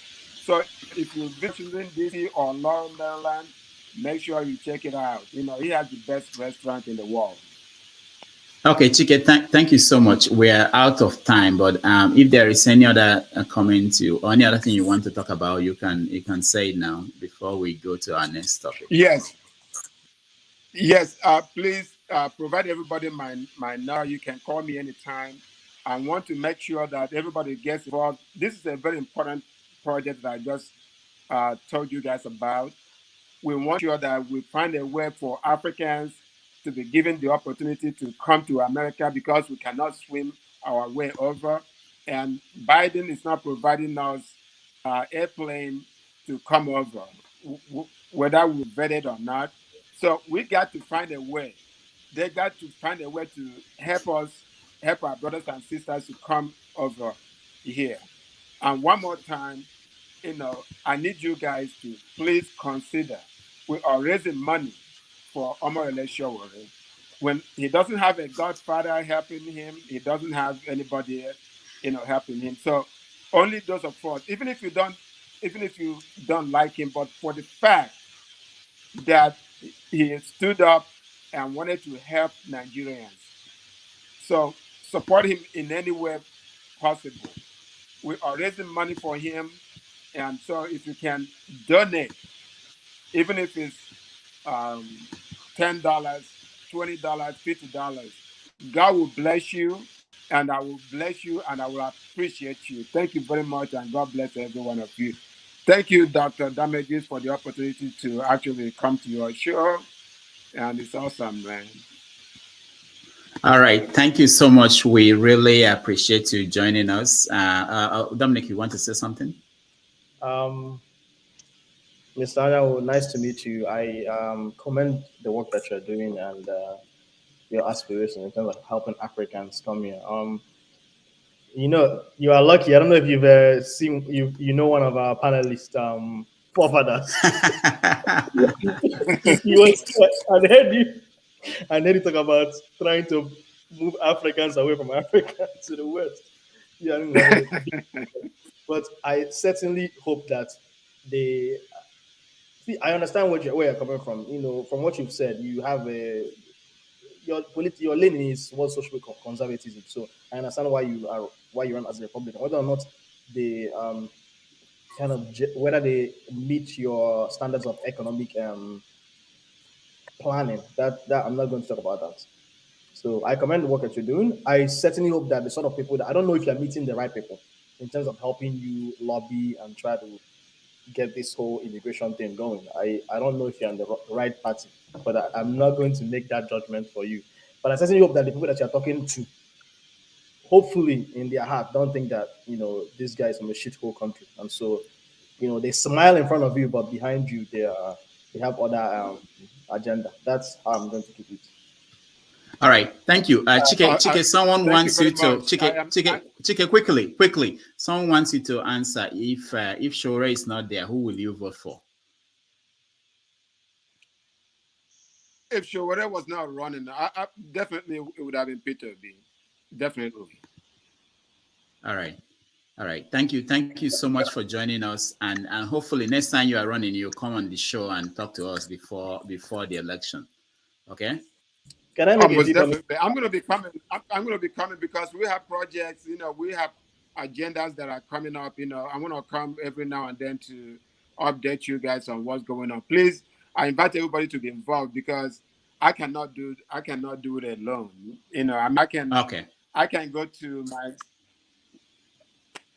my delegates and talk to them, but when it's many of us involved, it makes a big difference. Please take my number and Yeah, you can keep share your being number involved. on the comment section or send it private to me. If you want me to share with people, I will do that. But please, yeah. Thank you so much. Okay, sure. Why, Mr. No, Anyawuza? no. Okay, go ahead. Go ahead. Well, let's leave it. Let me just take a break. Let's watch Shore's interview a few minutes, and then we'll come back and talk about the subject. And there are many who would argue that actually what you did was unethical because you ran for an election and when you lost it, you decided that you were going to start a revolution. The most ethical thing that any human being can do is to aspire towards liberation. And you cannot allow your oppressors to limit your liberation agenda by conforming with their rules and laws and regulations on how to conduct your struggle for total liberation. Okay, so let me ask a quick question. Now that you are contesting again, is it because you are now convinced that the process has been sanitized and that you will get free and fair elections? No, before a revolution happens, a series of events must happen. And part of our struggle is to get the system to give way so that our people can have a fresh lease of life. Yes, the system that is putting our people in bondage, and in most cases because we are peaceful and also very. So a revolution is not a violent revolution. It has never been designed as a violent revolution. It is the oppressors that determine the nature and character of revolutions, anyways. So based on that experience of 4 years ago and where we are today, is your messaging changing? Is what you are offering to Nigerians different? How are you going to try and ensure that you have a different outcome this time around? The messages have not changed because the objective conditions of Nigerian people haven't changed. As a matter of fact, things got worse. That's what after I was about to say. 2019. The only difference in our message is the urgency of now. And that people should understand that this next election is a make or my election. And I know people hear that all the time. But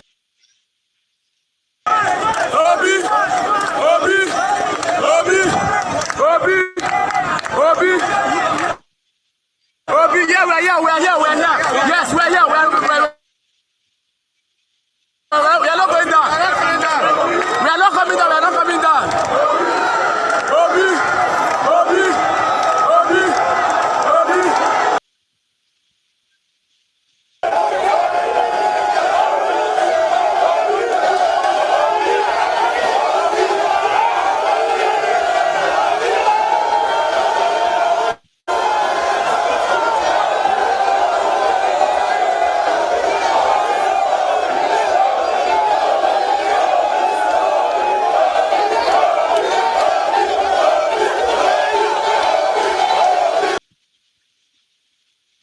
Until we decide. They said, I'm supporting Obi. I have no regret to say, Obi is the former governor. If he's coming to Riverside to campaign, I will give him logistic support. I will give him vehicles. I will give him security. I mean, should I say a former governor, I will not give him vehicles. I will not give him security. I won't do that. I must give him logistic support. And I told him yesterday, look, my brother, let it be told. No, not one. House of Assembly, House of us, there. If you didn't there, there.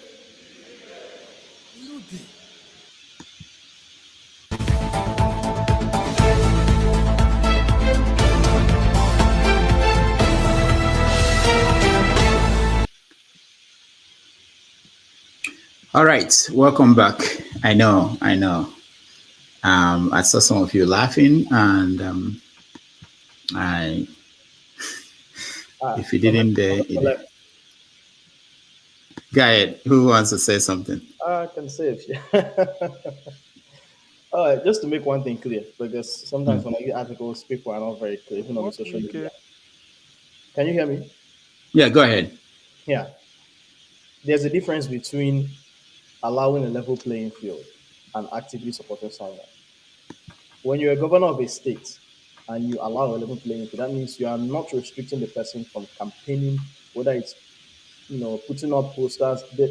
Pretty much the level of free hand that you give to a major political, let's say PDP or APC, will be the same level of free hand that you give to LP. Now, when you say that you actively support that person, supplying buses and things, that means you actually are supporting that person. So from just watching this, what Wike is saying is that he's going to support Obi. Now, whether or not he gives the same level of support to PDP and NPC is something that is yet that is to be seen. So I don't look at that as level playing field. Look at that as Wike saying he supports Obi. So someone who is a PDP governor is saying that he supports an LP presidential candidate. That is what I see. That is just me purely analyzing what's going on. One thing I wanted to say with regards to why Mr. Allen was here, we were talking about Shawara, is when I first joined I say this all the time, when I first joined this platform, I was a very staunch Shawara supporter. Just because living here in the States, sometimes you wish to go back home. So that I'm not going to deny. But something I've learned from listening to the great minds here, I know some people, get annoyed when Ovie makes comments, and from you, the journalists, and everyone else is sometimes you have to be flexible and try to understand the politics of what's going on the ground. I think at this moment, just purely analyzing, that Nigeria is not ripe for someone like Shawara. And so you can't force a revolution to happen. But Obi can still be part of that revolution. Because as far as I'm concerned, you can go and argue it to the moon. Obi is an establishment candidate. Obi will hate me saying that, but the fact that you've been in major political parties, you're an establishment candidate. Secondly, when it comes to something that Mr. Nell mentioned, which is, or sure what he's talking about, locking people up and all those things, Obi cannot say those things. You know why? He's part of establishment. And so even though he may have good intentions of running the country well, he may decide not to go after these people, or he may decide to go do it in a more diplomatic way. So he's practicing mainstream politics, and so he will not use the tactics that Shawara is using. And so my conclusion is this: I think at this point, maybe Peter Obi is the man for the times. Sometimes you may need that bridging gap where you go from a country that is being run into the ground to a country that can accept someone that has a political ideology that is inflexible like Shawara. But I think at this point, having someone who is still part of the mainstream establishment, but has potential to at least bring the economy to a level whereby you can now say, okay, we are buoyant enough that we can now at least leave more time to now go and fight corruption. I think makes more sense. That is where I put my position. And I will lastly finish with this. No matter how people push me, I will never endorse any candidates. All I can do is analyze the situation based on my opinion. All right, thank you. Eberichi, let's see. I know you've not had any chance to say something specific, I think. So we are open now for any topic, any of the things we discussed. Tinubu, Obi, Soludo, and Wike. Anything. Go ahead. Okay. Let me. Good afternoon, guys. Let me start with the very quick foray into Soludo's diatribes. Last time when I came here on the show, that was I think about a week ago. I expressed my strong disappointment, and some persons were trying to make excuses for Soludo by saying that he was just put on the spot, that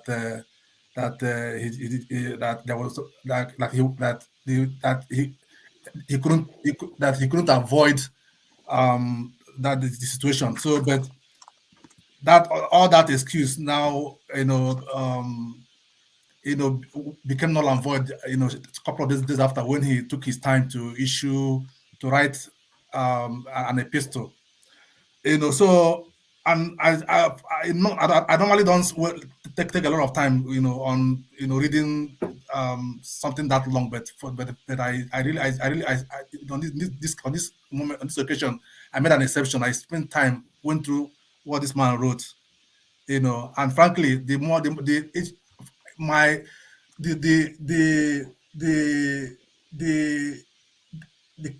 level of disgust, I mean, the level of pain I went through reading that work cannot be described in the short amount of time. Now, this is a man who was talking about what did he not even say? Like, you could just see the arrogance. Like, this man is so arrogant. I mean, somebody had told me when this man was running for an office that when I was supporting this man that is somebody from his village, that it will not be too long before I would notice the level, how much of an how much of an arrogance this man is. So, and that was very, very obvious from the tone. You know, the whole part one was, the part one was simply to indicate that if anybody pushed him, that he was going to come out with another stinker, right? So, and then he was talking about how he saved money, and how the government was able to pay his debt from the money he saved. How can you say he saved money? How did you save money as what? You were merely a central bank governor. You were not the Minister of Finance. You were nothing. You were just a central bank governor telling us how you save money. That is complete hubris, right? And then he went into all kinds of things. Anyway, I think he has already dug his political grave, and he'll be very lucky. The way I say it, apart from his abysmal performance so far in Anambra State, I mean, I've been calling my friends, my siblings who live in Anambra State, and nobody has had anything good to say about this man. So apart from his so far abysmal performance as a governor, I think he's already dug his political grave by engaging to fight a needless war against one of his own. Now, Wike is a very funny character.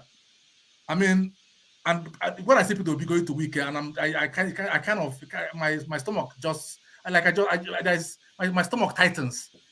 This Wike is not the kind of person. I don't know what to be expect to get from Wike.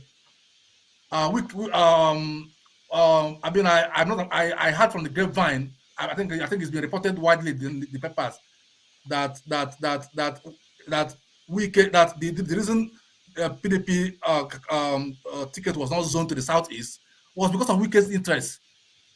So Wike used Autumn, who is his man, to what every attempt to micro-zone the position to the southeast. So he wanted it to come to south because he knew that if it was zoned to south, it would be his to lose.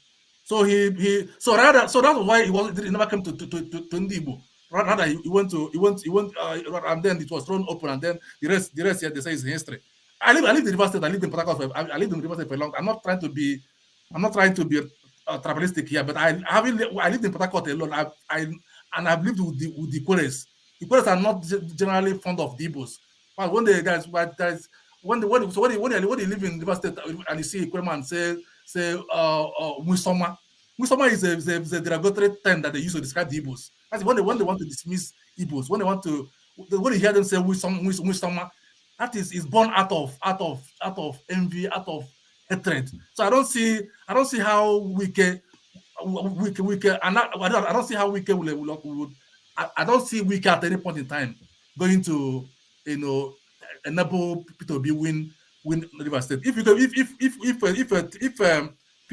is going to win River State, he's going to have to win it fair and square, and he can actually win it if the election is conducted free and fair. But I don't hold my breath, because nothing in Nigeria, no election in Nigeria actually is free and fair. But if election is held in River State today, free and fair, I expect a Labour Party to put up a fight. But with Wike, I don't. So these are just my very my comments concerning the events of the last couple of days. Okay, thank you so much. Janaba, you're next.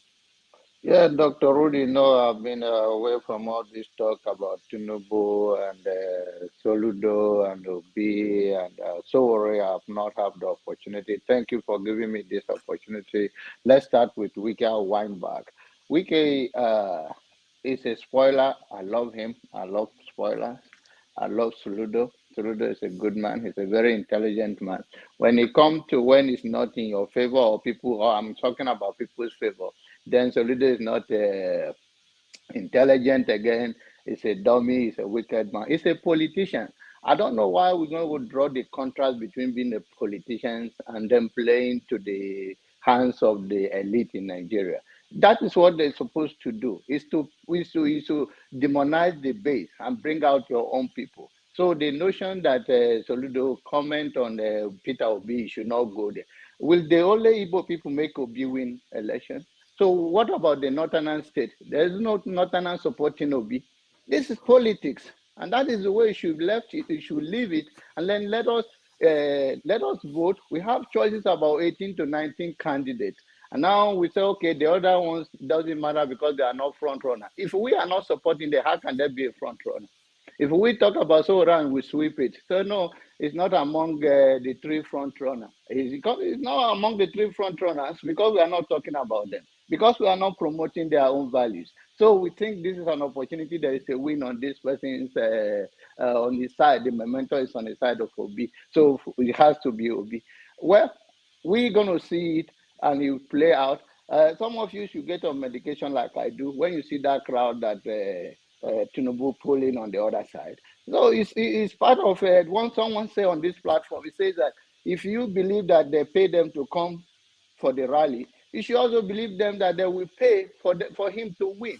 So the notion that we're not going to work on respecting one another, regardless, we are one Nigerian for now until something happens when it tip off, and we all can come to agree whether we go separate ways. But if we're going to go this way of one person, when he say what is in our favor, he's the champion, or if he's not, then he's a demon, he's enemy of Nigeria, he's enemy of Nigerian people. Nigerian people are enemy of themselves in the first place, individually. Oh, so we can talk all we want to talk. Let's move forward and talk into issues and then promote the value we all represent. This man, Chike, that came on the platform, he ran as a Republican. He think that represents his value. I wonder how he's going to raise money for support Obi, because he only raised 20,000 when he ran for the office here. The other opponent ran 100 and something. He says that. So I don't know how his platform will work with that. Though when they come to Obi, Obi is going to be a good spokesperson, a good speech talk person. We can have more long time in politics than Obi. If Obi do not win the election, that is it. Obi is going to just go there and come to Dr. Rudolph's show and become a co-host like Dr. Dominic. All right. Thank you so much. Pansat, welcome to the show. Thank you very much, Rudolph. Yeah, it's good to see you finally, because we've not been seeing you. We only read your comments, and yeah, that's cool. He's in disguise. Let me say hello to all your erudite panelists there, and those are the chat section. Look, we're less than 100 days to the election, and we're not familiar with the distractions. If you're mentioning Showere now, you're distracting us. He cannot win the election. We have a problem in the country. Nothing is working. If you're speaking here or anywhere, you're speaking for the voiceless, such as the Chibok girls, our parents, our wives who cannot go to farm. You're speaking for the millions of Nigerians who are starving, who have no food, no money. It's not just an election that we're about to indulge in, engage in. It's the soul of the country. Now, it's not very easy to have a civil discussion when you have a bunch of people distracting us. I've been on your program before, and I made the case against individuals. And after I thought about it, I figured that maybe I should use a different approach instead of naming people such as your Mr. Scribe there and others. This is not a joke. This is not academic. The candidates have presented themselves.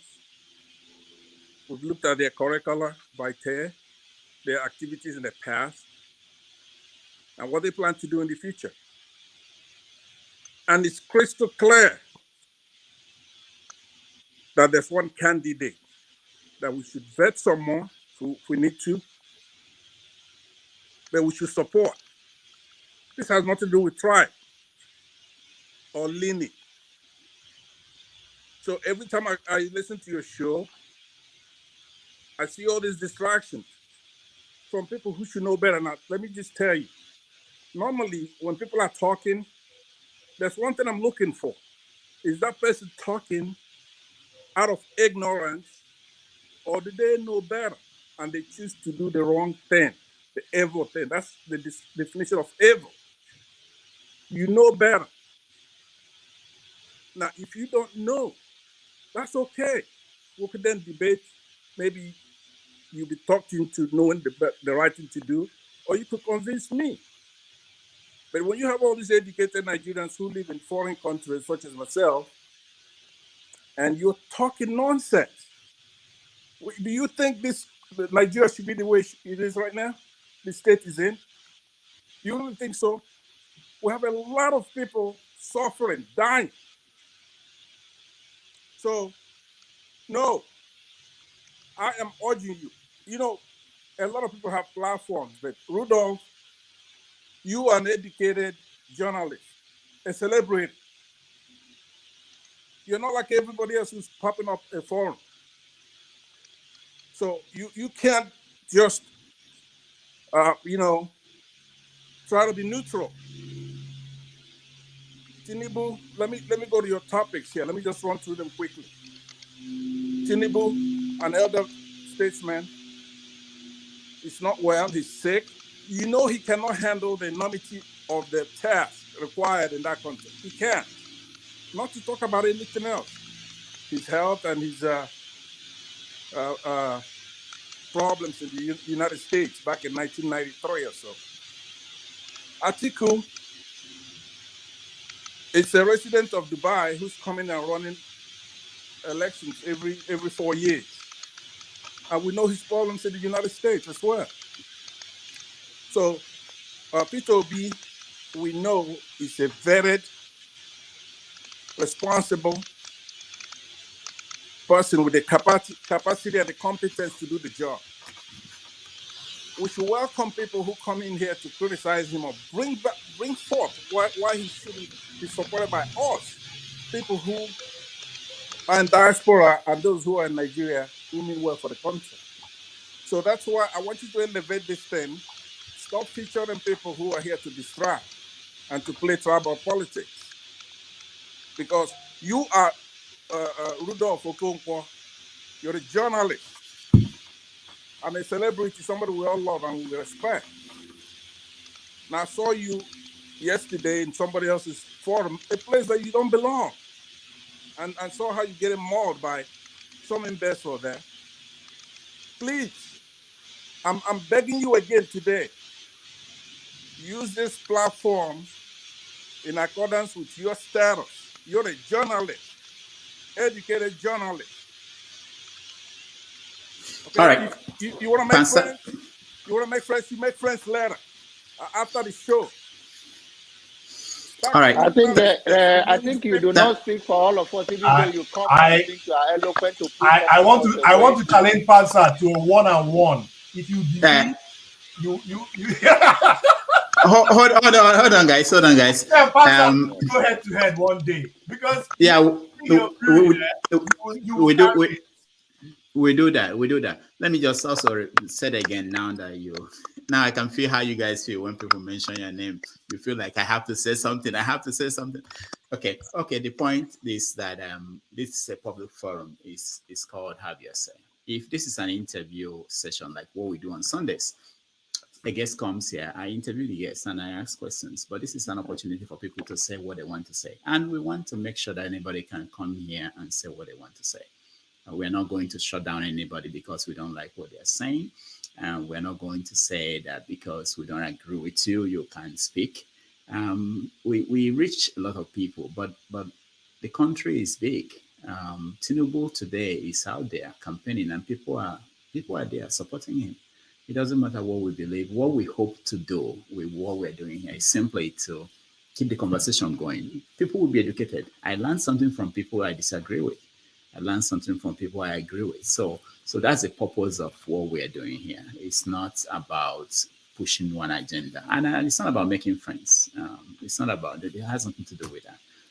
My goal is to facilitate conversation, and that's what I'm doing. I express my own opinion when I write my column, when I do my show. I have avenues to do that. So it's not that I don't express my opinion. All right, but thank you. Rudolph, before you let me go, and before I actually go myself, look, it's not academic or abstract. This is your responsibility here. It's enormous. I mean, we can talk about freedom of speech and assembly and all that kind of stuff. That's the time and place for that. But if you know, and you do know, that the people that you are assembling here, okay, because look, I feel you, I know as somebody from the Southeast, you can't come out here trying to be a strong Igbo guy, like I said before, or make this an Igbo show. And that's not what you're doing. Anybody who knows you know that you are a journalist. About a month ago, I was at an event with OKNDB and his wife. There was a Flavor was playing for some kind of event, and we were there together, and I was talking to him on the table. And he was your guest some time ago, maybe 2 or 3 months ago. You asked him, because 2 of you worked for Sahara Reporter, Showore. You asked him in that episode, he said, is Showore going to make a good president? I don't know if you recall the answer he gave you. Do you recall? Rudolph, do you recall the answer? Yeah. You do. What did he say? No, you tell the audience. Well, he said that no, Showore would not make a good president, right? Right. He will not make a good president. Before you convict. So, but does that mean that we can't mention Showore again on the show because said he will make a good president? No. No, but what you would do is to tag it along for a lot of people. No, I have no agenda. That's not my agenda. I have no agenda. My agenda is not to support anybody. Yes, no, I don't. You have an agenda. I'm gonna tell you. No, one side just wants this to be an Obi forum, right? No, it's not. No, Pansa, it's not gonna happen. There is no room for reasoning. People like Pansa, let me reason why cars get. Pastor is a distraction himself. Pastor, who said I want to make a forum? Who said you that? already made it that. That's what your words are saying. That's my interpretation of your words. Who said that? That is who you are. That's what you are. Wait. Look, this is what I don't like. I don't like this. The truth, I'm not saying make a judgment between wrong and right. Now that's debatable. That's subjective. I'm not even saying make a judgment between good and evil. I'm trying to have you make a determination between true and false. That's it. We have a problem in that country. We under attack. That country will not survive in February unless we did something about it now. So if you have an administration that came in here, okay, of which Showore was complicit in bringing that administration in, behaving the way you're behaving right now, which is to say, hey, look, we have Jonathan here, we have Buhari here. I can't tell you who's better. I know that Jonathan is corrupt, blah, blah, blah. But the consequences of that is too much. You assembled a lot of people here. You have the doctor there next to you, right? And then you just here speaking in the abstract. I see if you don't have how could somebody, a human being, say, I don't have an agenda? Your agenda is to make that country better than it is today. That is your agenda. Yeah, but Udo, Udo, don't worry. Let me respond to Mr. Pan. Okay, Dominic, go ahead. Dominic, go ahead. Yes, sir. I am pretty sure that a lot of viewers have had some level of education or edification in terms of politics. I, as a physician, I've always run away from politics. Then I started watching the David show, and even had the confidence, based on the discussion, to even share my opinion and have people respect my opinion or counter my opinion. We're all learning. We're all educating each other and sensitizing each other, so that when we talk to our folks back home, we share some of our opinions, right? So, like I said, Ovie comes up here and he makes statements that I think that would drive me crazy. But I don't insult him. I just counter his opinion. So I think here is an educational forum. Rudolph, as a host, is meant to be neutral. This is not an activist show. This is not an Obi platform. Neither is it a Tinubu platform or a Tinubu platform. You still get people who show up here and they have leanings towards head of this. And when Obi shows up, he has a background of Kwankwa. So we make fun of him some, but we still don't shut him out. There's something for me that I can learn from Obi, and there's something Obi can learn from me. So I don't think we are not in this forum to shop people's opinions. And just like you made your opinions head now, we're not shopping. I have not given you my opinion. Hold on, sir. I hear you. Okay, you're a doctor. Apparently, I'm an internist, right? You haven't heard a single opinion from me. That is not what I'm talking about. I just said it earlier. It's not about opinion. The issue is that we have a problem in our country, and we're about to engage in an election. So we come out here and we try to talk about it.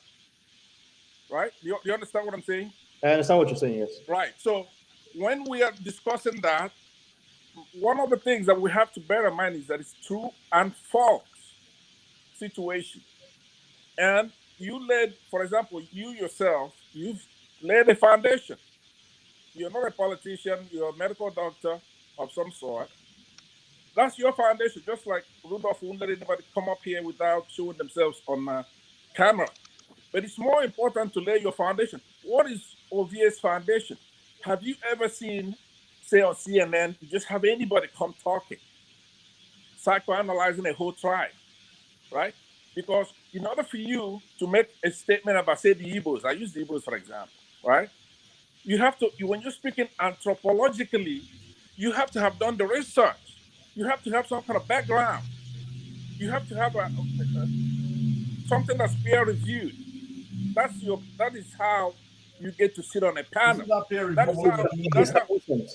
President, if you've watched our show over the months and maybe years, you always see that we don't block people's opinion, but we counter people's opinion. I'm an Igbo man, but most times when I come to this room, I don't come here to talk about I'm an Igbo man. But when people say certain things that are disparaging about other ethnic groups, whether it's Igbo or some other ethnic group, I always ask, where's your facts? Is this empiric? Like, are you using one example of your interaction with an Igbo person to label everybody as behaving the same way? So it is our responsibility. It is not responsibility and our responsibility to counter those people and point out where they are stating opinions rather than facts. You are actually advancing my point unwittingly. You're doing so unwittingly because I had a fight with you about a week ago. Somebody said you're from the West. I said that you should be checked, your DNA should be checked, that you don't sound like somebody from the West. Do you recall that about a week ago? Do you see that made that comment? Excuse me? No, I have a remembrance of such a comment about me being. It was just a week ago. It's just a week ago. Yes. Okay, so now you've been on this panel. To me, you are not from the Igbo, but you hear a lot of people demean the Igbo tribe here, change the subject from talking about Peter Obi and his candidacy to Igbo. And they play that game, and you just sit there, just like Mr. Tribe, just Mr. Whatever his name is there next to you, right? And then Rudolph, the same thing. And you think you're not being what do you call it? I'm not being self-hating. If that was what I meant to say. I'm not being self-hating. Dominic. I'm not being self-hating or accommodating of this. I actually have to prepare to talk about. Let's move on, man. Pansat is entitled to his I opinion. appreciate you giving me the chance. Let's leave Pansat alone. I'm He wants telling this you, to just be Obi. I'm telling you that parade. this is a very No, important please, let's go election. on. Let's go on, please, Let's Let's go on, man. Pansat, I love you. I love you as my brother. Solve But the problem. Let's I try love to you, solve the Pansat. problem in But the country. Okay. Thank you there very are much. Okay. Thank you, Pansat. Thank you so much. Thank you. All right. Austin, welcome. Okay, good. Who wants to say something? African Queen, you will run away. I was waiting for you. Let me say one quick thing. Okay, go ahead, Dominic. One thing that happens in there are formal and informal shows. In a formal show, people are vetted and people are invited. Topics are prepared. This is an informal show. That's why people are able to come in comfortably and discuss their opinions. And the just always reminds us that there are people who in the past that will make certain comments and they come into the back channel and tell the damages, can you take down this video? The damages is always like, I can't take down this video. You came in a public forum, nobody forced you. So my advice to everyone who's coming here is know that you are being televised around the world. Somebody who watch this after this show in 6 months' time, be able to watch this and be able to listen to my opinions, right? And I can't run away from the opinions I've already shared. So it's important for us to think about these things. We're not resisting anybody here. This is an informal forum. There is no way we can vet anybody here because by the vetting process, what we're doing, we're removing people who do not ascribe to our own opinions. Someone made a comment of Chimamanda, the danger of a single story. The point of us being able to be flexible and understand things beyond our echo chamber is by allowing people who are from different parts of Nigeria to talk about their opinion. People who do not sound like us, so that we can be able to have a diversification of ideas, right? So I, as an Igbo man, yes, I've heard certain comments about Igbos, and what I usually do, I just listen and then I make my comments. I'm not here to argue with anybody because at the end of the day, till the kingdom come, there are always people who say very bad things about Igbos. It is not my job to be every single time trying to shoot all their comments down. What I can do is to make my points clear and hope that whoever is viewing, whoever is making comments or viewing this video or listening to that person's opinion will see the hollowness or the lack of sense in that person's arguments. That's all I am here to do. I'm not here to argue and say and defend the Igbo ethnic group. That's not my job. And one other thing people need to understand that when people say things, it may not be that at that time it makes sense. People can speak in terms of with foresight. But sometimes one thing I've noticed when I go back and I watch some things that I do, I'm like, oh my God, even me myself don't even understand what I'm saying, because then what I then understand is like it's like a gradual, it's like you keep improving in a sense of how to actually bring out your ideas and things like that. Pansat, I love you absolutely. I'm looking forward to a one-on-one debate with you. I am so looking forward to it because then maybe I can sit you down and give you some angles where because you keep attacking me, you don't agree with me. Fine, I agree, no problem. You're my brother, I love you, but maybe I'm playing devil's advocate. You never know, because we are pushing the boundaries of learning. Just what Dr. Dominic said. We're here, we're sharing and growing knowledge with everybody here. There's some things that have been said here that I go back and in my own shell and I say, oh wait, that's actually a good fact. So please don't think that. I understand. I respect the fact that you want this to be only Obi. Oh, Obi, oh, my brother, and I lie you. All right, thank you, guys. Sydney, welcome to the show. Welcome, Dr. Damages. Thank you, everyone. Yeah, I don't think I've ever seen you. Have you been part of the show? I think there was Sydney. There was a Sydney. All right. Yeah, I mean, it's a good debate that is going on. Just wanted to throw my light on some of the issues. One of them is about Wike, and I think one of the panelists was saying something about Wike and all that. I think he's one of the stars of this election. He's a dark horse, and the truth is this: he's deeply pained. Of course, I expected it. However, he needs to play the game of the elites and the consensus of the elites, which I think I may have an idea of where the consensus of the elite is going towards. And what I mean the consensus of the elite is the 1% of Nigerians that decide where elections should fall into. Because in every elections, apart from what the populace is saying, the elite must come into a consensus. And that consensus is determined by different factors. One of the factors they need to always consider is the factor of keeping Nigeria as an entity. They always want to think, because Nigeria as an entity benefits them, because that means their operations are not scattered. So they must always look at that. They must come to, there are certain things that 1% must also agree on. And if you look at the narrative, they are beginning to create a consensus on state policing. They're creating different consensus. Now they're looking at who are the front runners and who can we bank on. So if that consensus has begun to tilt towards an individual they can trust, and the truth is that I said it when Obi was in PDP. I said for Obi to really make a headway, he needs to engage with that 1% of Nigerians and make a deal. He has to give them a deal and tell them, you know what, I will not deal with you guys, but allow me to set this country. If they can come to that consensus, he will make a move. And in a few months, he made that move. So based on that prediction, I can authoritatively say it within my own permutations that Wike has to align with that 1%. So all these scenarios Wike is throwing up, at the end of the day, he has given us pointers. And the pointer is, Obi, you can do what you want, but PDP definitely is going to be the state governor and all that, but he doesn't care what happens in the presidency, because the 1%, which the 5 generals have consensus upon, is where it's tilting.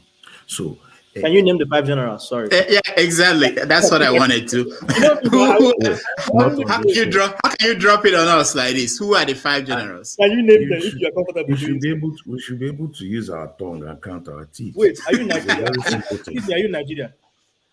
Of course, I'm Nigerian. Oh, are you in Nigeria? No, he's not in Nigeria. He is 100% to the point. Why do you 100%? I keep saying it. I mean, it's very easy to mention the 5 generals. I know 3, but I know 3. Well, I don't know the other 2. You can find out. I'm not going to expose those things here. However, the truth is this. The truth is this. The truth is this. I know 4. It's only 1. Nigeria is on the precipice, and that 1% know that if Nigeria gets to a point where the population, then they don't tilt where the population is tilting, the country goes into anarchy. And that's the truth. So, and their own assets are spread across. They have assets. It's not even about us. It's about how is their asset going to work. So at the end of the day, it comes down to 4 individuals, a Kwakwanso, a Tinubu, an Atiku, and a Peter Obi, who is a populist person. As it stands now, he's the populist vote. But how does he come across the line? They need him to come across the line. And so he has to work with, some people are quarreling why he should, talk with a Wike or talk with an Autumn. He needs to win. And as it stands now, if you look at the political calculation, he is in the front seat. Tinubu is not in the front seat because the body language of Buhari is very clear. The body language of Buhari is, you're on your own. And Buhari is putting all the things on the ground to hold Tinubu down, because the Naira change is disadvantageous to Tinubu. That's just the truth. If you put a Naira change, you're basically telling him, bring your money into my enclave. And that's the truth. So who is going to be getting advantage from that? So I like what Wike is doing. He's playing his politics. He needs to survive in the next round of elections. He needs to hold the machinery of the PDP, because after the PDP fails, Atiku moves, he needs to have that machinery. So he's playing for the long game. So I think with what I've seen or what I've said, in terms of the Agbodo man, it's very obvious he's sick. And unfortunately, he's very sick, but they need to push him because there's also an agenda to forestall a northern president through any means. But we hope that the populist vote, the 1% who is behind Obi, will be able to see this election through. Because if you look at indicators, INEC is throwing it open, saying, okay, people, check out our list. They normally will not do that. Check out our list, call out the people out. So this election is tilting towards a situation where there's one candidate who has a bit of support. Okay, So Sydney, thank you so much. Let me point out this out. I don't think anybody mentioned it today. INEC announced that they are printing forms for runoff. This is the first time in election in Nigeria that they are thinking along that line. So it's apparent that they've calculated that nobody will win the whole thing. So all right, who wants to go? Let me go first. Let me come in a little. Austin, after you can. Let me come in, please. I would like to agree with Mr. Panshat, a lot of Pansat, right? And this is where I agree with him. Yes, most of us are having this urge to see Nigeria work for everybody. This is what we pray for every day. This is what we wish. We have that burning desire to have a working country. However, when it comes to this platform, right, I, for one, I know how we Nigerians think, and I know how we reason, regardless of where we reside. If you like, there's a saying that take monkey to America, monkey will still jump from one tree to the other, right?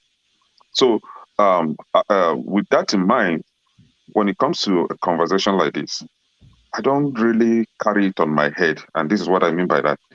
I know that some of us will be leaning towards, tribalism. Some will have this skewed sentiment. I don't kill myself over them. This is how they want to think. This is how they want to live their life. Allow them. In as much as we think we are just saying this because of political sake, or we're just trying to make political sense, the whole world is looking at you. Remember that whatever you say here today might be stored for you for 20, 30 years coming. And one day you will be held accountable for what you're saying here. And for people trying to admonish Dr. Damages, nobody should do that. He's just trying to anchor an event where everybody should have to say their mind. Have your say. That is the topic, right? Or title. And I, for one, I believe he has been very neutral as much as he can. He has been very neutral here. I've never seen him trying to favor one against the other. And so please, yes, we all, I too, I want Peter Obi to be the president, but I shouldn't be giving myself high blood pressure because I want Peter Obi to be the president. Peter Obi is not paying me. Nobody is paying me for advocating for them. If you're paying me, yes, I know how to fight for my salary or for my wallet, but you're not paying me. I can only say the good things that I know about you. Maybe Mr. B know the evil that you have done to them. He is allowed to say it. Then it is up to me to counter you, right? And so please, let's try to accommodate one another here. And for those playing politics with what is going on in Nigeria or trying to score cheap political gain, that is their business. Our people say the way you put your mat is how you lay on it, right? If you put it downwards, you lay that, towards that. So for Mr. Sydney, I would like to see people like you coming here and making a whole lot of sense. Not like people that will always want to tell us that, what's his name? Kwankwaso took 20 people abroad for scholarship and all that.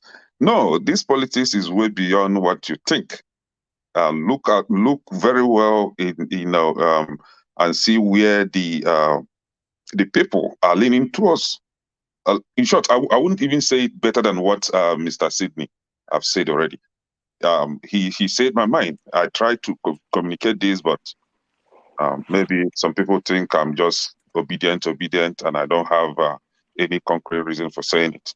When this 1% sit down and agreed on who is going to win the election, they are not doing it because they have power to make the person win. No, they work with the population, they work with the people, right?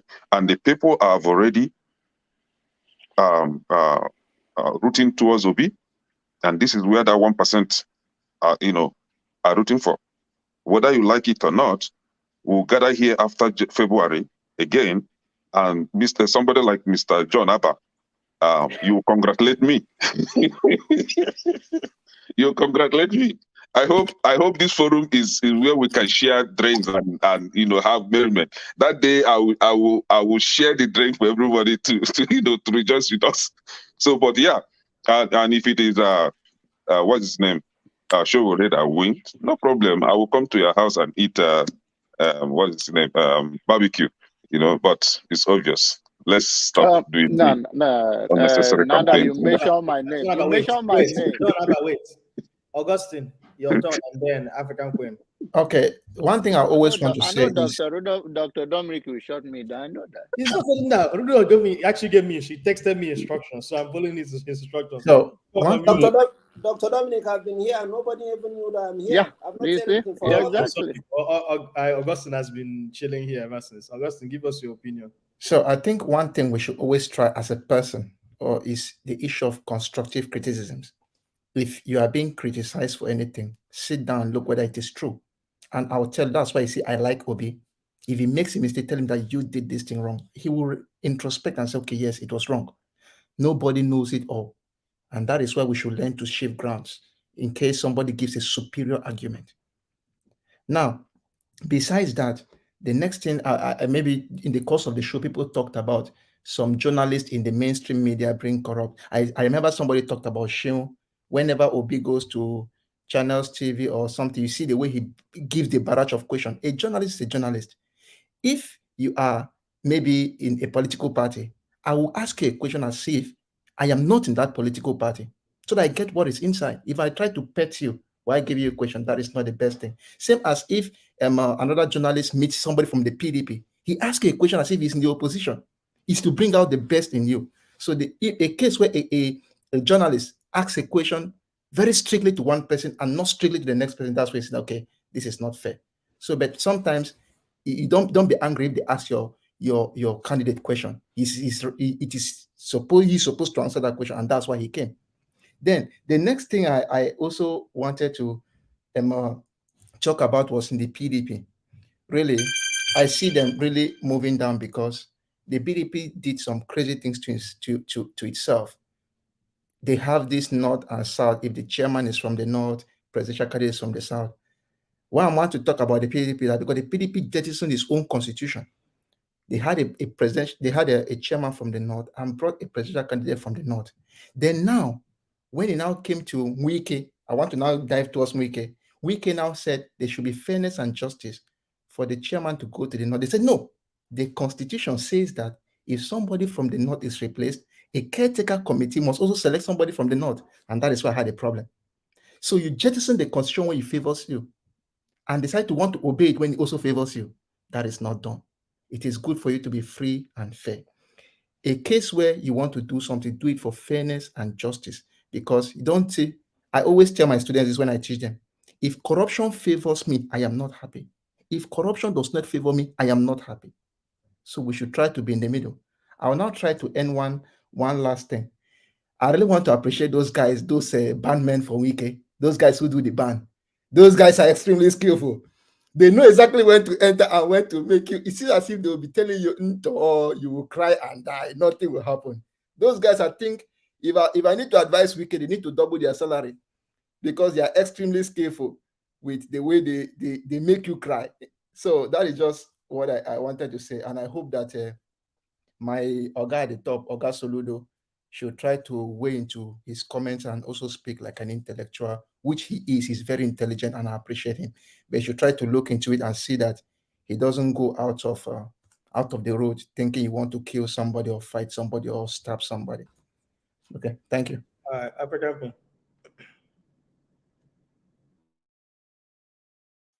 Unmute yourself. Yes. Let me let me give Ruhan the floor to speak. You see, I'm allowing the women to speak, and she's giving it. It's okay. I'm fine. Okay. Don't come for me, people. Yes, that is why they are mothers. Thank you very much. Did you just call African Queen your mother? Yes, I did. Thank you very much, fellow panelists. I just want to, my comments will be very brief. Mr. Sidney, thank you very much. You dropped it well. The game that Wike is playing, he knows what he's playing, and it's a very dangerous game, a very dangerous one.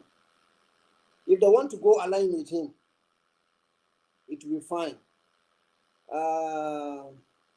But if it backfires, Nigeria is bigger than a single individual.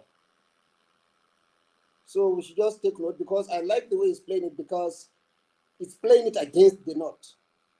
And if they don't know what they're, at least they will, if they feel the heat, they will know what is expected of them to do. That is for Wike. He should just keep it up. But if it backfires, everything goes back to him. The issue of Peter Obi, I've said it here times without number. Out of the candidates we have so far, Peter Obi is among the prospective candidates. So far, what he has said, we've had. But the challenge is, how is he going to surmount the challenges before him? How is he going to handle them? Because Nigeria, yes, we've seen so many things, and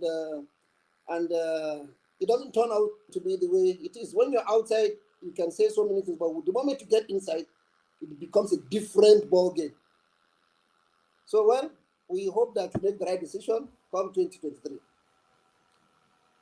So I think that's just all I have to say, because I can't just go around and start talking about other candidates, because, yeah. Let me respond a bit to my brother Rohan. John Abba. Okay. If John Abba wants to go. Go ahead, brother. Go ahead. Okay. What I wanted to say is, okay, you mentioned about how he intends to surmount challenges. So number one, is it to surmount the political challenge or to surmount governance?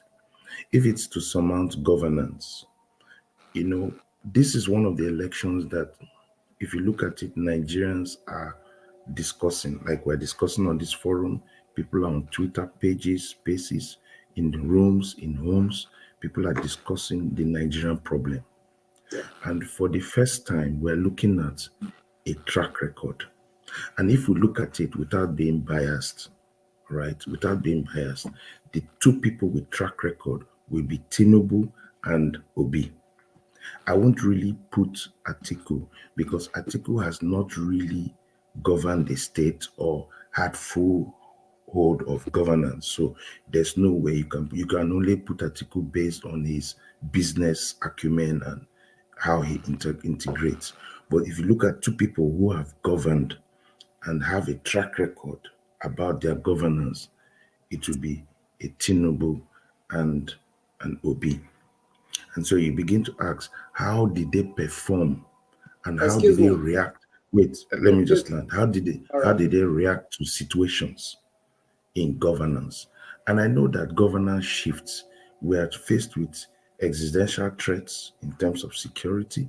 We're faced with everything. But one thing that you begin to look at is between the two men or between the 3 or 4 people. Let me also include a Kwakwanso. Sorry, I didn't bring in a Kwakwanso. There's a Kwakwanso who has also done governance. Which of them will have a steely reserve? Because the Nigerian president that we need now is a president that will have, I would say, a heart of steel to be able to take very difficult decisions. Nigeria needs to take difficult decisions. The next president has to take a major decision, which is fuel subsidy. Remove the fuel subsidy, there's going to be impact on the Nigerian people, which will be very, very harsh. He needs to have nerves of steel. If you look at all the presidents, presidential hopefuls, he's the man that has that nerve of steel based on his track record. Now, if it's about surmounting the elections themselves, like I said, this election, he already has 3 zones locked down in every calculation.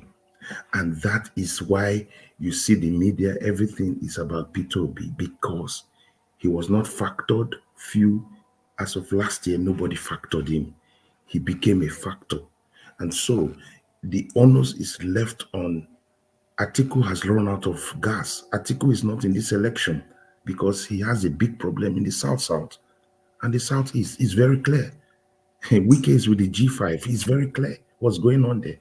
So Tinubu is praying that Buhari gives him his 12 million, which is not guaranteed at this stage. So that is why INEC is looking at it and saying, push comes to shove, this is going to go into a runoff. And the 2 men that will stand out at this runoff will be Tinubu versus an Obi. And that is where the magic will happen. So the question is, can Obi take it over the line? So Obi has to do what Barack Obama did. You have to go through all the handshakes you can go. If you need to handshake with Wike and his G5, handshake with Wike and his G5. If you need to break in through the Southwest, you try and get into the Southwest. If you need to get the North Central and leave Kogi, I don't think he has Kogi and Kwara yet, so he has to avoid that. But in the North itself, that will be the shocker. The North is the shocker. And that's where you have them telling you again that they are discussing with Kwakwanso. I want to correct one impression from Sydney. You said this is the first time in Nigerian election. Yeah, let him finish. Where we are. No. This is very important. That you are saying that we are looking at a track record. Let me take you back in history. Awolowo, there was a track record. Shehu Shagari, there was a track record. Okay, you have to take that one back. Yaradua had a track record. Don't forget, it's not only Obi that saved. Yaradua in Katsina State, his governance was okay. Let me bring perspective. Thank you very much. But I was trying to bring perspective in terms of that in this election that we're running, the major front runners who would have a track record is between those 2 people. I was not talking, maybe I made a slip of tongue, I was going to help you. Gentlemen, let me stop you up for a second. When you say track record, do you mean experience, whether or not it was negative or positive in terms of Yes. Whether it was negative or positive, because you have to, it doesn't matter if somebody, Obi's whole governorship will not have been all positive. I don't believe in all that. I believe that there are places Obi, when he mentions that there was sometime he was not paying the pension, a woman took and caught up with him in the church and lambasted him. That was a failure on his side. But his response is what we're talking about. How does he respond to that situation? So in terms of him carrying this election to the runoff, he has possibilities. The question is, when they get to that runoff, what is going to happen? Is it going to be a situation where he faces a Tinubu or a situation where he faces an Atiku? So that will be a major thing. But hopefully the obedience will not want the election to go into a runoff. However, the question at the back of my own mind, which I'll pose to us and pose to people like Ovie, will be, what happens with the 12 million Buhari votes? Does it go to Kwakwanso? How much will Kwakwanso pick? And how much will Tinubu pick? And how much will Obi pick? Because that is the battleground. So I leave that for us to your answer lies in the election of 1964, where if you look at the election of 1964, you will see the ideological lines, especially along the PRP, the NPC, that those ideological lines still exist. And if you look at it fundamentally, Kwankwaso is what I would say a Maitama Sule of today. So you will look at it from that. And then when you look at the real radical right-wing votes from the Muslim side, you're looking at a core Buhari side. You know, people who vote objectively, and they'll sit there and correct me if I'm wrong. What you are trying, where you are going, the fault line you're creating is Northerners that would vote, that would be skewed to vote objectively, and Northerners that will be skewed to vote subjectively towards their this thing. Please clarify that. Yes. So there'll be two. There'll be basically, I think there'll be three fault lines. Those that will vote with the Kwankwansia ideology, those that are sentimental voters in the most rural areas, which will be the Buhari, and then the Christian North. We cannot discountenance the Christian North, which is going to be the Obi votes. And I need to be honest with it. That Christian North, Middle Belt, and some of the Christian blocks, majority of them are tilting towards the Obi ticket. Yeah. So because of the Muslim issue and because of the Southern sentiment. So this is my own outlook on it. So that's why you see that Obi is making sure that he can stomp down the North Central. He needs to stomp it down, because if he doesn't get there, if he can't go through the North Central and into the North, he doesn't have any way in this election. That's the truth. I have one question for you, and this is a question that would have been more appropriate to ask Ovie. But if I ask Ovie this question, he will turn it into political jingle. So let me not ask him. Since you mentioned Kwankwasia movement, can you just give us a summary? Because Ovie has been now. What are you? Why? Yeah, you're subjective. Many months, more than 1 year, but he has actually never articulated what Kwankwasia movement is. Ovie, you've never asked me about the movement. You only asked me about Kwankwaso. This is the question that he has about the followers of Buhari. He would have led to that. But I'll wait for my time. As an out, I don't know if you're a Kwankwasia person or not, but can you just in like 30 seconds just indicate us on what Kwankwasia movement is? Is it a political, a philosophical movement, or is it just a movement towards a particular candidate, Kwankwaso? I'm not asking you. Cindy, go ahead. I don't think it's just a philosophical thing. It's an ideological thing, which he has, is a brand which he has built over the years. And he actually did a lot of work in terms of human capital development. All right. So we must give it to him in terms of the human capital development. But of course, he's still part of establishment. And everybody talks about this establishment as if it's a cause. There's no country that any president comes from, in any country, whether in the West or in the East or in third world country, that you can't come out from establishment. You must be part of establishment. Even Showore is part of establishment. So let's not go there. But the Kwakwansia movement is very strong in terms of its human capital development. He did a lot of work there, and so that is widespread. And of course, different things he has done in terms of his core people. So he's ingrained to the people. And Kanu is a very typical electorate, which Kanu people will vote you. And if they don't want you, they vote you out. And that's why Kanu is a very fluid state. I mean, politically I think the Kanu political landscape is more, I would call it a bit more advanced than most states. Because he has Mr. Sidney, right? There was something you Yes. said about Peter Obi in regards to pensioners, not paying the pensioners then. Let me put it for the record, for our viewers. When Peter Obi assumed office, there was a build up pensions that were not paid. Started from the then Governor Mbadinuju. Then Chris Ngige tried his best, but he couldn't pay off everything. So there was still leftover. So when Peter Obi came in, um, started from the first day he assumed office, he has been battling just for him to even keep the seat. The likes of Uba were fighting him. So he wasn't actually settled. And then he is an ardent Catholic. We actually worship in the same church, St. Matthew Amobia, right? So so it was during his first few months of office that the woman, one lady, what is her name? She's in Amobia. I think her son was came to this forum last time. Ndibe, yeah, she accosted him and asked him to leave. So not Obi didn't kind of refused to pay pensioners there. So it I was know the like story.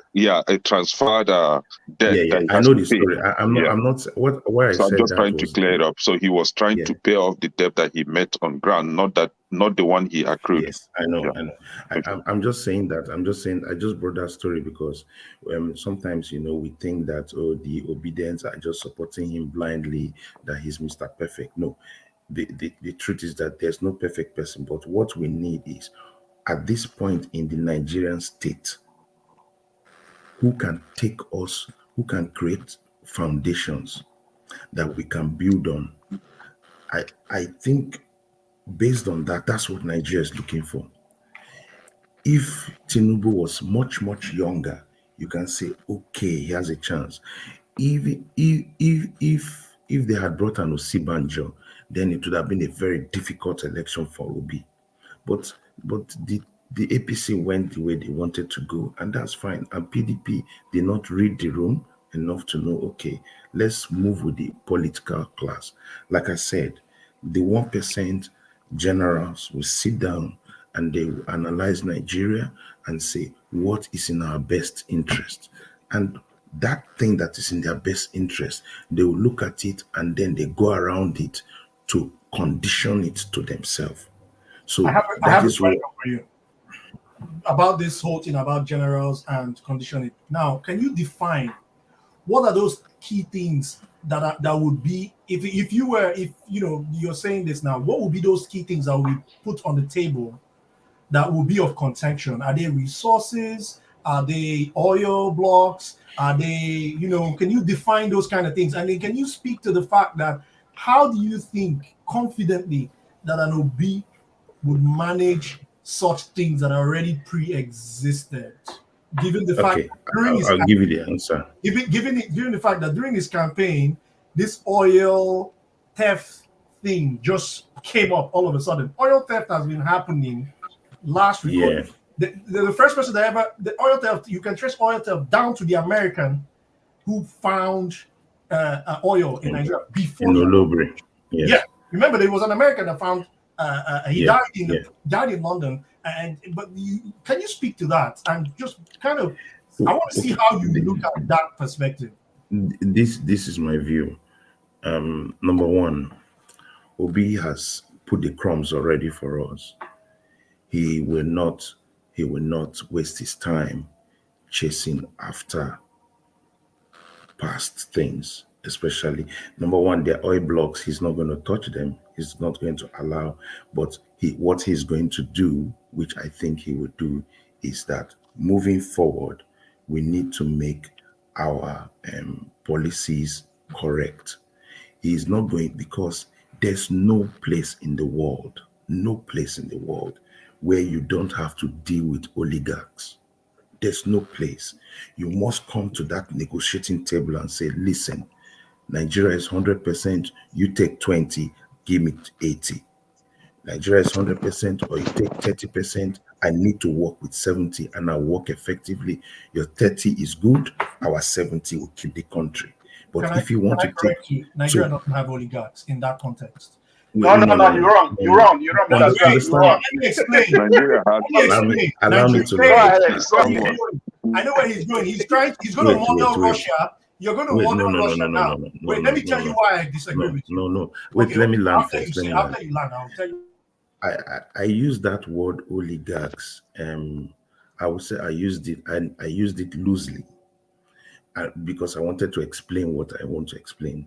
They are not in the caliber of the Russian oligarchs or that. But what I was trying to say is that 1% of generals, they have assets. So number one, whoever is president has to somehow protect their assets and their persona. All right. None of them want to go to jail. If not, they will implode your country. That is one.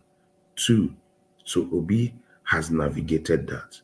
I tell you, if he has not navigated that, he can. If he comes out and the vibe they are getting from him is that he's going to chase them out, then they will implode him.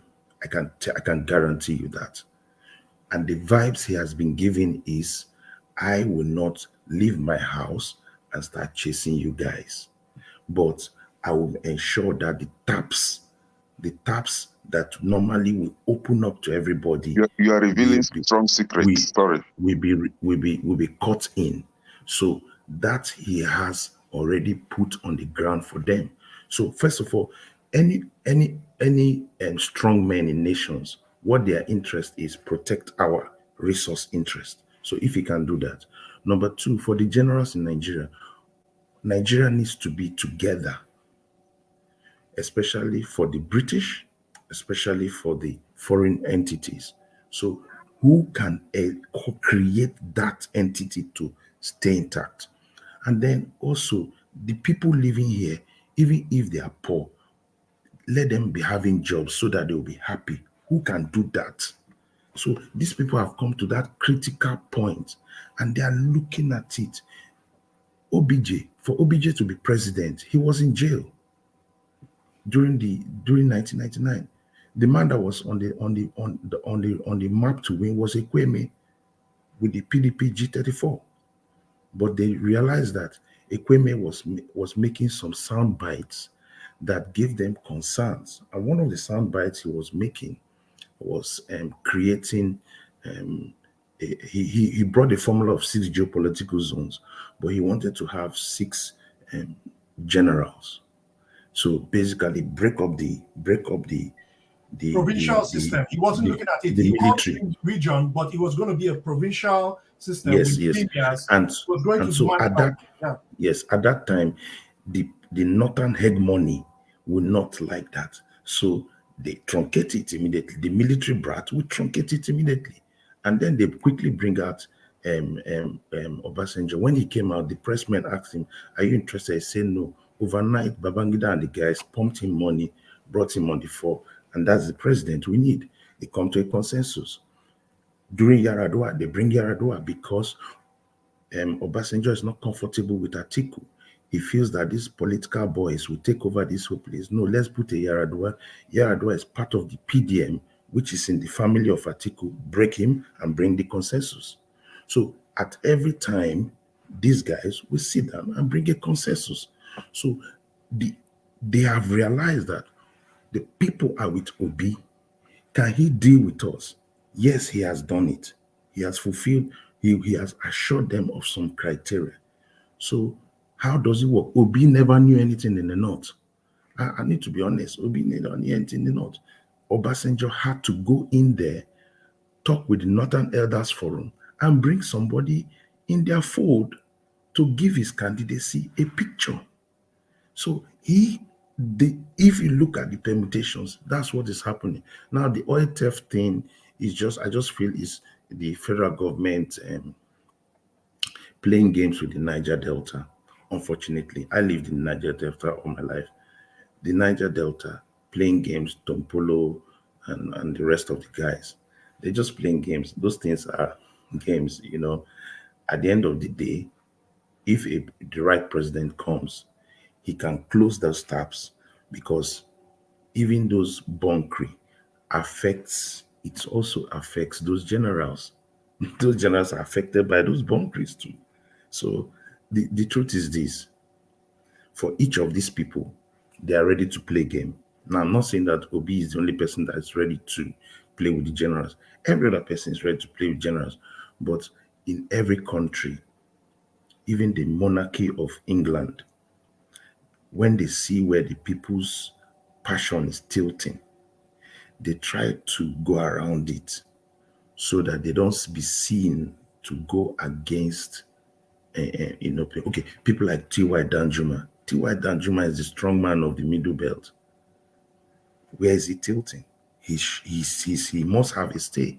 You talk of somebody like the guys in the Mina, the Mina lords there. They must be thinking Abdul Salami and IBB. Then you think of Obasanjo and you think of Gusau. Those are the men. They will sit down, they discuss, and they must move. IMB You know, Aruna so, is one of them too. yeah. So at the end of the day, what are those men tilting towards? You know, so, and that's why I still say, No, even if this thing, IBB already gave his indication. He said the person must be in his 60s and the person must be able to sleep in any part of Nigeria. You must have friends in any part of Nigeria. So you clearly know that IBB is already. This was something he gave in his interview of his birthday or earlier Who this year. Who fit that description? Obi fits that description. What are you talking about? You're wrong. Obi fits the description. He said the person is in his 60s and that person should have friends. And must be good with economics. He said that. He didn't say economics. correctly. Can I shock you, Ovie? Can I shock you, Ovie? Before you start, can I shock you, Ovie? I think if you, I wanted Sydney to do us a favor. I think if you allow, go ahead, Sydney. I think if you allow, if you rewind this time back in 3 months and present it to Kwakwanso, he would have had a deal to be vice president. Listen. He knows that he missed the boat. It's sad to say it. It's sad to say it. Do you know that before Obi picked his vice president, I was one of the frontline guys that was pushing towards a Kwakwanso Obi ticket because that ticket is over. The election is over. I was talking with Kwakwansia guys. I mean, similar track record with Obi in terms of human capital development, similar things here, there. Wait, don't say no. You see, one thing with me is we can be passionate. I'm very passionate. I'm very passionate about all these things. But sometimes elections is about crunching that number, crunching it. You need to crunch that number. No matter how people are passionate about Obi, he needs money. He needs to crunch the numbers. And one of the men that will crunch that number in the north is Kwakwanso. But I knew the biggest challenge, which is a Nigerian problem. How will an older man submit to Peter Obi? That was the Kwakwanso problem. And now, as it stands now, Kwakwanso is number 4.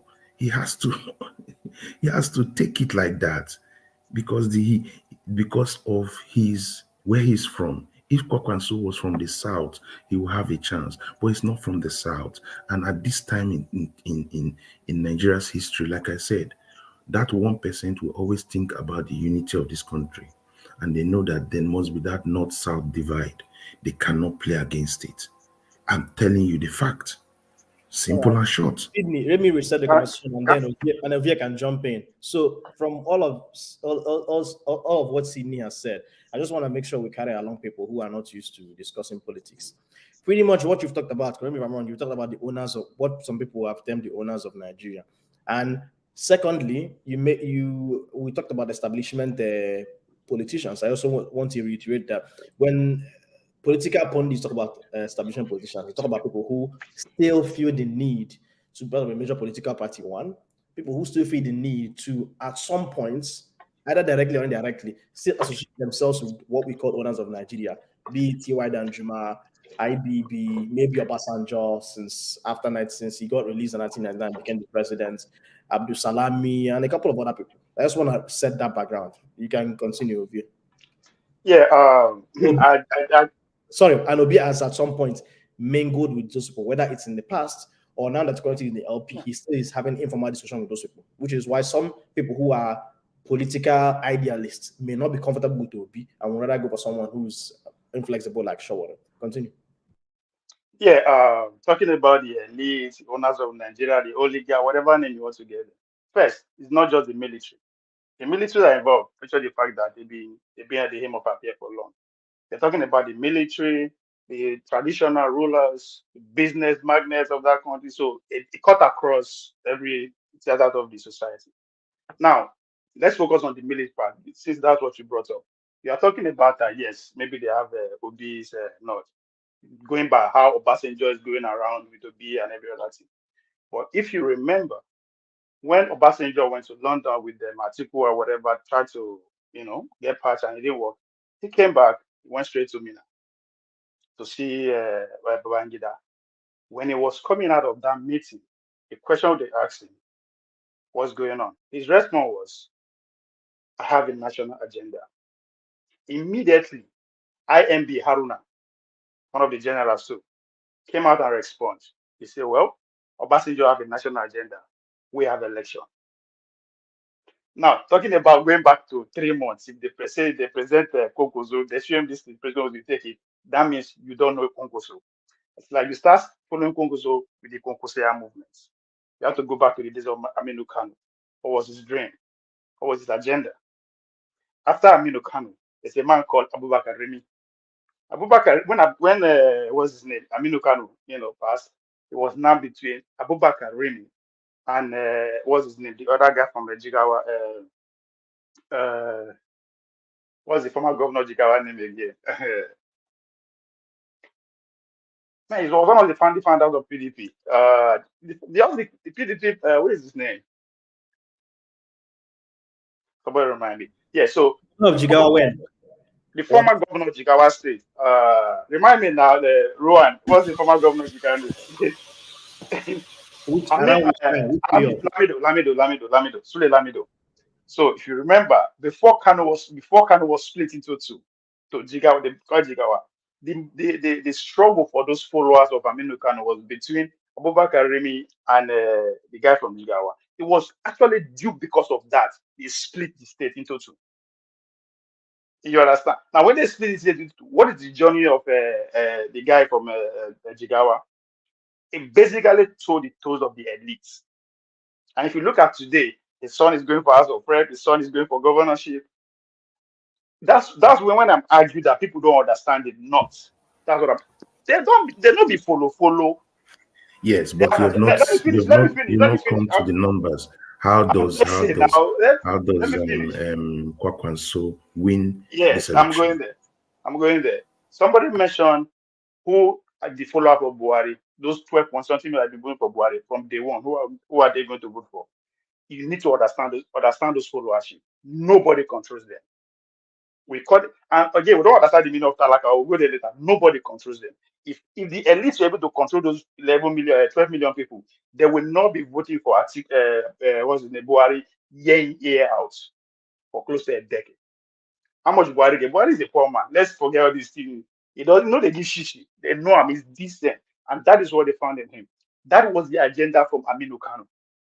Now, you're talking about how Kongoso is going to win. I don't know how anybody is going to argue with that. Go ask the men from Kano. Those are Konkosias. Those are the Talaka. Those are Aminu Kano. Those indirectly, those are Konkosia. Because Konkosia inherits the goods of Aminu Kano when he was living, Abubakar Remi when he's living. So now, how is he going to win? The first day I came to this platform to talk about this election, I draw a parallel between 1860, the election that changed America for what America is today, when Abraham Lincoln won that election. Abraham Lincoln won that election, not even a single vote from the southern region, because at that time, America was just like in Nigeria, with 34 states heavily divided, but the north is bigger, just like the way Nigeria north is bigger. On that election, most of the states in the west in the west in America, in the South, sorry, Abraham Lincoln faced no even the ballots. Now, how am I listening to this one? Yes, nobody can tell me today as it stands in the Nigerian election who is going to win outrightly in the first round. They. And if you could look at the communication where INEC brought out yesterday, they deliberately print extra voting materials for in case second election. That's what they use. Should we go into second round? So that indicated that now if it goes to second round, go to Konkoso again, the last town hall meeting, when it was saying, Obi, hold that place tight. There's a reason. Not because they won't collaborate. Although if they collaborate, how they want, they will win. But he's saying that because of the damage it's going to do for PDP in that area. Somebody's talking about Wiki, the game Wiki is playing. Guess what? That was what Abubakar is praying for. He's been praying for that to happen, and it's happening. You know why? Because it's going to have the repercussion event at the other hand. So if all of them keep going strongly like that, we are not going to have problem. What is going to happen is going to be the best. And with the stand as it is in the north, I'm sorry, I don't see anybody that is going to be Konkoso. Go listen to there's a video circulating the internet now from Verify. He spoke in Hausa. He said they don't detect Tinubu, everything they tell and give and sign to stop it's not healthy. He said no. But look at my struggle. But we'll see how it will take hand up. I'm just paraphrasing what's his name? The governor of Kabay Erufai. Another man spoke again in the north recently about how Bola Tinubu gave money to Kanu. APC in Kanu. Guess what? When he show up in Kanu, what happened? They refuse to turn up. That's where ideology work. They will take your money, but if you don't land with the ideology, they will not vote for you. So contrary to the knowledge of the north that they only do follow, na lie. The elite don't have the grit to But you have not yet answered a very fundamental hold on, guys. Hold on. What is the roadmap? What is the roadmap? Oh, I just said it's good. A Kwankwasia victory. Hold on, guys. Domin karfinka ya fara raguwa, ni haka nake gani. To amma wasu ba su yadda ba. Ko shi a siwajin bai yadda ba, muna nan muna ta gaddama kan shi ko da muka zauna shekaran jiya sai da muka yi gaddama. I know people that can speak Hausa here are not many. Oh, hold on, let me say this one. This one is in English, I think. I understand what you said. Ai sai ku gode ma Allah ka bar mu wasu kuma su. Domin karfinka ya fara raguwa. Ni haka nake gani. To amma wasu ba su yadda ba. Ko shi a siwajin bai yadda ba, muna nan muna ta gaddama kan shi ko da muka zauna shekaran jiya sai da muka yi gaddama. Okay, who can translate for us? Okay, I will try. Literal translation, I beg you. So, literal translation, right? Yes. That they have been trying to dialogue or discuss with Asiwaju, especially because of his age, he should give a younger person a chance. But Tinubu refused, and that they are not going to relent. They will keep talking. Okay. That even 2 days ago, they had same conversation. Yet he refused, but they will still persist in having such discussion to see if he will change his mind. Hold on, Sydney. That video is wait. Sydney, wait. We have people from the north here now. John Abba and Sydney. The family guy to explain what he said. Can you guys hear me? I'll give the floor to Arun. Hold on, Rohan, go ahead. Rohan. Who was this speaking Hausa, right? Go ahead, Rohan. Yeah. John Haba. Hey, Yade. No, let can do it now. Can now one can man now. Let can do it. Can they do? No, Rohan, go ahead. Rohan, catch I did already, sir. To chicken. What Erufai. Malam Erufai was trying to explain was that they had a discussion with Tinubu, and they said because we are seeing that your strength is weakening, you should understand what is coming before you. But I think the followers and he himself, they are still insisting, pushing that he should go forward. You understand? So anyway, we'll see how it turns out to look. How it turns out Yes. to be. To answer the question you asked me, what is the concourse of pastors? No, concerning this Don't have this give us video. your own translation. Concerning this video, it's an old video. Don't have give us a translation. Doctor, don't put me on the spot. No, you are not a journalist. No, you just. I'm not saying opinion. I'm just saying give your translation. The main thing I want you to look at, and the word I want Kenny to come up with, is to say his strength. You don't want to use the word that you are sick.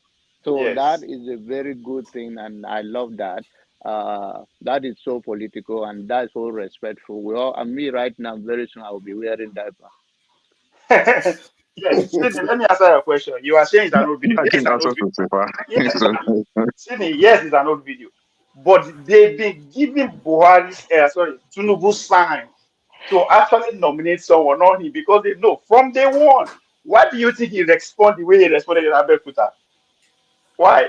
that was the last kick of a dying horse. No, And it was of there. Now course. look, now What one I thing want, also what I pass wanted me. to say is One that also, video is not, as it stands now. They have already, that video must have been before the primaries, so all those things have moved on, and that's why you no, they have notice not when he moved on. came to. That video played No. the Hold moment. on. Yeah, hold on. Sydney. That video played the moment. If that was an old video, it's actually more relevant now. Yeah. If they Yes. discovered then that he couldn't do it, and now we're seeing it. We didn't even know then that it was terrible, but now we're seeing that this is a serious situation. So that tells you that eventually. Yeah, but they have to back their horse. They have to back their horse.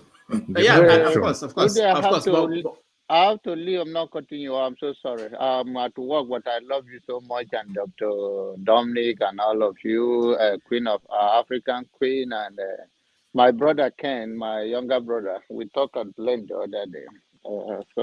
But thank you all for having me once again. You're Uwe. Now, the one thing I want us to be no, it's just an opinion. Thank you for having me here all the time. I just have my own character that I think is more relevant to me, the way I want to present myself on this platform. But one thing is very clear to us because we all have opportunity to vent, and then we do not try to impose our own opinion on others, but we are trying to learn from each other. That's what I like about Ken, even though he cannot speak of somebody, he forced himself to do well. It's a good thing. Um, the one thing is that Ovie's issue or his view of politics is more or less of a bigger view than many of us on this platform. Forget that concourse or whether we'll see how it goes and all of that. But he said earlier on the show that it's about negotiation. End of the day, we all come to believe, even Sandy that is so eloquent. I'll be seeing more of you. All the people that wear hairpiece, later I don't see them again, like Africa. So, but I hope to see more of you. It's about negotiation. It's about Peter Kam will be able to negotiate with the 1%. Oftentimes on this platform, we call them Kaba, we call them 1%, we call them the owner of Nigeria. And I hope all we all want is a Nigerian that work for all of us. We may have a different opinion, who we want, who we don't want. But at the end of the day, this is a election of in my own lifetime that we see that Nigerians turn up. I don't know. I don't think the energy is going the right way, but we see. And there are some of us that will continue to take medication. We not hesitate regardless of what you guys say. Thank you. All right. Thank you, Janaba. Let me, I know that Janaba is leaving now, but I wanted to, hold on over here. I wanted to play this video of Christian Association of Nigeria. They issued a, what do I call it, a statement? They are sending these messages to churches across Nigeria. It's very important that we put that in the conversation we're having. Let me play a little bit of that video of their idea of candidates. Sent me to you, the Christian Association of Nigeria, and they said I should say this to you. And we're going to have it on our platforms and on our platforms. And I think I'm going to read it. And this one, because it is a message from Khan, I'm just going to read it and we'll put it on our platforms so that everybody will hear what can set for us to tell the body of Christ. 2023 general elections, who to vote for, produced by the Political and Strategy Committee of Christian Association of Nigeria. It is character, competence, capacity, and policies. Character, competence, capacity, and policies. So after praying, we should be able to direct you. Character, the person must fear God. Honesty and truthfulness. Respect for the rule of law. Justice and fairness for all. Respect for religious and ethnic diversity. Compassion and discipline. Clean and credible. Clean and credible lifestyle. No membership of cults. No involvement in drugs and witchcraft.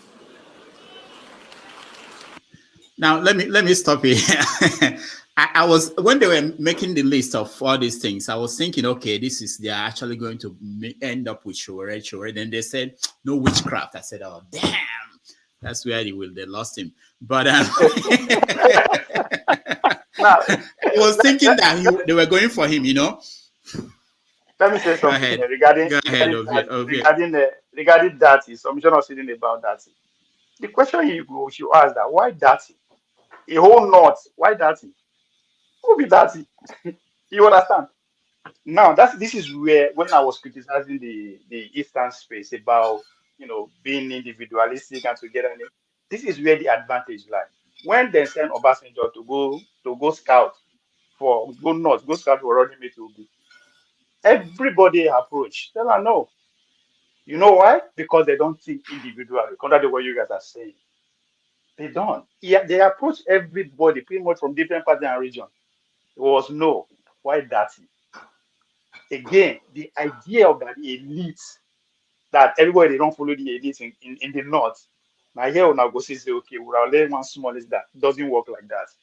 It was due to the fact that nobody, for all the people that he wanted, they say no. Then they now brought that. Guess what is going on in the north now? They say, well, he came. Now the elite finally given their own king. Now the elite given their own family king. That's correctly what is in the north now. And again, I will encourage everybody to go and listen to Konkoso with what's name, Ahmed Khadija. Yeah, he said two things in that whole interview. He said, in the system, that's the word he used. Nobody is as credible as him today. And you know why he's saying that? Pretty much he has served everywhere that matters in Nigeria and abroad. He knows. Again, and he said, everybody should wait and see what January brings. People never start to speak up. People that matters, they never start to speak up. Wait in January and see what is going to happen. Let me say this, right? I understand why Ovie is going for Dati, right? And this is it. It's obvious. We somebody like, I think, I don't know if we've seen where Kwankwaso stated that, but this was what happened, right? The northern elite sat down, held their meeting, and then it wasn't going in Kwankwaso, of which Kwankwaso walked out of the meeting. So Kwankwaso, in his own utterances, he stated that that why he walked out was because the northern elites have already decided who they are going to support. So the support isn't going in favor of Kwankwaso, and they have already strategized, and of which Atiku, their man, then strategically Shetima, their man, then Dati, their man. Kwankwaso is out of the cycle, and that is why, the question of Dati. So Dati is the system. That's what they try to tell you. That is what they try to tell you. That the idea. Hold on. Ovie and can hold on. You guys are dominating. I want to hear from other people. I thought we were talking about the Khan issue. Yeah, and I wanted to talk about Khan, and you guys went back to. That's why I'm hold on, guys. But the most important thing is that everybody should be involved. It's not just 3 people. I know you guys have opinion. African Queen, you are the only. Go ahead. We're talking about Khan. I heard that, Dr. Damages. I swallowed the word.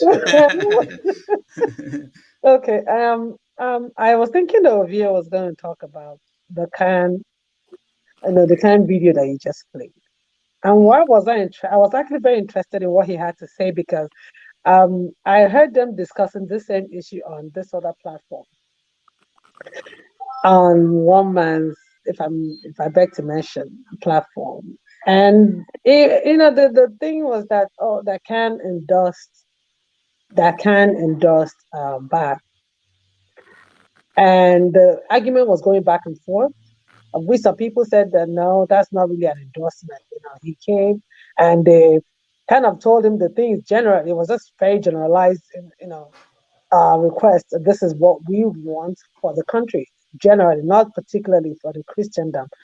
But now, because I was expecting him to talk about this, not going on about Pankoso, who we know.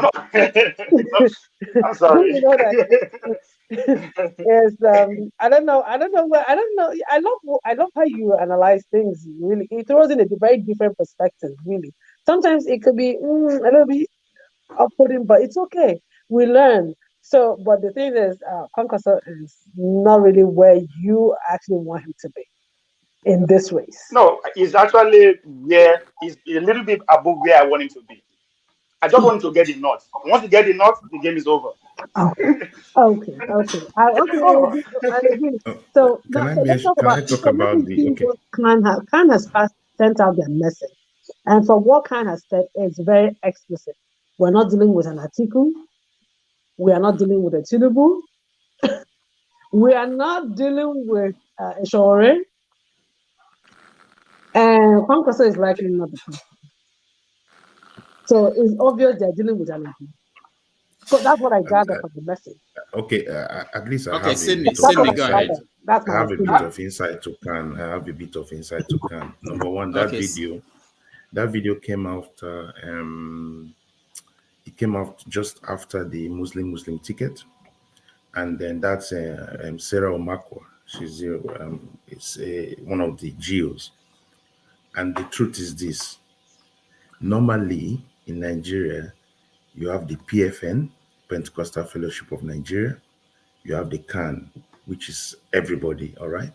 And normally there's this, not to issues. And that issue happened in Goodluck Jonathan's time, where there was real big issues within the Christendom, the way support Goodluck Jonathan and some part of CAN and PFN wanted to support Buhari, wanted to support Buhari. However, this election, both PFN, both CAN, and everybody have coalesced. One candidate is very sure because of the number of killings that have happened in the middle belt and in the north, especially Christians and churches. So there's a lot of coalition, and that coalition is very clear who they are backing. Even a blind man knows that the church, both Catholic and Pentecostal, so the CAN and the PFN, they are going to vote a Peter Obi candidature. And if you look at the person fronting from the middle belt, that is one of these apostles, I think Issa El Buba. Issa El Buba is coming in from the north, the northern Christians. So in terms of the religious vote, where the Christian vote will domiciled is in Peter Obi. There's no argument for that. So what they were just trying to portray was they were working from back to front, basically saying, we've chosen a candidate, this is where we're moving. But the only person that couldn't really come out to communicate that would have been the General Overseer of RCCG, because he will be a bit conflicted, because Tinubu's wife is a pastor in the RCCG. And also that time Osibanjo was also in the play. So he had to stay as like a father of all, because he has a good relationship with Tinubu also. However, he's still going to toe the line of Khan, because Khan is very clear about the issues, especially with kidnapping of a lot of priests and all that. So I think that statement is as clear as ABC. Sydney, There's no it's not quite black and white as put, because if you are putting the timeline as far back as the primary stand, that means Obi just went into LP and he hasn't garnered the amount of populists no or no no no no. sentiments and This votes. happened before this happened before Obi.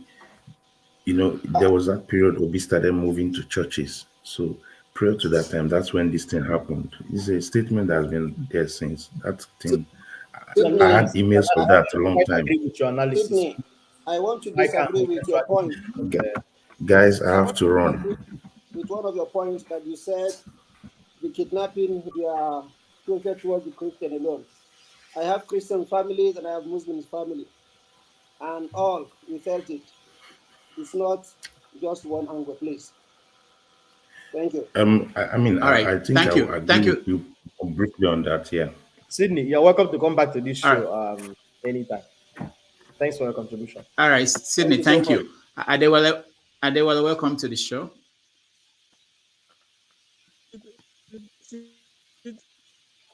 Adewale, there's something wrong with your audio.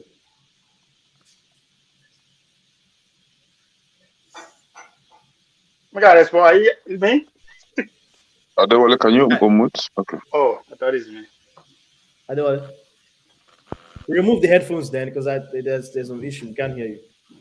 Even you are muted. You are muted. It's the old age. I can hear everybody now. Okay, go ahead. It's the old age. Why you showed up late?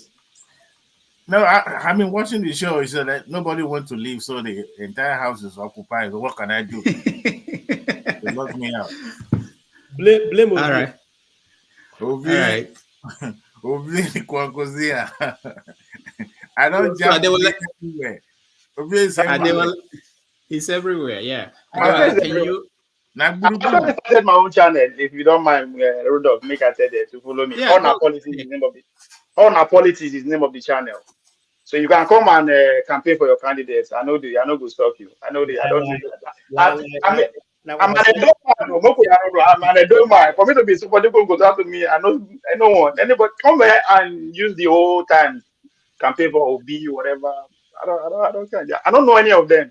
I've never met any of them before. So come, it's all our politics in the name of the channel. Please follow and subscribe. So that all right, thank you. For the 10 more Nigerians, once the channel is plenty, more people will get what we are trying to tell them. So we could change. That's your message. Most people follow here, they follow Congo. Not just I have to pick a side. I don't want to be on the fence. I'm learning the process. So I bet all our politics is the name of the channel, just like my name. Subscribe and I pay money to I give my viewers and listeners money. Unlike no even go there, poor man like you. all right. Welcome to the show. Thank you. So we've talked about Okwanso channel. No, the background go there for now. Well, anybody will pay me money, I will change them. But even though they never pay me, I see they wait. Adewale, we've talked about Tinubu, his health, and what happens if he should one day wake up and change his mind and say, I'm not running anymore. That possibility. Have you ever thought about that? Zero possibility. He lives and breathes politics. How can he quit? Say it again, that what? He lives and breathes politics. It's not possible for him to quit. What if the body quits on him? Now that means the nature comes in, but then we will deal with the after event of that. No. What I mean is this. No, not that way. I mean, if he continues to make mistakes when he goes out there, and at a point it will be. Somebody told me I invited a supporter of Tinubu. This is somebody who is openly supporting Tinubu, not the people who are hiding their support. I invited him to come on the show, and I wanted him to have maybe 30 minutes. He said to me that he's worried about the health of Tinubu, and because of that, he doesn't think he can come out at this point to defend the candidates. So thinking along that line, if things continue to get worse, there will be a lot of people who will make that decision. Not just that they are not willing to come out openly to defend him, which they've been doing before, but that they might just go to him and say, "Look, you should call it quit." Even if he's going to go out, he's going to go out on his own shoe. What I've seen him doing is that his handlers are doing great job. Remember, he has not attended any of the political town hall organized by the media, town hall meetings and all that. So I believe that the people handling his campaign, they know where his strength lies and where they need to make an adjustment. And they know because it's obvious that the Tinubu of 2007 is no longer, even 2015 is not the Tinubu. But to me, I still believe that he hasn't lost his faculty. It's just that that firebrand, who everybody knows him to be, is no longer there. But then I don't see him going out or bowing out if the nature settings, if the body given, not this during this election. Maybe when he gets to the office or when the election is over, if he loses, then we can now be talking about him quitting politics. But him bowing out right this moment, that will be a letdown for some of his followers. And that individual that you spoke to, uh, there's some die-hard fan of Tinubu, like really, really fanatical about his politics. And no matter what you tell them, they will tell you, look, they don't care. But for that person, I don't think it's just an average supporter of Tinubu. To me, that's what I think. Okay, thank you. Ejikeme, welcome to the show. Thank you very much, Rudolph. I'm grateful to be here. Hello, guys. Yeah, welcome. So we've talked about Tinubu, Obi, Soludo, Wike. You can start from anywhere, Kwankwa, so anywhere, anything that. Oh, okay. Let me start with Soludo. That's closer to home.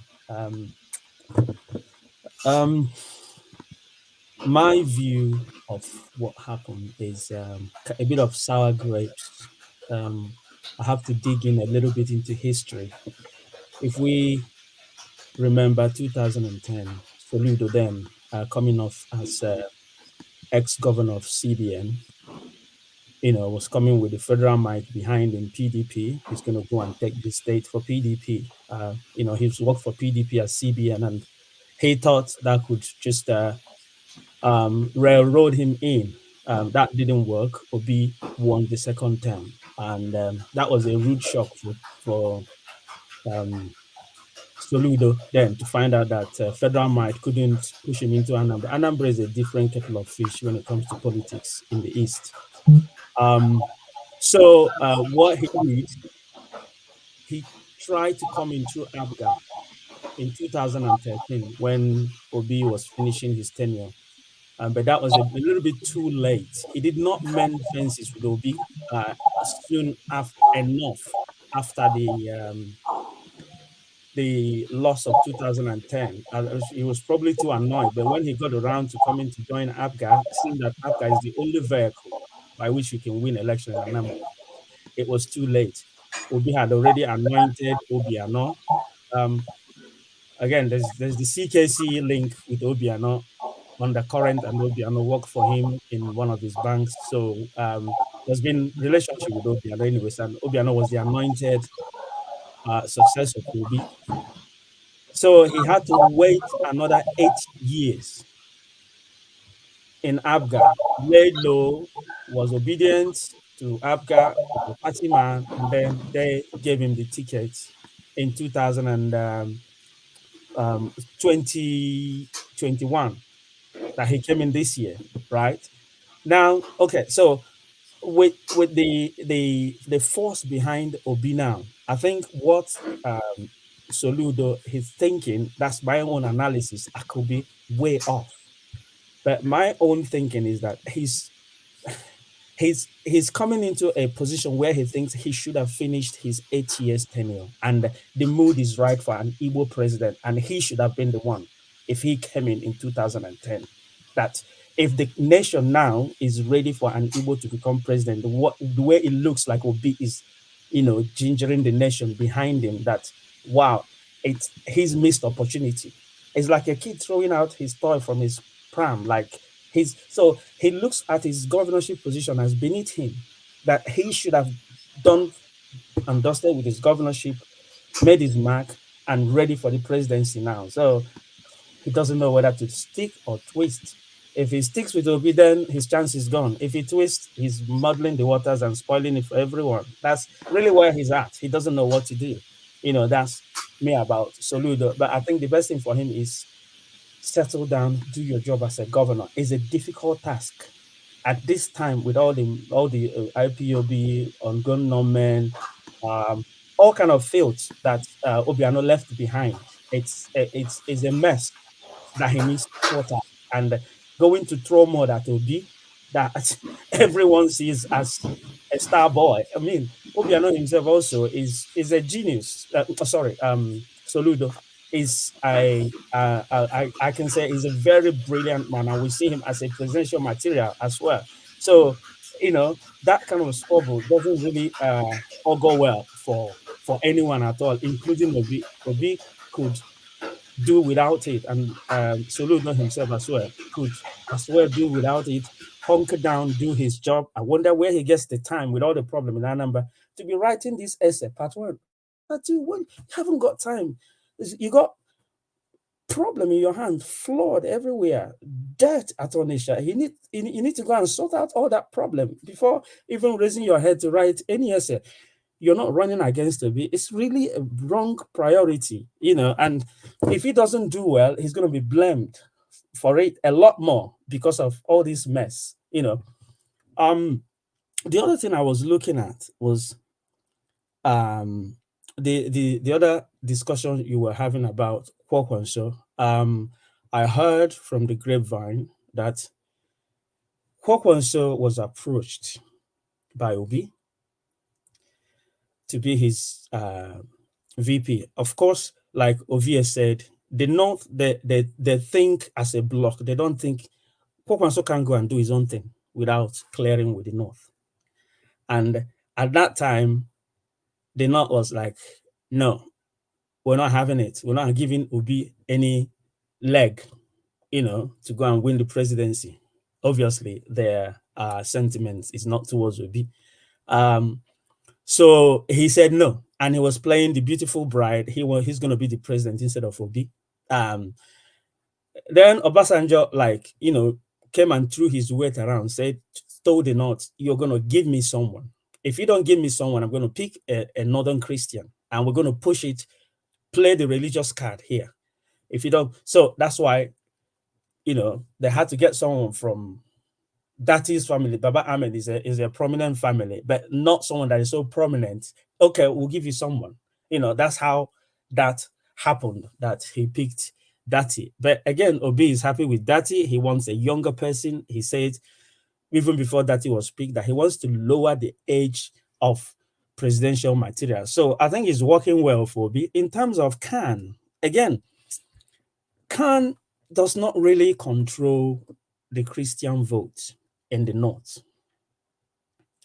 I believe the Northern Christians, they have their mind made up because they've been through quite a lot because of the issues with terrorism. Yes, it's affected everyone, right? But I believe that at this time, the Christians in the North really think that the nation needs a change of direction, whereby the security architecture can be reconfigured to actually start dealing with the problem. The issue is the military boys are making a killing out of the terrorism in the North. Because as long as the problem remains, right, there'll be huge vote for defense.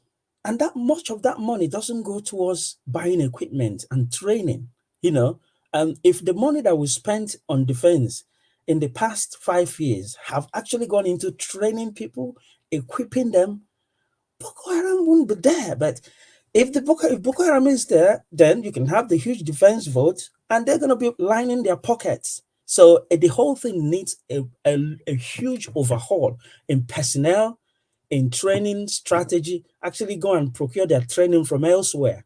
Send, so the Northern Christians, I believe, think that a new direction is required, and APC cannot provide that. And the PDP is old wine in new bottle. So whether Khan says vote this way or vote that, even if Khan comes out tomorrow and say vote for Atiku or vote for Imiloko, most of the Christians know where they're going. That one, I'm sure. Thank you. Dr. Damages, you are muted. Also, we've been here for 6 hours. Yeah, I know. Yeah, we'll round up. No, we're okay. Niger Go Better. Welcome to the show. Good afternoon, Dr. Damages.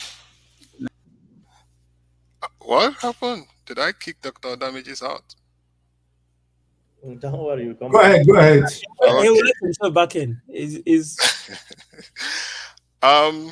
Good afternoon, everybody, and I think people have, you guys have touched quite a lot of topics, starting from Tinubu's Earth.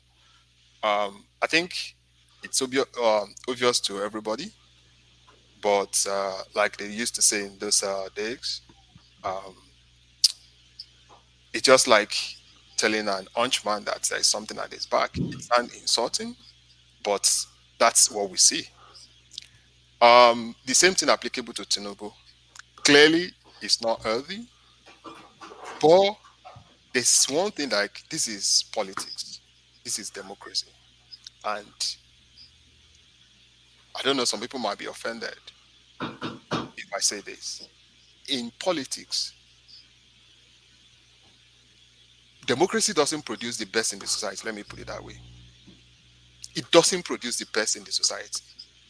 Tell me which country in the world that they have their best foot forward because they are practicing democracy. No. There's no country in the world today that has significantly changed its course. Maybe it was a developing country and now becomes a developed country through democracy. I don't know if anybody can tell me. In the recent time, we see Dubai changed from where it was. No, it's not democracy. We see Singapore changed. It's not democracy. Especially the presidential system of governance. What we've seen so far is that presidential system of governance is just a system to maintain the status quo of the country. And if you see most of these developed countries, they are using it because they are developed already. They just want to stabilize the system and continue maintaining it that way. It's just like autopilot. Now, I use an example. The midterm just concluded here for people that follow US election. In Pennsylvania, if I'm correct, a candidate there won election. Earthwise, he wasn't doing well currently or before the run-off to that election. Even in the debates, it was obvious that he was just struggling to even to express himself. But he was able to win election. You see it that way. Now, the way... Niger Go Better, hold on, if you don't mind. Can you tell us, for those who may not know, why do you think he won? I think what I would just say is that his earthwise, he wasn't doing well. But he was able to win because the other candidate as well, I think people have some things attached to him. But if we have to consider earthwise, maybe he should have stepped down for other candidates. That's my own opinion. I'm just kind of analyzing the way democracy works around the country. The way we look at it in 2024, on paper right now, maybe likely Biden and Donald Trump again. They are not the youngest people. And I don't think they are the brightest in these two political systems. Now, taking it back to Nigeria. In as much we like Obi, on paper right now, Obi and Kwankwaso seems to be the best candidate. And unfortunately, maybe for Obi as well, if anybody that followed Nigeria politics, the approach he adopted when they were talking to Kwankwaso wasn't the best. You can say Okukwe should be the one leading that conversation. It should be more serious people, not Okukwe is with all due respect, that kind of conversation is beyond Okukwe. I would expect him to move somebody like, because he is working currently now with people like Obasanjo or the likes. People like Obasanjo should have been the one to lead that conversation. If that had happened, what we are saying now will have been a total different game. If those two people are working together. The way I see it right now, and I challenge anybody if you want to like not emotional, the way I see it right now, the way things are going, if Tinubu doesn't die, anybody can die at any point in time. I'm not wishing him to die. If anybody is going to win an election in the straight ballots, it's most likely going to be Tinubu. If Tinubu cannot win it in the straight ballots, then somebody like Kwankwaso and Obi will be the kingmakers. And it now depends on who those people now decide that they want to support that will win Nigeria election. What I see Obi doing right now, and exactly what is happening, like to some of us, people in the urban center, people in the south, some part of the southwest and southeast as well. It's just like what happened in 2007, 2011 in some part of the north, where people believe that the popularity of Buhari then was the same thing across the country. And to the letter of Charles Soludo, if you look at that letter, part of it, like 50% of it, or more than 50% of it, are true, while some other part of it's kind of like a little bit of vendetta is there. But the other way around, I was speaking with somebody and he said that data is actually useful to kind of manage people's expectation, so that the kind of crisis that erupted in the north in 2011 will not erupt in the southeast if Obi couldn't win the election, so that people can start thinking that, is there a possibility of Obi not winning? Because you are still laying that foundation for them to start thinking that way, so that it won't be like 100% surprise that he couldn't win the election at the end of the day. Because if you look at this thing, we have 109 senators as an example now. Labour Party has about 54 candidates. Now, this, more than, if I want to be fair with you, more than 50% of electorate in Nigeria, they are not educated. So you are now telling somebody in the down village that, okay, in the senatorial election, vote for OVA in the NNPP or NNPC or wherever. Now, for presidency, the same day, the same ballots that you give to them, 4 of it. Let's be realistic. We're educated people that we've lived in an advanced country. So are you saying that those people will be able to see what they do is that it's top to bottom? You know, when they say, but I couldn't pronounce the way they do. It's one part. Straight tickets. Straight tickets. Yeah. Straight tickets. That's what people do. Even here in America, here, you see what happened in New York. Because the governorship election was so tight, a lot of districts, what's it called? Democrats lost a lot of districts because of that as well. So, who is the senatorial districts in all of those people? If let me put it this way: if Labour Party was able to have candidates nationwide, that will have helped them. The one I'm most disappointed about is the Lagos State. How on earth they couldn't produce senatorial candidates 3 in Lagos State? Not to talk of House of Reps or State House of Assembly. That's very, very bad. Very, very bad. Now, politics, the way it is, I see, if Obi couldn't get in this election, there is a very high prospect for him to get it soon, because this is where election was. I used Buhari in the early stage. If you look at it, Buhari contested 2007, 2011, right, and 2003. Those 3 times, there's consistency on he's able to like get some votes without like big political parties supporting him. Now, what I could see now happening for Obi is that there's going to be a better situation, even better than Buhari. That it's not only going to be like, okay, my people like Southeast votes. It's going to win in Southeast with a very big margin, clearly. Now, it's going to be more spread like down to South, obviously in Southwest, then into the middle belt. That's going to show that, oh, it's also a stronger candidate that if he's able to get a major platform, he can win an election. But if anybody is saying what we have on paper today, that Obi is going to win an election, we're just being emotional about it. We're not being realistic. Except if somebody like Tinubu today now change his mind that I'm not contesting election again. You want to step down for Obi or whatever, which I think that's nearly impossible. But it's a little bit dicey or not really clear if It you is want to possible. analyze it very well. It's not possible for Obi to win this election. But it's encouraging that Obi is going to win this, like start changing the course of election in Nigeria. Because there's something that is about to happen in Nigeria. And it happens in all the states. Let's be sincere to ourselves. If Atiku is able to win the election first, let's analyze it.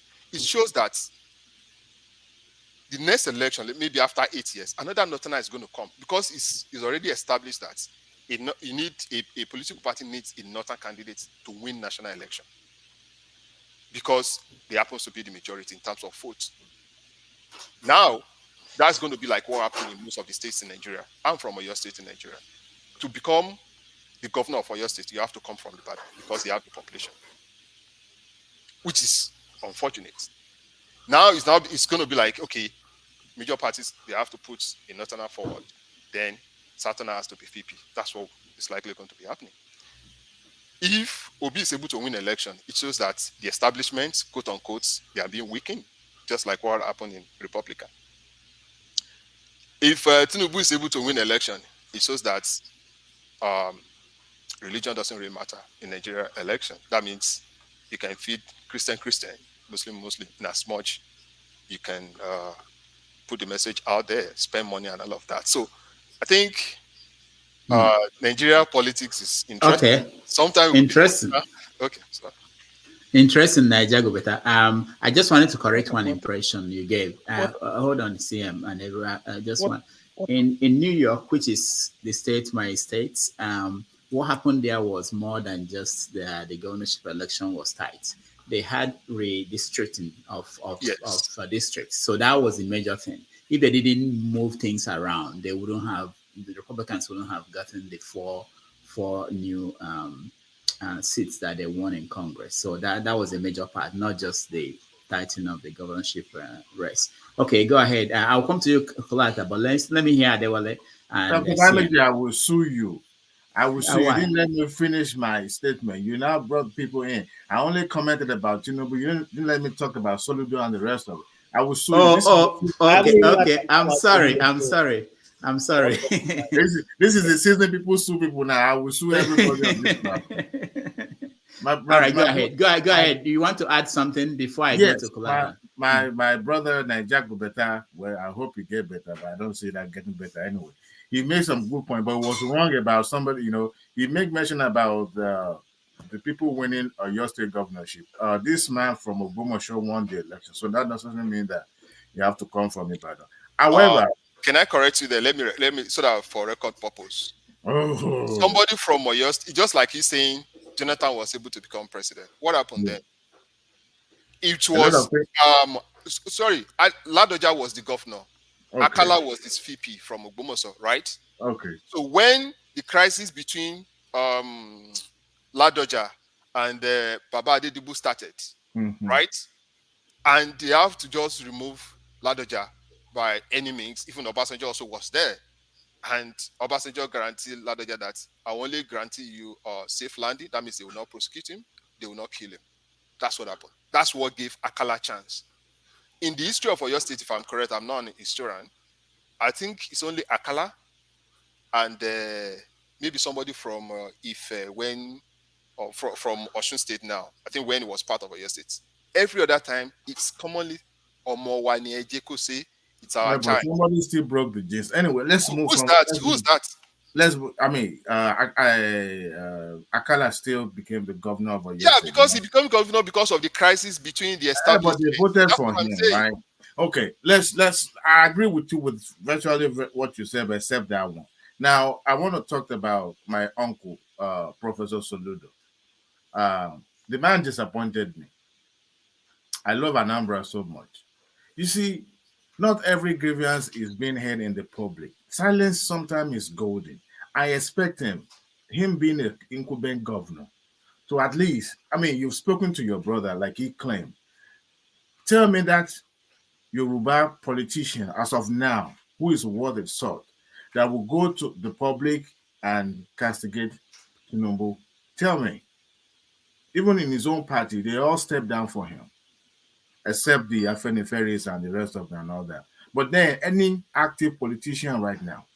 But you see, I expect him, no matter what your grade. And I also learned this. It is possible for somebody in PDP to sponsor a candidate in APGA or NNPP. They do that for their own gain. And it's possible that who is paying the piper of Soludo is in PDP or in APC. But with that, you are an incumbent governor. You don't have to be drying your wet cloth in the public just like Inyesom Wike is doing, speaking from every part of his mouth. Sometimes you keep your age, your strategy to yourself. And for crying out loud, there's no reason behind fighting your brother in the public. Yes, you don't support his candidacy. You don't have to put it out there. If you have all the mechanism and all that in your state, I expect him. But I hope, somebody has taken his name to Okija now, right? Where's Okija? So the gods will be, if the god is, see, it's not today they will bringing sacrifice to the state house. They brought not my hometown. I'm from Okija. They were bringing a sacrifice to the state house. So I won't be surprised if Soludo started seeing sacrifice on his way to office every day. But you see, I fought him for that. You are right. 50% of what is claimed there is actually true, because if you look at the stats, it doesn't really work out. But then it's not everything you say in the public. Then I want to talk about Khan. It's unfortunate.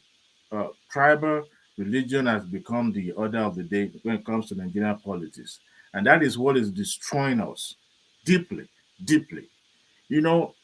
State and religion, they are different entities. If you want to face your business as a pastor, as a clergy, just stay there. You see, we are all Nigerian, right? But at the same time, they've involved themselves deeply. When Khan was formed, and they were fighting the people in the uniform, I mean the military, they were on the side of the people, but they were not really into politics. Okay, but this time around, like my brother Najat Gubeta said, you can't tell your members in your church to vote for a certain candidate. Yet you can put flyers and information out there that will help them to be able to choose. But at the same time, you can't actually tell them what to do. But unfortunately, we've let them get involved into politics so much that we can't even differentiate between the politicians and the pastor or the clergy, because these people go behind to collecting money from them, and they will come to the media and start saying that sort of thing. I'm glad Tinubu was able to sit down with the representative of the Khan and let them know his intention, which is a good strategy. But then that doesn't mean they're going to buy it. But at the same time, those folks with no power when it comes to selecting who is going to govern the country called Nigeria. February next year is going to be really, really interesting. Somebody already promised me if Tinubu win presidency, he's going to buy me Isiewu, and I want somebody on this platform to bet with me now, so that we'll be able to know. I'll buy you Isiewu if Tinubu wins in a free and fair election. Okay, forget about free and fair. See, there's nothing like free and fair election. It can only be Agbado. No, I don't eat Agbado no more. Adewale, it's not the election. It's not the type of election where the returning INEC officer will be reading the results with camera. What do you think? What do you think? To check, okay, how many votes is going to happen? And they're arguing. Very, very. There will be riots, there will be fights, there will be some areas where there will be no election. Let's just take that for now. Let's expect that. All right. Let's hear from Kolata. Kolata, beg, show face now. Yeah, just. Which topic do you guys want me to address? Anyone you feel. I didn't catch some about. Like the Khan one. I did not catch the Khan one. But let's talk about Soludo. Professor Soludo. I personally admire Professor Soludo. If Soludo is running now, I will vote for him any day, anytime. I would buy ticket and go and vote for Soludo. That's how much I appreciate Soludo. But it doesn't mean we shouldn't call Soludo out when he makes a mistake. I think Soludo's reaction to Obi was overreaction. That's like taking a nuclear head to a gunfight. That was too much. It was excessive. And I fault him with one reason. Soludo is not in Obi's party. He doesn't have to support Obi. There's nothing wrong in that. It's the same way you see Bode George abusing Tinubu all day, every day. Who cares? They're not in the same party. Soludo should have been canvassing for Umiadi. Why was he? I mean, he came across, he had some facts, but he came across petty because what was the point in saying he should have joined APGA, we should have done this, should have done that? That's nonsense. What was needed was, I'm not for Peter Obi, I'm in APGA. Umiadi is my candidate. I don't have to support Peter Obi. Then you can talk about the facts that you can say Obi's investment went down. You can say whatever you like. You can even shield Obiano is your party man. That's politics. But it did not have to go petty because some of what came out from that write-up showed some personal conversations that happened between both of them. Why do I have to know about those personal conversations? That was wrong. That was petty. But Kolata, hold on. Kolata, hold on. You said something I wanted to make sure you clarify that. You said something about Bode George and Tinubu. Bode George, yeah, Bode George is not Bode George. Yeah, Bode George and Tinubu. Bode George is not a current. I want people to understand the gravity of it. It's not the current governor. I know. Not the current. Just so to actually get a good picture is to imagine the current governor of Lagos State talking about Tinubu and about what Tinubu did as governor of Lagos State. But let's not get emotional. Both of them, they are rivals. They're rivals. Obi trashed Soludo in the past when Soludo was in PDP and Obi was in APGA. And since Obi left APGA, Obi has been trying to get PDP candidates govern Anambra. I'm from Osun State, but I know that everybody in Anambra knows that they'll be rivals. And for everybody to think that Soludo doesn't have presidential ambitions, you must be joking. So it's not in Soludo's interest for Obi to win. And Soludo has calculated they have internal polling. He feels he's not going to win, but he doesn't want after the election for Obi to carry the block. Because after the election, if Obi loses, Obi, if he plays his card right, will have the Southeast to negotiate power. And if he's smart, he should go back to PDP with this crowd. And then he will be able to seize, he should be able to seize power. That's what I think should happen. But Soludo, I only fault Soludo because of he didn't come up, he came out petty. Let me put it that way. He didn't come out like he had convictions like, I want to back my party guy. If all he was saying was Umiadi, poverty increased under your watch. Yes, if you go to National Bureau of Statistics, you will see the number from 25% to 53% is there. It's not a lie. That's what was recorded. I don't know the methodology. It's not Kulata that went to check it. I just checked the data. I actually couldn't find that number. I don't think they have a. You can go back to previous. Go there. No, go to MBS. I can share with you. Okay, I can share with you. If we're still on, I can share with you. I went to check it. That was the number. And then Soludo has used him for politics to enter office because when he was campaigning, he said, he had to kind of prop APGA. And then you start the APGA chain from Ojuku, Obi. It's just natural. He said all those things. You campaign in, the governing prose. You campaign in poetry, you govern in prose. That's what he was doing. So for Soludo, but now the thing is, I see this as mutual destruction. Both of them have destroyed themselves. And I think a lot of it is Soludo's overreaction because Soludo has dragged Obi down, whether you like it or not. The aura of go and verify, it can be questioned now because many people did not even have mind to go and see what the investment was worth because there's been many numbers spoken about from 120 million to 100 million to 12 million to 5 million. There's been so many numbers. But Soludo calling that out, he's the governor. Everybody knows he has inside information. It just kind of like, all you need to do is just to put something out there to kill the specter of this guy as a performer. So in that way, it's ruined Obi's chances. But he's not making any friends for himself because I'm sure everybody here that's a Soludo that's an Obi supporter probably don't want to see Soludo in Anambra, governing Anambra for the second term. So I don't know how that will play out on the long term, but on the short term, I see it as mutual destruction. Both of them are not doing them any favors. But Obi came out with a very excellent comeback. That tiny thing he said about me, a trader, I've done my own. You, professor, go and do your own. In politics, that is excellent communication. It barely gets better than that. That was a perfect response. So that response has killed Soludo's part 2. If you go to write any part 2 nonsense now, I mean, he'll get whatever it deserves. So I think right now they should just call a truce. They should call a truce. And for people that want Obi to win, focus on the North. Obi right now, if election is held today, Obi will lose. I'm sorry to tell everybody. Because look, add up all the southern states, all of them together, and add up all the north central states. 23 states. 23. So if it gets 25% in southwest, south, southeast, and north central, it's 23. The maths is 23. It's not even 24. So, I mean, we have 90, like 100 days left to election. Which miracle does anybody think is going to happen? You need canvassing. You need to canvass. You don't need to. Many people make one mistake. Everybody stays in the echo chamber and they hear what they want to hear. And then they think like, no, the momentum is there. But it's not there. The math doesn't add up. I'm not seeing the math. And I don't, look, if Obi becomes president, all fine and good. I think the only person that will become president, I'll be worried if Tinubu becomes president because he's frail. I won't like Atiku to become president because he'll sell it to his friends. But if Obi becomes president, what's the big deal?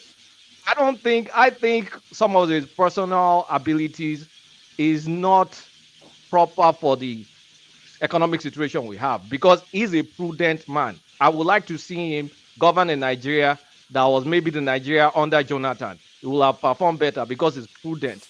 But I don't see him expand to grow, to be responsible. But I see him like, look, when London and Paris Club forgave debt, he used it correctly in 2006. I've read a financial statement in Anambra from 2005 to 2014.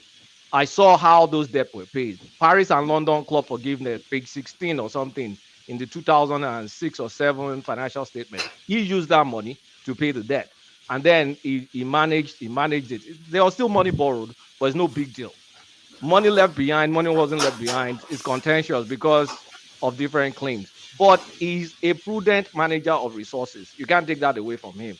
But he's not just an expansive person. It doesn't have, let me try and put it. It doesn't have like big investment vision, something that will expand the revenue.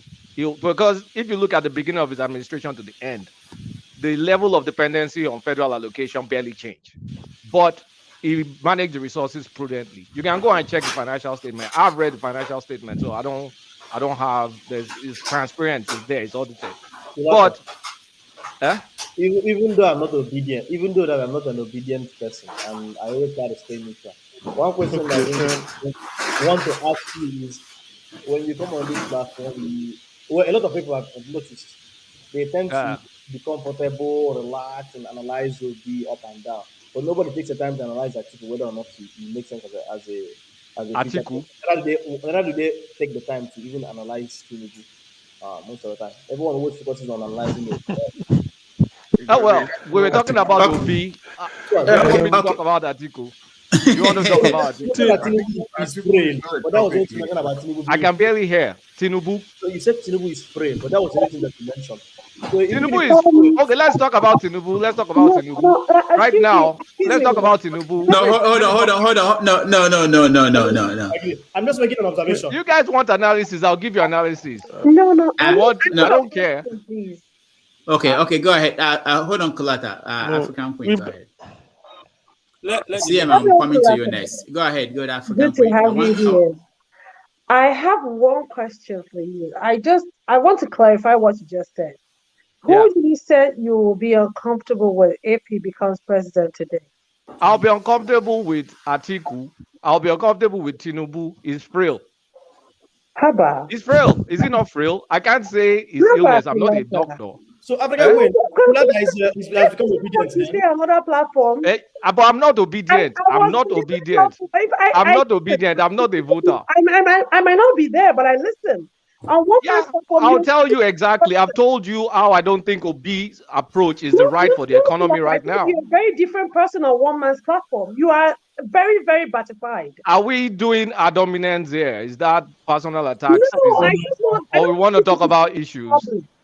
Let's Do you want to talk about issues? Objectively, no. Please, do you want to talk about issues, or you want to talk about? Okay. One Wait, person at a Brother, time. that's the problem. When you bring balance, Scribe. When you try and talk, you start. I mean, talk to my point rather than trying to attack the person. If you have a point, ask a question. What's the big deal? Respond to that. Educate hold on. Everybody, hold on. Kulata, finish up. Okay, let me. Yeah. So I mean, someone said they wanted to analyze Tinubu. Tinubu did blue la yesterday. I sent that video to someone. It was scary. I mean, it was scary. The best thing I've heard from that was no, it was trying to badmouth the Arise Town Hall. But I went to listen to it again. If you're trying to badmouth around town hall, it won't come out that blue la. I mean, everybody with an eye can see that now. But because everybody here is focusing on Obi, we talk about Obi. When we want to talk about Tinubu, is he corrupt? Yes, he's corrupt. Is he linked to money laundering? He's linked to money laundering. What How is did there? you know that, Kulata, that is corrupt? So I mean, nobody denies the Tinubu thing. It's because an ASA. Nobody knows that it's corrupt. It's an ASA. What's it? No, certified true documents have proven that there's somewhat of a. I mean, if you want to say, has it covered? If you want to say if it's cornered a lot of Lagos State revenue. But none of them have been convicted. But look, you haven't stated something. You're the only one on this platform who has analyzed Tinubu's manifesto. Yes, you're the first person on this platform. So people were saying that Kulata hasn't in the past. That I don't. You're not listening to this guy. Even analyze Kwankwaso. Even analyze Kwankwaso's own. As far as I'm concerned, he's the only guy who's kind of objectively bringing some topics in this platform and taking the time to read it and forcing because it was when he read it that I went and read his stuff, and I found and I agree with everything that Kulata has said. So I don't, please don't. What did I say about the book drug case that you guys did not hear from David today? Emotional. Yes, what Kulata is doing, and I want everybody to actually tries to become balanced. You people just feel like he's not a bat. Come on, There's one thing Kulata is doing that I really like, that I want people to do. What it does is that it take 1 week out and follow one candidate and know what that is about. The following week, he will go to this person and so. I mean, I think that is way to actually learn how to do it. He doesn't have a candidate. No. I'm not voting. I am not voting, and I'm not telling anybody who to vote for. And we're telling you. I don't care who you vote for. Okay. Hold on, guys. Hold on, one person at a time. Scribe, hold on. Let me hear Kulata finish up so that we can go. Look, I'm not voting, and I'm not one of those people that want to dictate what people should do, because I don't want anybody to treat me that way. I want freedom to think and analyze. And when you think, I mean, things are unfolding. If Tinubu falls in a rally, what are you going to say? Didn't he almost fall in Plateau State? He almost tripped, and then they said blue la just yesterday. Then I'm supposed to say no. When he becomes president, he's not going to mess up in front of the UN. Come on now, let's be real. But if I need to analyze Tinubu's record, I can analyze Tinubu's record neutrally. He expanded the revenue base. He's forward thinking. He converted a bad situation in VI, turned it to prime real estate property. What True Nigeria comes here to talk about in terms of like donating money for security, Lagos State is doing it. He had the master plan. He's expansive, but he's not young anymore. He's frail. Now, the only people that want to vote for Tinubu is just to pray that his brain is still functioning properly. And you can make an argument that his brain is functioning because he's able to achieve the results he wants to achieve. He went through a rough primary. He got through it. So can you say his brain is dead? No, you can't say his brain is dead. But can you say he's struggling, is frail? Yes, of course, he's struggling, is frail. Like evidence yesterday, blah, blah, blah, blah, blah, blah. That's a concern. So why wouldn't you say you don't have a concern? And if you look at Obi, yeah, he's young, but he had prudent management. He saved some money, but did not expand the economy in Anambra. The revenue growth was flat. The person before him grew the revenue. The person after him grew the revenue better. So you have to think about it. And there was no lasting security fix to Anambra. Those are go and analyze all this stuff. I'm not making stuff up. So it's Kwakwanso has this. Everybody has their pros and cons. You vote for whoever you want to vote for. But for people that can analyze things and just maybe not that emotional about it because I'm not, then people will be very angry at me because now I'll say good things about Kwanko. So tomorrow I'll say good things about Tinubu and Obi. I mean, I can be all over the place. I'm not voting. I'm just going to read people's stuff. And I need to read manifesto for Obi So too. that made this. Let me All right, thank you. I didn't have time to talk about Soludo, so I can leave. You see, it's getting dark and you are still here. Yeah, I know. Actually, let me just say this: that I'm suspecting that as soon as it's 7 hours, which will be another 30 minutes, we might be locked out because I think the maximum you can stay is 7 hours. So we have to be aware of that. So let me. My stance on what Soludo No, said. sorry. I mean, allow people to Dr. talk. Rudolph, you can actually go. Yesterday I did like 11 hours. Excuse me. Oh, I didn't know. All right. What I wanted to say about Soludo, which is actually the reason why I joined the I was going to sit out today because today's my day off and I don't need stress. I beg. What I wanted to say is this: I was disappointed that more than half of what he wrote wasn't even about Obi. More than half of it was just trying to foist his opinion on how Igbo should vote. And he contradicted himself. He's calling himself a Republican, someone who should be allowed to express his opinion without being attacked or maligned in social media. And as an Igbo, he should be free to express his views and his political alignment and things like that. Yet he's trying to dictate a manifesto of how Igbos have been undercutting themselves by being Republican and being opinionated, that we should all vote as one block. So he's contradicting himself. I think he's confused. What I could also read from him is that there are some personal issues or vendetta, whatever you want to call it, which he has against Obi. Now, whether he's doing it for his own political future, I don't know. The third thing I'm going to address is, even though I'm not obedient, I've noticed this phenomenon of whereby there's this expectation that Obi should be the social media head of all the people that are quote unquote obedient, as if he has control over people's emotions. Nigerians are exhausted, Nigerians are tired, the youth are tired. After that end SARS of October 2020, how would you not expect the youth to be riled up and be emotional about changing Nigeria, right? Not everybody has the opportunity to japa. So if people are channeling their emotions into social media and use it as a way to vent, it is not surprising. Just like Sowore said, if you don't give revolution by revolution through the polls, you may end up giving revolution to other means. So if he can make such a comment that is offhand without giving evidence or breaking it down and expect people not to have some sort of emotional outburst on social media, but to put that responsibility on Obi to dampen that emotional outburst is quite is a double standard, because no one uses that same standard for other candidates. So I don't know, but one last thing I'll say is this: even though he had the emotional outburst, I don't think people should jump to conclusion and say whether or not he should win second term. People should vote Soludo or not based on his performance after this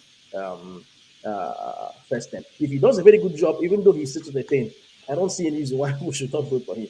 And quite frankly, I'll end with this. I think I was disappointed in Soludo that he still has that old mindset of trying to push Igbos to vote as a bloc, and he's still expressing old political sentiments. That's where I'm going to end it. All right.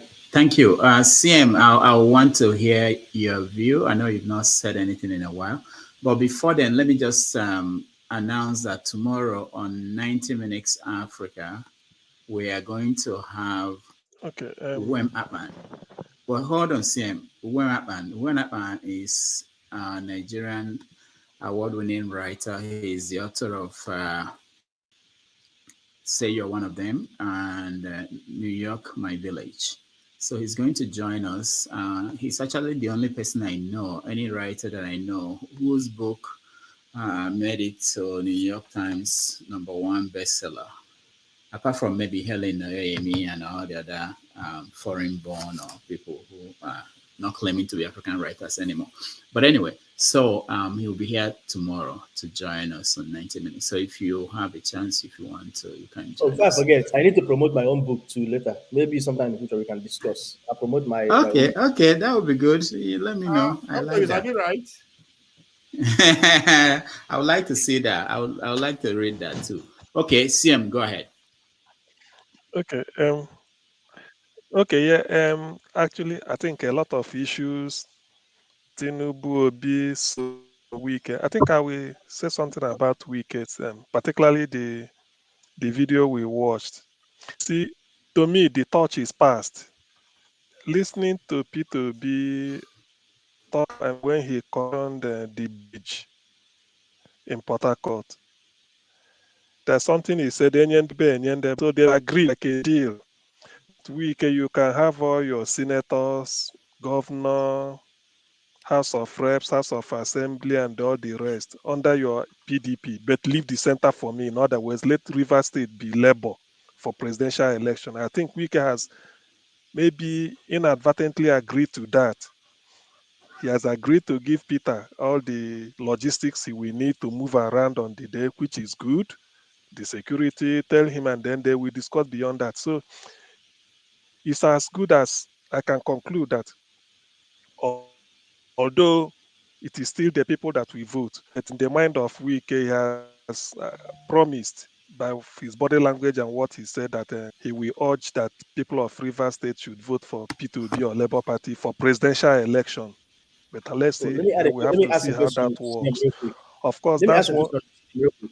CM, let me add a question and to the obedience as well.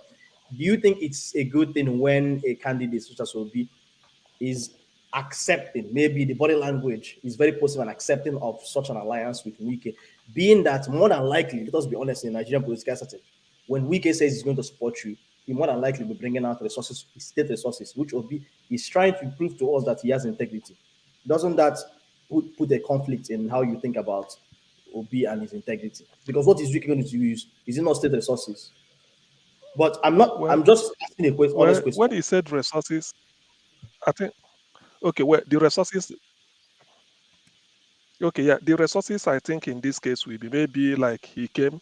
This is the van you can use it to move around as a former governor, doing it as a friend, just like giving somebody a lift, something like that, and then ensuring that there is police security so that there won't be breakdown of law and order, which is also as the host state is possible to. So I don't think that is wasting the state's resources or sort of putting it in Actually, a he no, no, no, said no, no, no. that. In fact, I expect any person, any governor, any I expect any person coming to Anambra to campaign, even if you are APC or PDP, if Soludo could ensure the security of life and property, that's good because that is your role as a governor. You are not doing, you are even doing it also to save that buildings or state people that you are directly, that gave you the vote for you to be there. So if that He's is actively going to to that support. extent, that is the way I understand it, and So I don't Wike think is Wike is yeah. going beyond So the Wike is limit. actively going to But support Obi, not just laying a level playing field for every party. He's going to actively support Obi.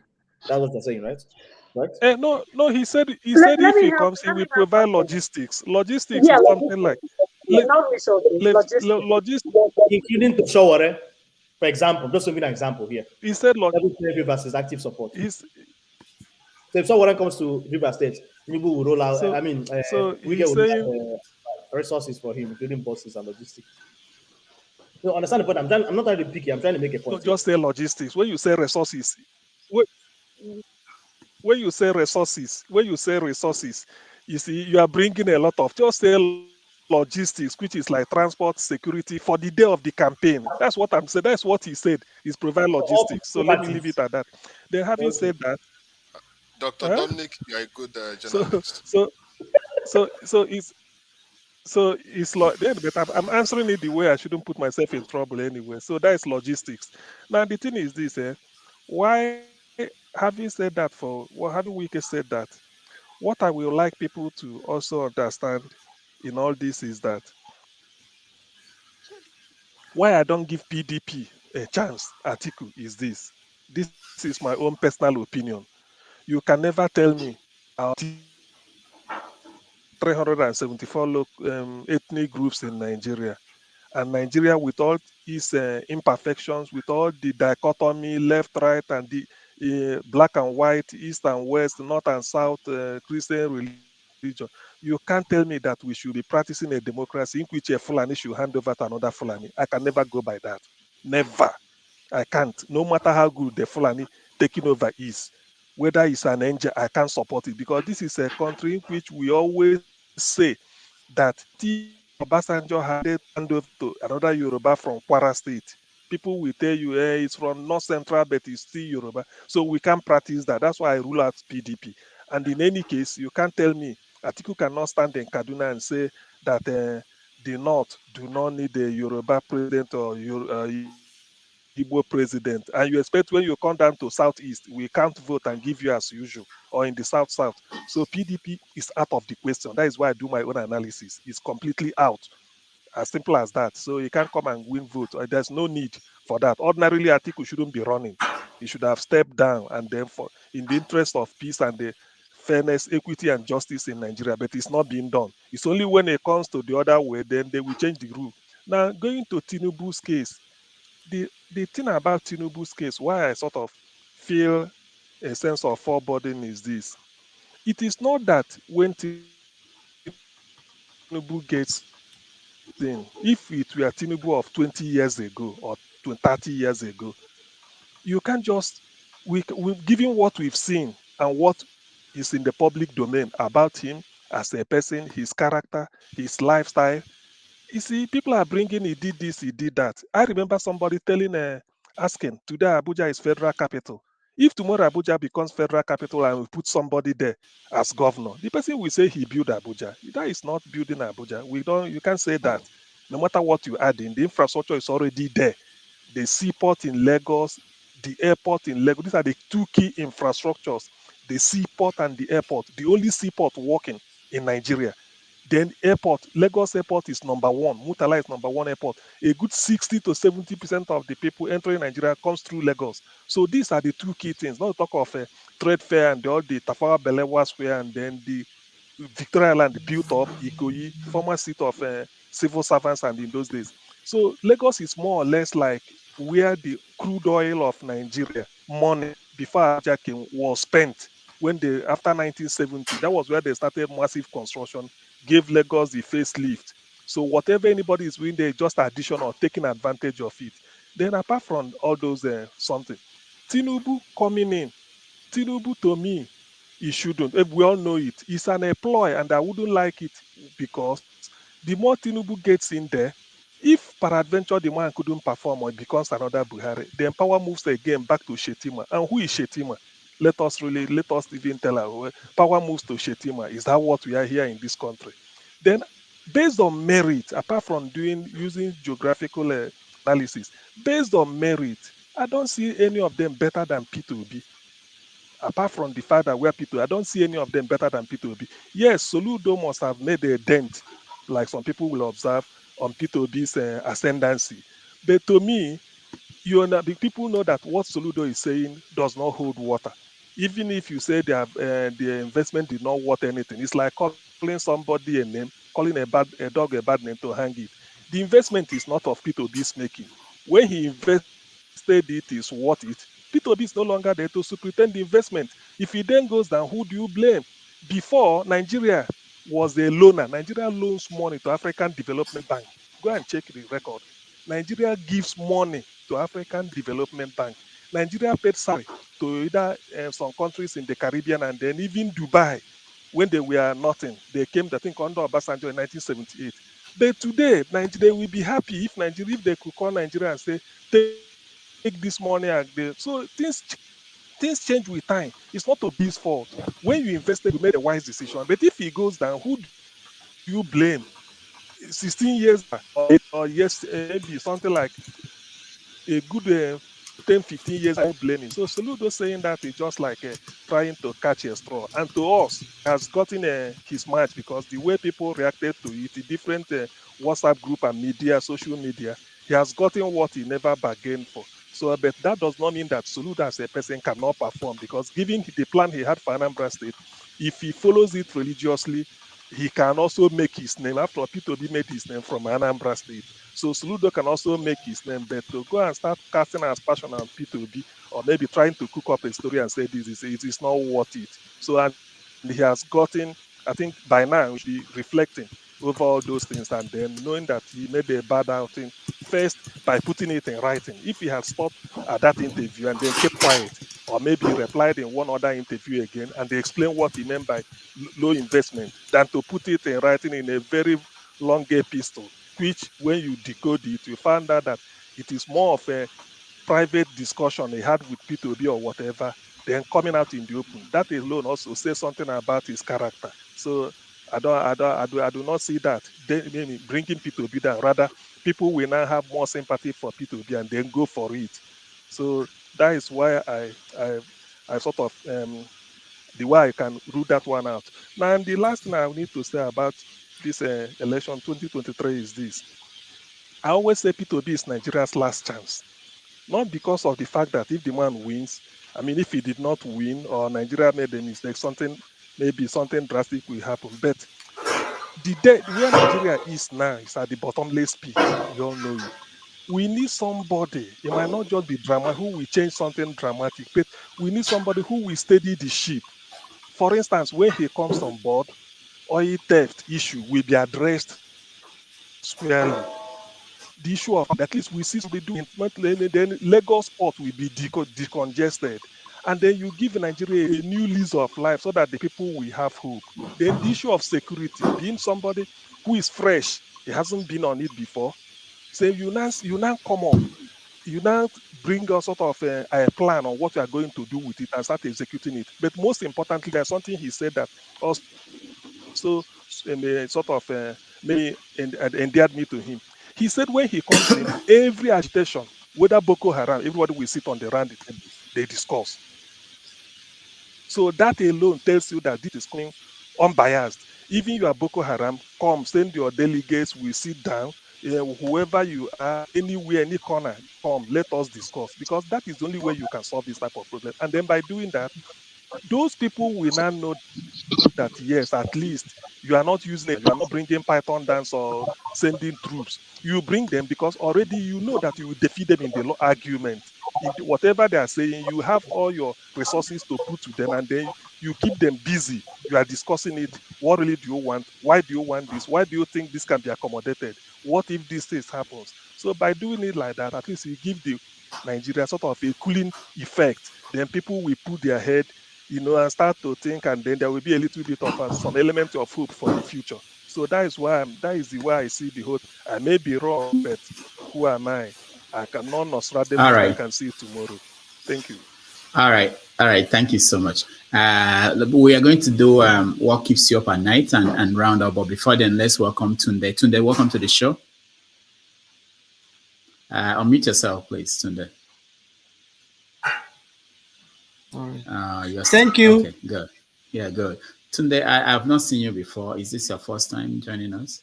Not really. This should be my second time. Most time when I want to join, I'm always in the office. I think you are in New York, I'm in Maryland, so I don't know how the time is always like that. But today is weekend, so I think I know almost everybody here apart from African Queen. I know this you don't know one speaker. African Queen? Yeah, okay. Maybe I've not been there, but I know I'm the one that my mother spoke the other time. That old woman. Yes, Tunde. Yeah, I remember now. I'm sorry. Yeah, I remember now. So I just love what you people are doing. You're doing a very good job. I wish is a very good job. But if you just give me like a minute, what I want to add at this hour is that I love what everybody has been saying. And the reason why I join is I want people to hear my voice. One, all the politicians in Nigeria, they are not ashamed. What is going on globally now, by now I think we should be moving out of tribal, religious sentiment and all that. Be thinking of how do we save tomorrow? When the whole world is in serious trouble of economic downside and all that, America is still doing very well. Despite all that, America is complaining. They are blaming Biden. And look at the speech that Biden gave after this midterm election. He knew and he accepted his fault, even though he didn't cause most of the trouble. When will our leaders be accepting their responsibility that they have failed? You constructed a road, a bridge, and you are celebrating it, gathering people and wasting resources. Have you seen that being done in America before? Now let's leave America out of the equation because my wife don't even like when I'm discussing America with Nigeria. But let's face fact here. All of them contesting to be the number one president. I have a problem with APC, not with Tinubu. If Tinubu will have come out under a different umbrella of a party, maybe I will have said, okay, it doesn't matter. He has some idea of, at least I heard someone's discussing about good idea of Tinubu, of how he has helped Lagos State. But all those help are not free. There is nothing is free in Nigerian politics. His 8 years of being governor in Lagos State, pocket everything inside his pocket so that I can become who he is today. That's a fact. There's nothing to discuss about that. But the truth is, APC failed Nigeria for 7 years, going to 8 years. They have not come out publicly to apologize. For the first 4 years, they were blaming PDP. Have you ever seen any government like that in anywhere in the part of the world? Obi has not become a president. He said, if you give me the chance, put all the blame on me. Let me bear the cross and put the blame on me. Hold me responsible for everything, even though it may not be, it may be political, whatever. But cry out loud. I was watching some newspaper, people were reading newspaper, some people are shouting, Yoruba, Yoruba. What is Yoruba? I was in Songota area when Obasanjo was Ijoko precisely, when Obasanjo was president of Nigeria. We suffered in that place. Was it not Yoruba man?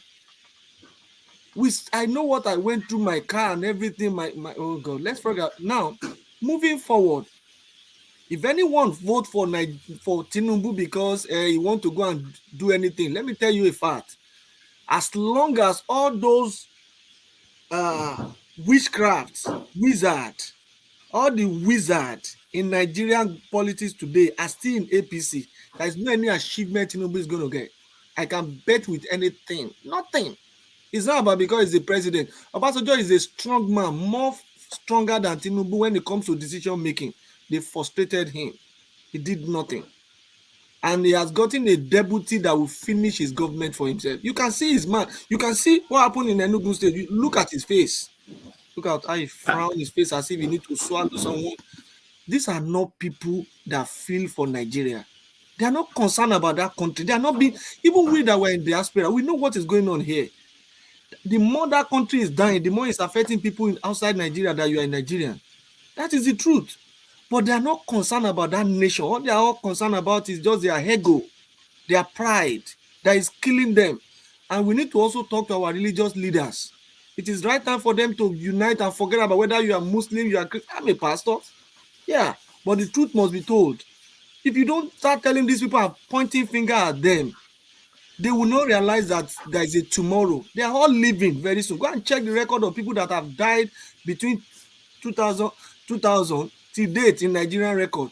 You open your mouth and say, no, it's not true. They will all go very soon, but the truth must be told. They are not doing well at all. So if you look at all of them that we have, even the Soludo case, when I heard the Soludo case, that's not his problem anyway. Among all of them contesting for anything, the only person that we can say, okay, is maybe averagely okay, should be this small man that is there. What's his name again? This Ondo guy, Showore, because he has never been in any political office in Nigeria. But all of them, they are not saints. Obi has not come out to say he's a saint person, but he's just saying that I want to try. Let me try. We need to allow others, even if it is Kwankwaso that become the president, I'm okay by it, not PDP and APC, because it will be a slap on Nigeria. They did this bad to this extreme in Nigeria for 8 years, and you still say come back in. If they are not careful, they will not win the next presidential election in America. But the only person that is giving them the hedge now, the little breathing they have, is the former president. I don't want to mention anybody's name. Is the former president. Thank you, Tunde. That's all I just need. I want to have. Thank you very much for the time. Thank you so much. Let's look at this while we think about what keeps us up at night.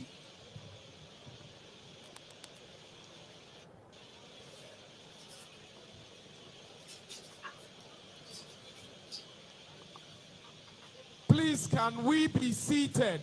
Please. Please. One house, please. Our VIP guests, please. In front here. We are still on live television. We are still on live TV, please.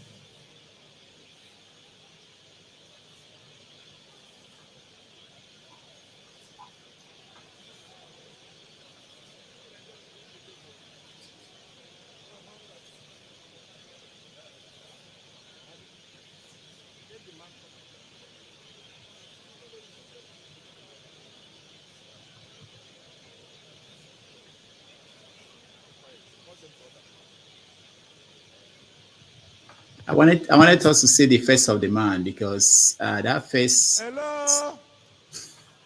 Hello? Please sit down, sit down. Sit down, sit down. The function is not over.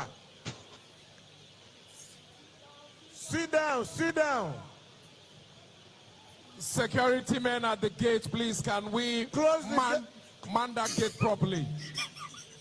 Sit down, sit down, sit down.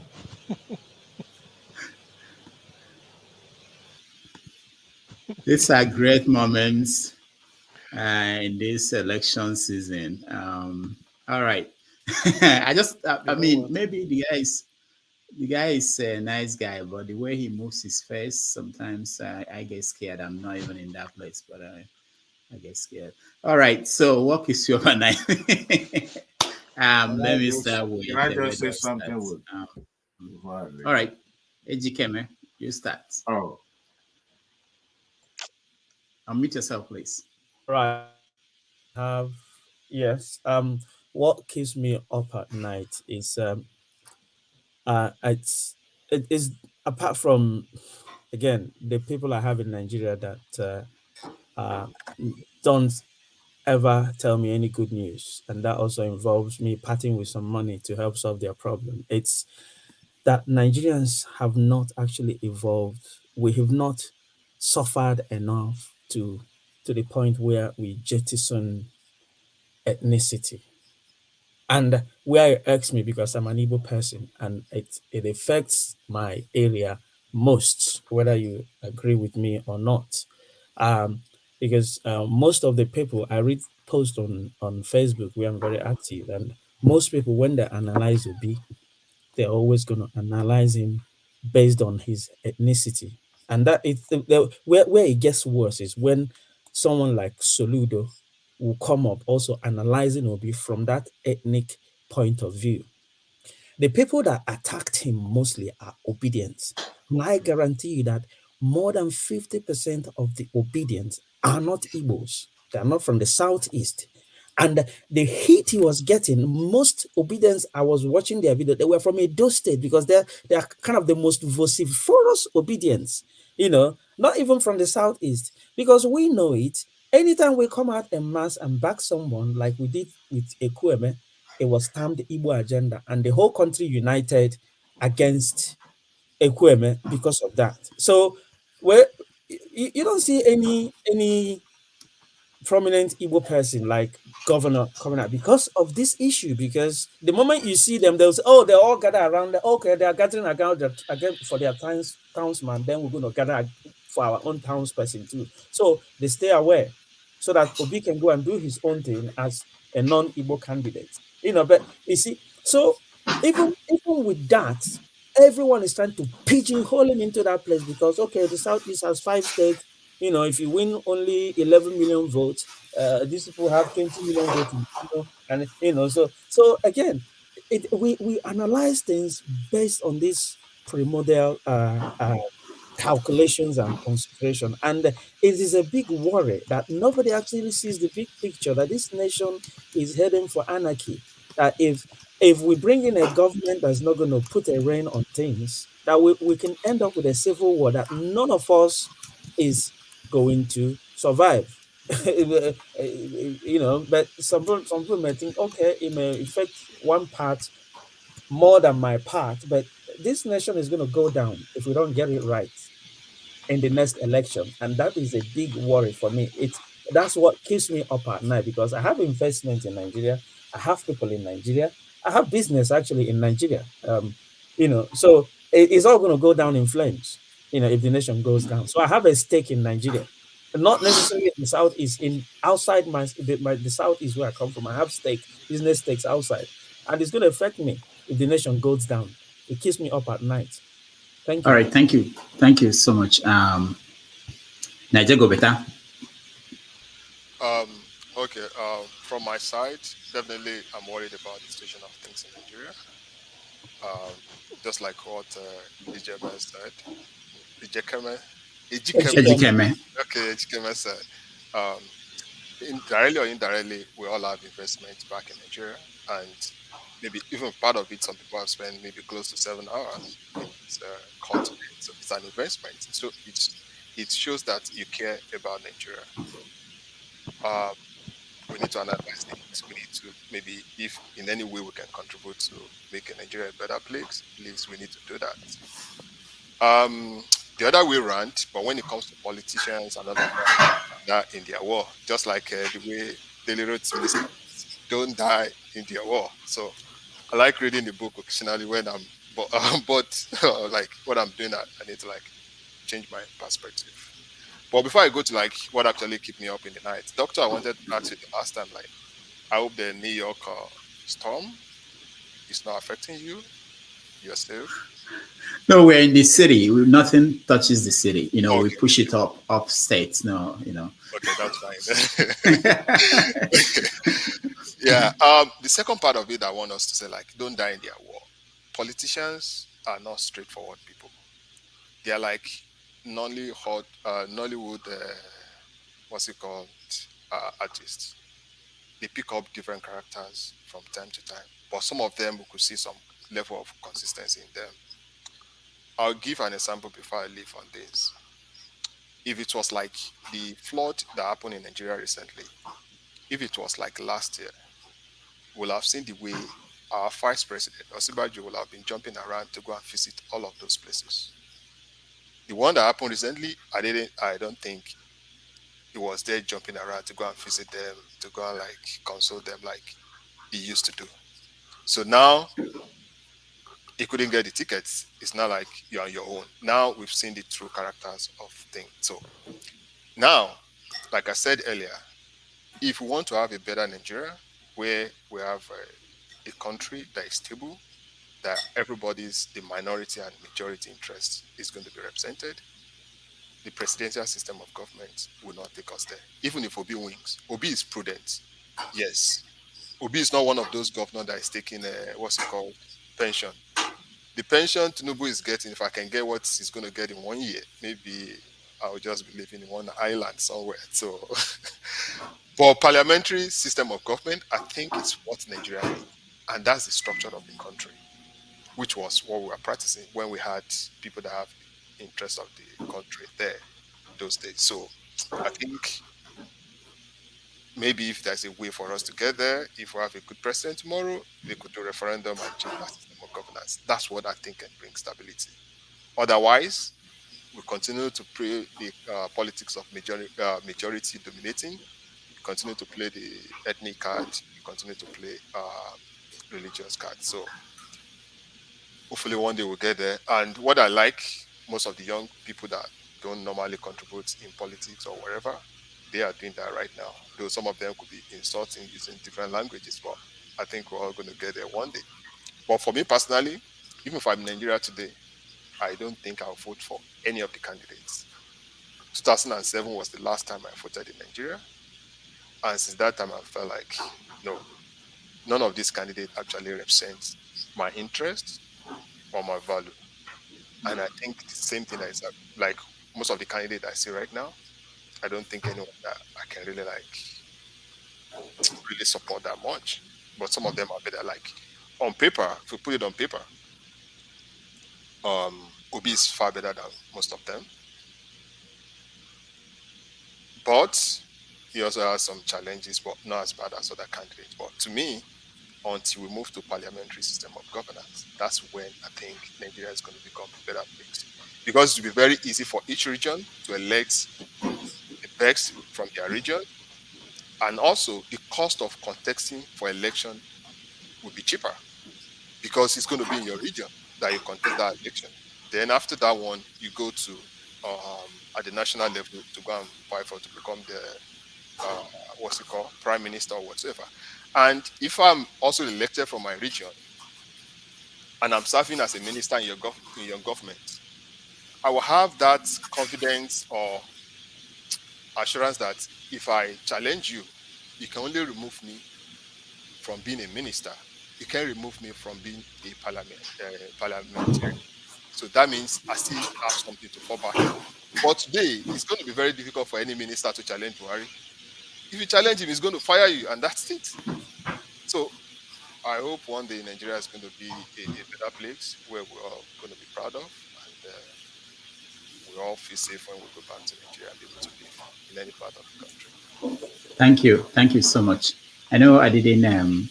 It's funny. I didn't give time for people. So let's say we are trying to round up and we say no time. Somebody takes 4 minutes and you have 10 people 4 times, then another 40 minutes before we're finished. So let's try to make it 2 minutes, please, everybody. Kalata, Yanes. Oh, so I wasn't prepared for that. Sorry. Okay, we can skip you. No, we can skip you. I can go. I can go, so I can leave. Okay. Don't worry. I mean, what keeps me up at night? I'm good. I think as we go through the elections, everybody, whoever candidate you support, you need to know their pros and cons. Like Obi, empathy is there. There's no leader that does empathy like him. So that's why he has this passionate support. But the major weakness right now is the spread. The spread is still not there. 25% is mad. 25%, 24 states is not adding up. So if you support him, don't just stay in your echo chamber and yell at everybody. Go outside. For Tinubu, he has the party structure behind him. Buhari went to campaign with him, but the guy is frail. There's some scary moments. So right now he's riding high, but the health is a little bit questionable. Atiku, he has struggle. We can't. I don't know what to say about Atiku. His party can't get behind him. He has a good plan. I like his plan. His plan follows my own politics, but I don't see him as someone that can execute that plan. I like privatization to regulation. I feel if we sell everything, then there won't be corruption.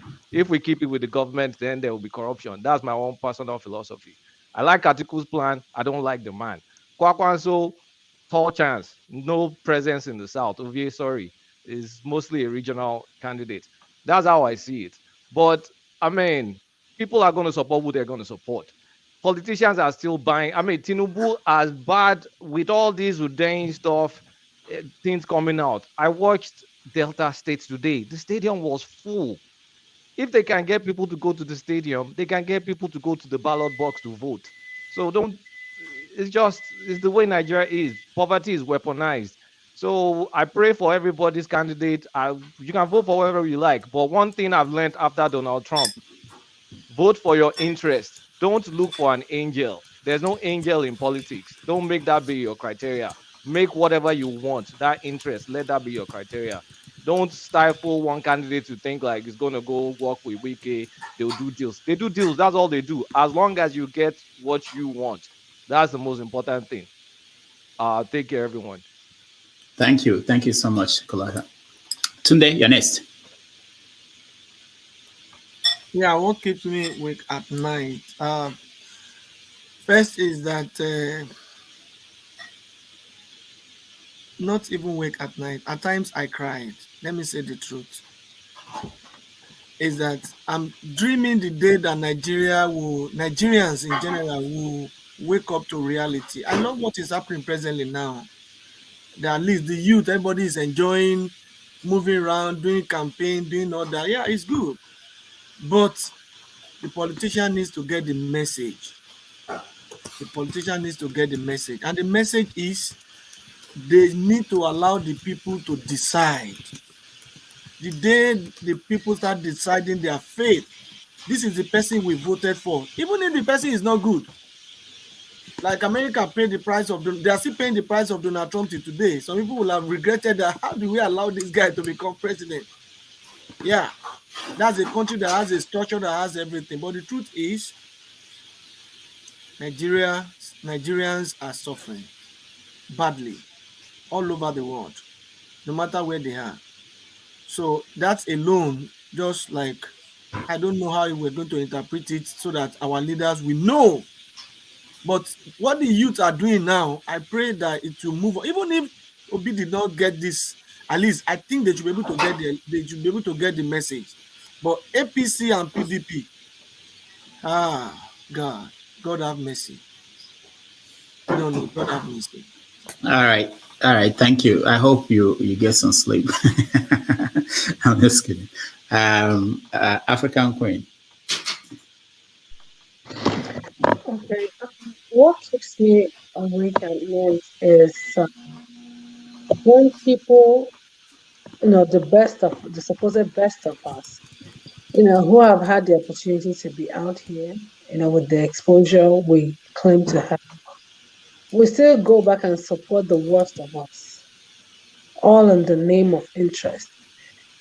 And we see that which is the best option we have amongst the best, not really the best of all of us, but that's the best option we have among the lot that's given to us. We don't even have the courage to support the person. We don't even have the mental strength to be able to want to do the work, push, put in the effort. Because my people say is that when we gather together and it makes a force. That means, there's strength in numbers. So when I see people who are supposed to be educated, who are supposed to be exposed, living, outside the shores of Nigeria, seeing how things work, and when they get home, they become entirely, when it comes to affairs of Nigeria, they're entirely different people. So that's my problem. That's what keeps me awake. Those kind of people, they are our problems, actually. They are our All problems. right. Thank you. Thank you so much. Omori. Yeah, Dr. Bamegis, thank you once again. And my greetings to our inestimable panelists and our viewers across the globe. I can see on the comment section, my special greetings to Omoyen's Corner and my beloved sister, Irene Finance of the great Edo State. A lot of things keep me up about Nigeria, but then I want to quickly, I didn't have much time to talk on Bola Tinubu. My brother James said one day, a healthy man can pretend to be sick, but the sick man cannot pretend to be healthy. So you have to say who comes in case he decides not to go. He will never decide not to go until maybe God calls him like he called Abacha. So must we even wait for Tinubu to say, I'm no longer interested, which is not even possible. So what the politicians are doing don't even bother me as much. Then what the reaction of the people is my greatest concern. It gives me headache and it gives me sleepless nights. We, the younger generations, are not even helping matters. It's good to be passionate about what is happening in Nigeria. But our passion is a necessary condition, but not a sufficient condition to guide the Nigerian of our dream. It gives me hollow when people come around to say Nigeria has not contributed anything to them. What can a bad Nigeria contribute to you? A bad Nigeria led by the evil criminals cannot contribute anything to you until we begin to have, flip the coin on the other way around to think of what can we do to get our country back. My brothers and my sisters will go nowhere.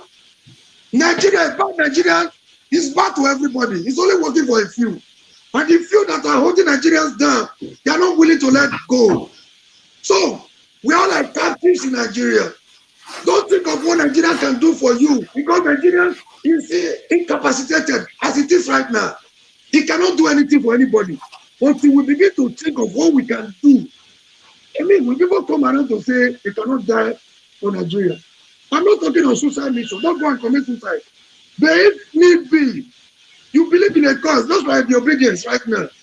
You believe in a big movement.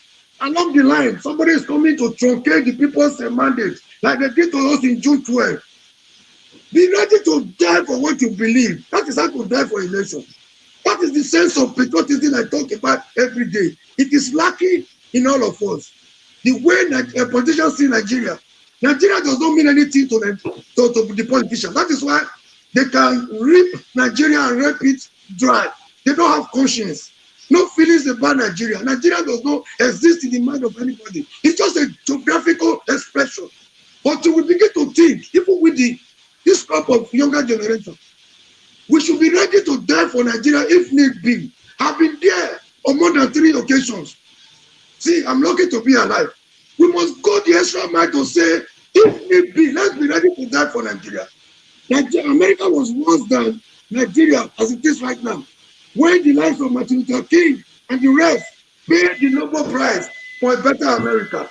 Today, a black man in America can eat in the same restaurant with the white folks. Today, a black man in America can go to the same school with the black folks, with the white folks. Today, a black man in America, not just using the same restroom, he can even contest and win in America as the president. That was what happened in Obama. On this note, I rest my case. We have to change our mindset. We are not patriotic. We are one. Most of us are worse than the politicians. We have the same mindset as our politicians. Thank you and God bless you all. Have a good night. Thank you, Omori. Thank you so much. Jude, welcome to the show. Hello, people. How are you? How's everybody? It's good to see you, Jude. Thank you so much for joining us. Unfortunately, we are rounding up, so we will give you 3 minutes. I know you normally speak for 10. That's the beginning. Summarize your thoughts in 3 minutes. Anyway, before thank you everybody, our panelists and those that are listening to us around the world. Yeah, before I make my comments, I want to say, CM, on the area of getting the Boko Haram on the round table to discuss. Personally, I don't subscribe to that, and I don't know any sane country that want progress that will subscribe to bringing killers, murderers, such as we have seen in Nigeria over the past 10 years at least, of this organization that have wrought, that have carried out mayhem, torture, butchering people, killing people, beheading people openly, showing it on video, and now the rest, bringing them to the round table to talk. What are you going to talk? What are you telling? What are you telling others? Oh, it's okay. Do whatever you like, and then later let's come to the round table and talk. No. Boko Haram, Buhari terrorist organization should be wiped out with every Nigerian apparatus or whatever might. They should be wiped out. They are not meant to live. They are killers. Then what if you bring them to the round table? What are you going to do? So to those that have been imprisoned, to those that are in jail all over Nigeria that have done nothing, and they are still there in jail, or to those that stole the petty thieves who were stolen as a result of hunger, and they are thrown in jail. What are you going to do to them? Anyway, that is for that. Well, what keeps me up, or what makes me feel so bad every time about Nigeria is the fact that how we allow, how we condone, we have allowed the abnormality to become normal. How we have normalized the things that are in those days that are considered taboo. Now it has become normal in Nigeria, and every one of us, many of us, just talk about it as if it's just ordinary, it's just Nigerian thing. I mean, it keeps me up at night. How we condone people we know that are thieves, like Tinubu. People could still be going after such individual, campaigning for them, even trying to push them to become a president of a nation. People like Dino Malai, people like Fenika Yode, people like all those governors. In fact, people like the politicians we have in Nigeria, because most of them, almost all of them are thieves, rogues, crooks, worse than Anini in those days. Because Anini's activity in Nigeria only affected the people that they attacked immediately and stole their things. But the politicians in Nigeria, their activities are not only affecting the generation, not only affecting us now, but our generation and generation to come. So when I say they are worse than Anini, they are worse. Politicians in Nigeria are worse than Anini, including the past and present president. They are worse than Boko Haram. They are probably you liken them to Osama bin Laden. It might sound so cruel, it might sound so harsh, but that is how it is. They are worse because the impact of what they have done is going to reverberate in many generations to come. See how they have impoverished Nigeria. Look at Tinubu's rally in Jos the other day. How they were distributing money. Look at the people that came to take money because they have deliberately impoverished these people and they believe in their money to come back and give them so that they will be able to buy their conscience and buy their vote again and continue to perpetrate the same poverty. And that is all we like, and we want that. So I just hope that we'll continue to, reorder our priority and begin to have that spiritual rearmament and begin to, think again, begin to reason again as a normal human being and condemn what is condemnable and encourage that which is meant to be encouraged. I yield my case. All right, thank you. Thank you so much. Omoye's Corner, welcome to the show. Greetings, Dr. Damages. I actually appreciate people who are on the comment section, and then whenever they want to come in and say something, I make room for them because I know they play a role in what we do here. So, Omoye, you have 3 minutes. Okay. So, what are we closing with? What was your last question? What keeps you up at night? But you can say anything you want to say. Okay. Thank you very much.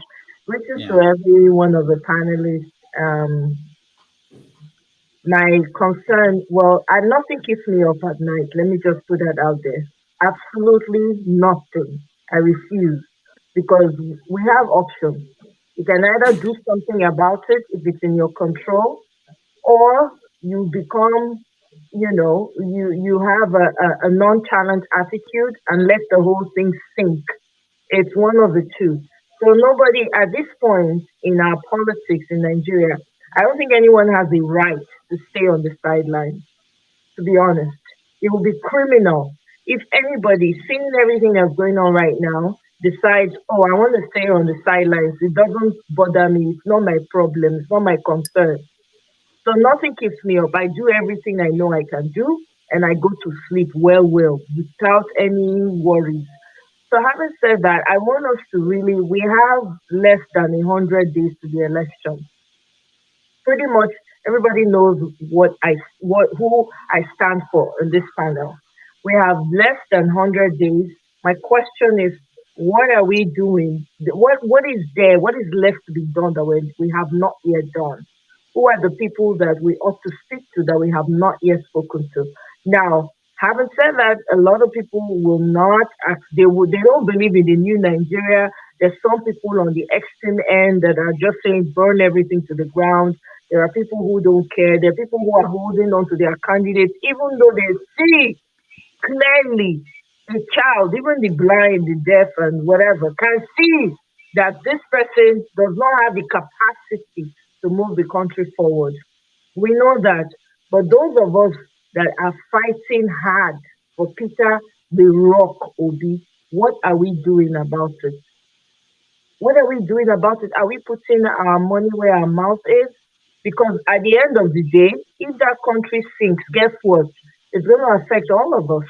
It's not just going to affect some people. It's not going to affect one ethnic group and leave the others. Everybody will cry. Everybody will be served the breakfast.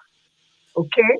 So I want us to stay focused for those of us that believe that Nigeria is still servable. We can still do something. We can turn it around, and it's worth fighting for. For those of us who believe in it, we need to do what we must do to ensure that we have the right, sensible, common sense leader, Peter the Rock Obi, in that office, so we can start to walk from the ground up. Because guess what? The work we have is humongous. We have not even scratched the surface. We're only talking election politics right now, but the work that we have is so much. I took offense to Mr.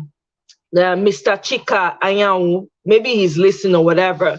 I really took offense to the fact that this man from Nigeria, who is black, comes to America that has provided such opportunity for him to come out and vote against his own self-interest. The Republican Party does not have the interest of the Black people. How can you come here and, you meet the same people like you that look like you? They may not come from your village. People that look like you now join those same people that have been beating them down, right, to contest elections so that you can win an election. I'm sorry, I can never support such a person. It was really, really hard to listen to him. We forget very quickly when we come from Nigeria. We forget, we think sometimes we feel like we're better than the Black people that we met here. We're not better at all. Until we start to understand, when we start to understand that, then you start to make sense to us. Because all this divide and conquer that they've done in Nigeria, look at all of us here now. None of us in Nigeria. Are we not, all of us here, we don't feel run for president? We're too small. We are not too small. Many of us, Ovie, especially Ovie, minister, give a minister, make it a push for him people to make sure saying people they're all right. All these people when they're there, Oga CM, our professor, with all the knowledge that he has, all of us are more than qualified to run for politics, for positions in Nigeria. We need to take back our country. It's not just for us to talk and spend so much time talking. We need, if you're interested in politics and you want to do good for your people back home, throw your heart in. We got to get it right. Nobody's going to come fix it for us. We really need to get our hands dirty and ensure that we vote correctly, first of all, because if we don't vote correctly, we will not have a country to call our own. We will not. So vote Peter the Rock Obi, wherever you are. They talk to you when they house, when they chop agbado somewhere. And what do they call that local pier, Olumu, that they call it for where I come from. When they chop agbado and olumu or coconut, and they talk to you, we went there that corner under that tree. I don't know what they do. You need to vote correctly so that your life go fit turn around, so that your children will see a better Nigeria. Most people for this place now cannot take their children home. You can't even confidently say, okay, children, let's go home on holidays. Make una try and make we see. You guys are afraid of one thing or the other. So what are we talking about? There's no Black nation that you can boast of and say, oh yeah, I'm going to this place. We need to get it right, my people. I know we all have our differences, but until we start to think of our own overall betterment as a race, we just play 10-10. These people are planning to decimate all of us. We are still here, still saying it's not from here, it's from here, it's old, it's not old, it's young, it's not old. Meanwhile, the people that are really pushing this game, they are behind, they are waiting, they are enjoying as they're listening to everybody now. They're enjoying it because they're like, yeah, we already know that. They can never be on one accord now. So let's get it right. I don't know what else to say, but to say, please, if you are still sitting on the sideline, wake up. It's about you. It's about your future and that of the children yet unborn. If you want Nigeria to be like the West that everybody's traveling and running to, God bless you. Then you must start to do the work to ensure that it is somewhere you can rest your head. You can go to the north and build the mansion you want to build and live. Nobody will come and break it down. Come on, guys, let's get it together. You want to run for election? Let us know. We support you. As long as saying a good work they go through. If na mago, you won't go follow them. We go pull you down. All right. So when we get it right, if you want to join the army, join the army. If you have knowledge of security, whatever, you want to be a part of this whole thing that would change and transform, do it. The Black race they are hunting for your lives. Abi, una no know that one, I don't understand. You got to get it right. To Peter the Rock will be or nothing. Throw away tribal sentiments. I don't care. Nobody should be caring whether one person is Igbo, one person is Yoruba, one person is South. Men, it don't hold water anywhere. Please. Can we ask question? Ask question. If I fit answer. If I don't fit answer, I go yield and I go leave Dr. Damages to answer. Answer. Ask.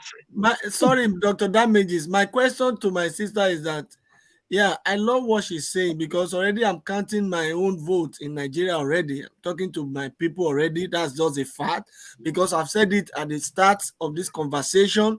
There are so many people that needed to be, that have affected that nation, even apart from politicians. Right? But I won't say more than that. But my question is this. All the governors in all the states, because I watched a documentary when APC were counting this so-called former Oshiomhole was counting their state that is in their pocket because they weaponize Nigeria with poverty. So how are we going to break? Because I was telling someone, I said, I know at least I have like 10 persons that I know that is my vote in Nigeria that will vote for Peter. And since I've been voting in Nigeria before I left, my candidate has never won, and I don't care. I never voted for Obasanjo. It's not my candidate. Yeah. I never voted for the last one that I did was Showore, and he lost. I don't care. This time around, I need someone to help me to talk to him, to team up with this guy, all of this grass, all this small to team up because these people are ready to pay money for each person to go and vote, come back and collect the balance, even though they will not give them the balance. So that is the extent of the poverty rate. That's why you see governor will tell you that this is my state. You see when Oshiomhole was ranting and was shouting as if he's the owner of the state that what is Peter doing in this state when we are doing our meeting, all those rubbish. So how are we going to get out of that? That's my question. Well, as a people, we need to gather. We need to know what we're doing, and we need to learn to hold our leaders accountable. The problem why, the reason why Obaseki is getting away with all the crap he's getting away with is because people have not mounted pressure on him. That's just a fact. So it requires you educating your people to make them understand that, look, this man is cheating you people. Wike came out and said money was given. Wike told his people, look at what Wike is doing for his people. Why can't Obaseki do this? So Obaseki collect the money, pocket him, So, that being said, I don't want us to deviate, but the point here is we are our own problem. Now we be our own biggest problem. If we band together, as me and you know now, say Obaseki now, forget that man.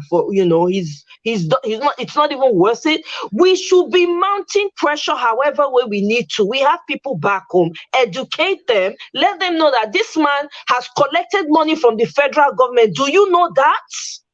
Do you know he has collected money? What has he done? Edo State is in a deplorable state. You cannot travel the road to my village. I can't get on it. It's like a death trap.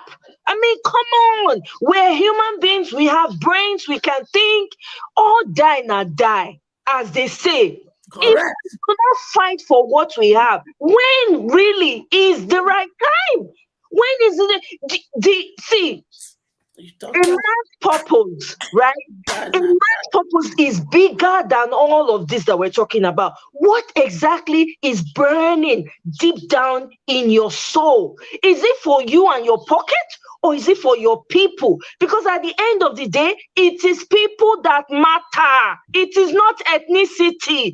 And if someone can give me a governor in my state and do an excellent job, meanwhile, my own brother will rule me and take me for a ride. Come on, don't we see it? It's not about that. Okay, fine. Nigeria is the way it is. An Imo State man will rule Imo State people. But what is the results? Are you seeing any progress in your states?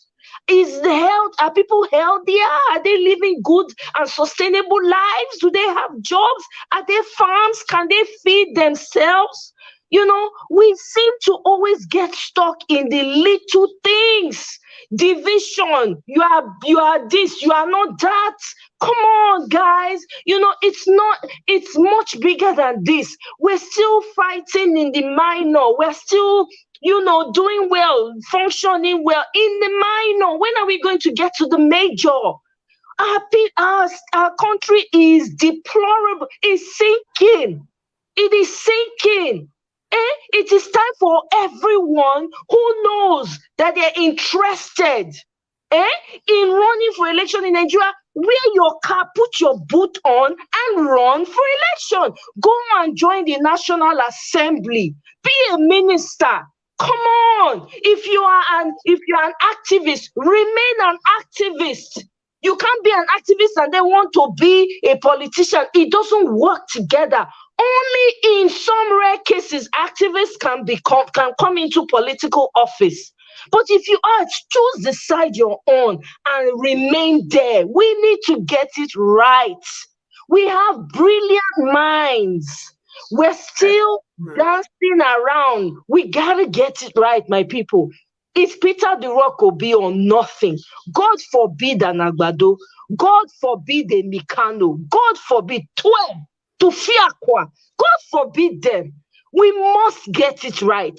There's no going back. If Peter Obi is either Peter Obi or let the country burn. I dare say that. Let it burn. Let's just see it crash. Honestly, because it doesn't make sense. Are you guys proud you're having children on top of this mess? You marry. Don't you understand that mentally it messes your psyche up as a people? Come on. What are we doing? When are we going to get it right? When are we going to open our eyes and realize that this is a battle for our soul?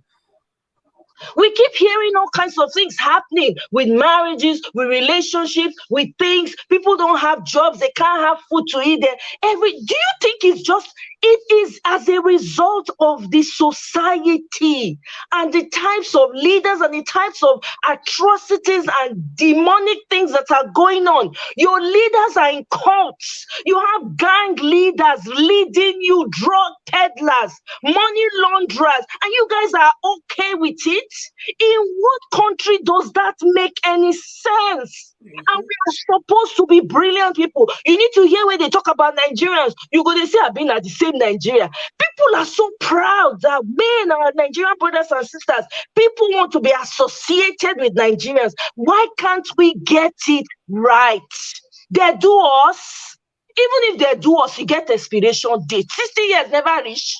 It never reached. Your fathers went to school free. They got jobs as soon as they were graduating. Then they get a Peugeot 504. Then they get a job. You fit talk the same thing. No talk of the amount of bursary that they were giving. No talk of the fact that those that wanted to further their education, it was the government that carried it. Come on. Some of our heroes were discovering that some of them were also into this drug pushing something. Let's get it right, my people. There's no other way to say this. I don't know. A blind person can see. We need a common sense person. If everybody keeps saying, picking, choosing, put all the candidates that you have before you in front of you. Who is better? Who is better? Who has the wind behind him right now? Who? So that you can push the right person in. So if you have interest, you can come out. You will come on a platform on free and fair elections. Do you want this madness to continue on? Are you guys not tired and sick and tired of the deplorable state Nigeria is in? You keep sending money home. The money when you take enjoy yourself, take buy Louis Vuitton, Fendi. If you're into all of that, you go send that. You first think of your family first. You not feel buy them. You not feel buy them. You first think of your family. Oh, let me send money home first. These people have not eaten. We need to get it right. All these things that we're talking about does not make sense because your life is being haunted for. Whether you like it or not. I don't know if I want to talk again. No, I go yield at this time, but before I do that, if you are sitting in the corner or sipping champagne or eating granite and kanka or go or palm wine, get your ass off, go and vote for Peter the Rock Obi. Thank you. All right. Thank you so much. Austin, I feel sorry for you. I'm coming to you next. I don't know what you're going to do, but okay. Good luck. Good luck.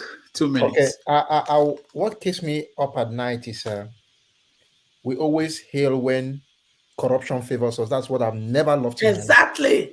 When corruption favors you, you are happy. But if the day he favored me today, I'm happy. If he doesn't favor me tomorrow, I get angry. So please, we should stop that. Exactly. When corruption favors you, hate it. If it doesn't favor you, still hate it. That is one thing I've never loved. That is why somebody told asked, I said, look, if they just come and give you ₦1,000,000, you just collect it. They don't share free money. Nothing is free. So please, that's one thing that always keep me up at night. And don't forget, one thing that always make me uncomfortable is that you are as good as your leader. We are always talking about Nigeria. If you go out there and I ask you who is the president of your country, and I look at him, that's why they will say that this is let me use my name, Augustine Wa somebody. Once they call your father is a great man, they respect that person. They call your father is not a great man. He did something bad. Maybe in those days, my father would tell me, if you steal somebody's yam, or you steal somebody's goat, or sleep with somebody's wife, when they call your father, they say, no, that man was not a great man. So please, what keeps me very up at night is the way we do things. Evil, when evil favors us, we are happy. But if it doesn't favor us, we cry over it. We should support good any day, anytime. Forget about tribe, forget about religion. Let's do the right thing. And everybody will have at least the little you can eat to take care of yourself and your wife and your children. Thank you. Thank you. I have 3 minutes left more, and I have 4 people. And one of them is HO. How do you think it's possible to finish in 3 minutes? And then they're gonna give me time. Because for 2 nights now, 2 nights now, 1 year doctor for Igara. He locked my daughter up because she go ask for her Peking birth record. They said they're not a giver.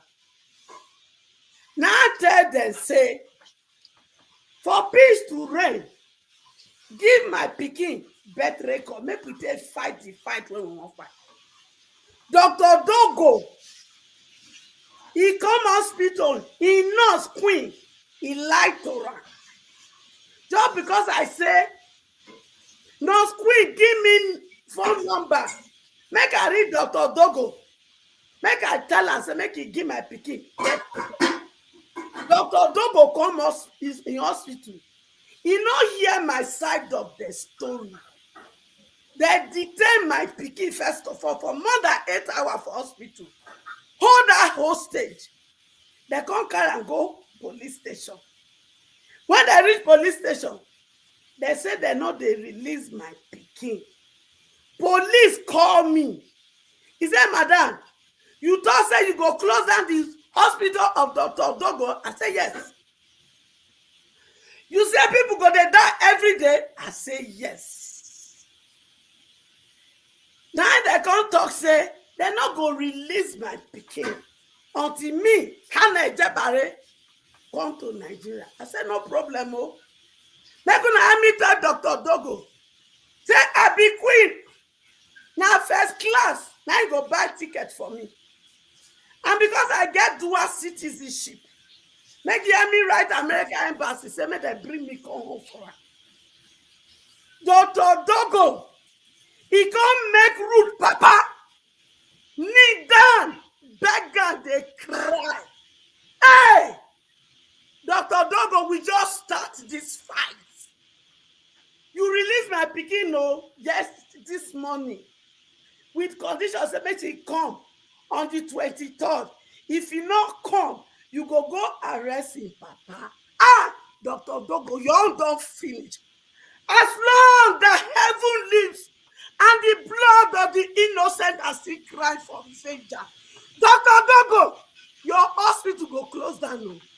Person go begin to die and not they do any work. The host of heaven, by the time they kill somebody in the morning, afternoon, evening, for 1 month, your hospital must close down. You make Papa root that old man because of poverty. You make that man to kneel down for you to beg you.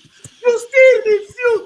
Dr. Dogo, you are wicked. That is why I wrote in my word this morning that 90% of the wickedness of Nigeria, that devil himself, they learn work.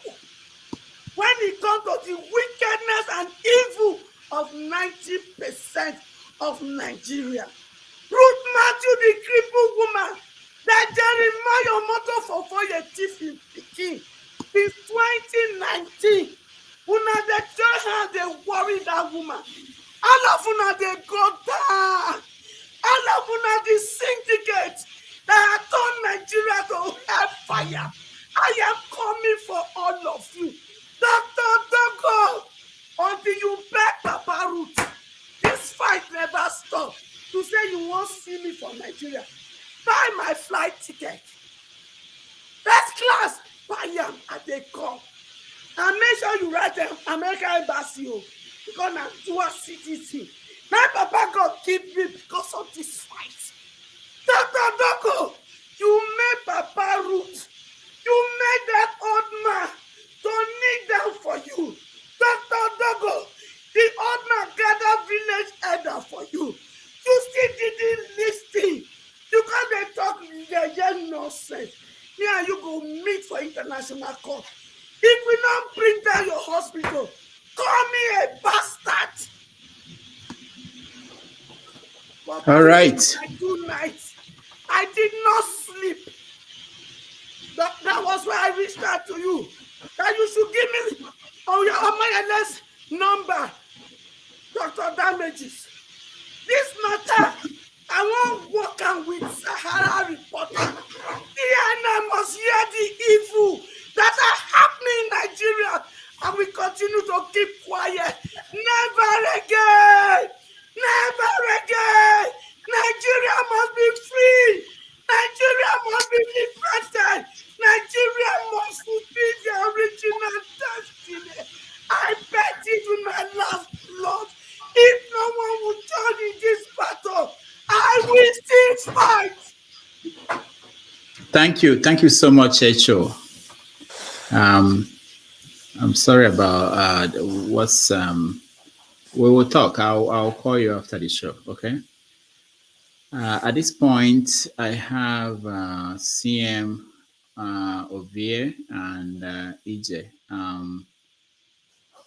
So Ovie, let me come to you. Yeah, man, this too powerful speech from women. We don't finish though. Where I want to start from, Dr. Rudolph. First of all, I want to say thank you. Thank you for showing support to my show. You were on my show 2 days ago, and that's the highest view so far. So thank you very much. And to the obedience, the bats, and the articulated, Dr. Damiji was on my show. So my show is not just for Congozo. No, I don't even talk about Congozo. So subscribe to my show. The name of the show is All Our Politics. And I'd love to correct one thing about what you are ascribing to Mr. Chike about the Republicans are more, they are not friendly to the blacks. You need to go get your history right. If you don't need to even go far. Just go read about the American Civil War. Then you understand everything. Who is on the side of the black and who is not. And second, you they give me minister. Now so you see me, I don't feel the country. But I'm the president. Why you give minister? Now show up your money if you give minister. Ovie, we talk about now. We're not talking about history. Okay, the Republican history is not what is going on now. The now Republican Party, they are not for the black, they are not for minority, they are not for immigrants. I also live in America. You live in South Africa. You live in San Francisco. They don't even want to hear about the black. Why are you taking my time now? Why are you taking my time now? No, yeah, hold on. You live in California. So what do I expect from you? You are a Democrat. So your argument doesn't mean anything to me. You are from San Francisco. So I know that or not. That is the truth. All right, let's what keeps me up at night is night VG. We the one Nigerians have started night VG. We joined we want the zoo to be run by animals. So we are praying and fasting every night to make sure that the zoo leadership does not go to any part of the country that are screaming they want to leave, either from the west, north, south, east. We don't want that. The zoo want to hold an election, and that's what it's about. That's what's keeping me up at night. I don't want the power to go to any place that say they want to leave. The power is going to remain in the zoo, and we'll keep it like that for now. That's All what right. yeah. Thank you. Mona Thank you. follow me. Make una know something I know, and they talk zoo. See, follow me. You guys should follow all our politics obvious YouTube channel. All right, Ijoma, you're next. Yeah, unmute yourself. Okay, good Ijoma. evening. Can you hear me? Yeah, we can hear you. Go ahead. Okay, thank you. I mean, I just jumped in because I saw Omoye's corner. I hope she's listening. What she said, I mean, a lot of people have contributed, but what she said is really made me to come in because she's focusing on what everyone can do in any little way and form. Anybody can do something. And I think that's the most important thing. I mean, I have listened all this, everyone saying this and that, the analysis and that, but there's a lot every one of us can do. Those who are living in the diaspora, those who are in Nigeria, everyone can contribute. Even in your small little communities, there's a lot to do. Even those living in the diaspora here, there's a lot everywhere people have this Afro shop. You can connect there, talk to the people. Those living at home, talk to them, tell them what to do to vote wisely. Because the situation with the INEC, I mean, you didn't speak about it today in the show, but it's quite disturbing when you see these little babies. I mean, they're 3 years old being registered. And I have made a lot of research, and people are saying there's nothing INEC can do because it is not their duty or whatever it is. But there's a lot of things other people can do as well. It's to put pressure on INEC in any way and form. If people will put their boots on the ground, go to INEC, I mean, this obedient movement, what is going on, these rallies, how people come out in masses, the youths. If they can do such a thing, such actions, to be on the ground, to march to INEC offices, wherever they are, in Abuja, in Lagos, or wherever it is, every weekend, be on the street. They will listen to the people, and then they're going to ask, what the hell is going on? I was making some research, and some people were saying, like, the international community. The international community is not coming anywhere because this is a Nigerian problem, and they're going to say, you guys will solve your problems. So, but I think if people will get on the ground, call an INEC doors, put pressure on them, real pressure, not one day, not 2 days, continuous. They're going to open the door. People will even ask what's going on in this part of the world. That's the way to solve such problems. So, and I believe everyone can contribute. I'm doing whatever I can do. I'm not there, just like any one of you. But everybody knows that if Nigeria is good, if you go on holiday or you visit or you go with your children, just like Omoye is saying, that was what made me to come in. It's not only to analyze. The point is, what are you doing? What are you contributing? Those who want to raise funds, to support whoever you're supporting. But I think there's a little things we can do. Even the way we communicate makes a difference. If you are appealing to people, enlightening the people, telling them the consequences, if they do this, this is what's going to happen to them, people will listen and then, first of all, try. But always people say it's not going to work, but you haven't tried.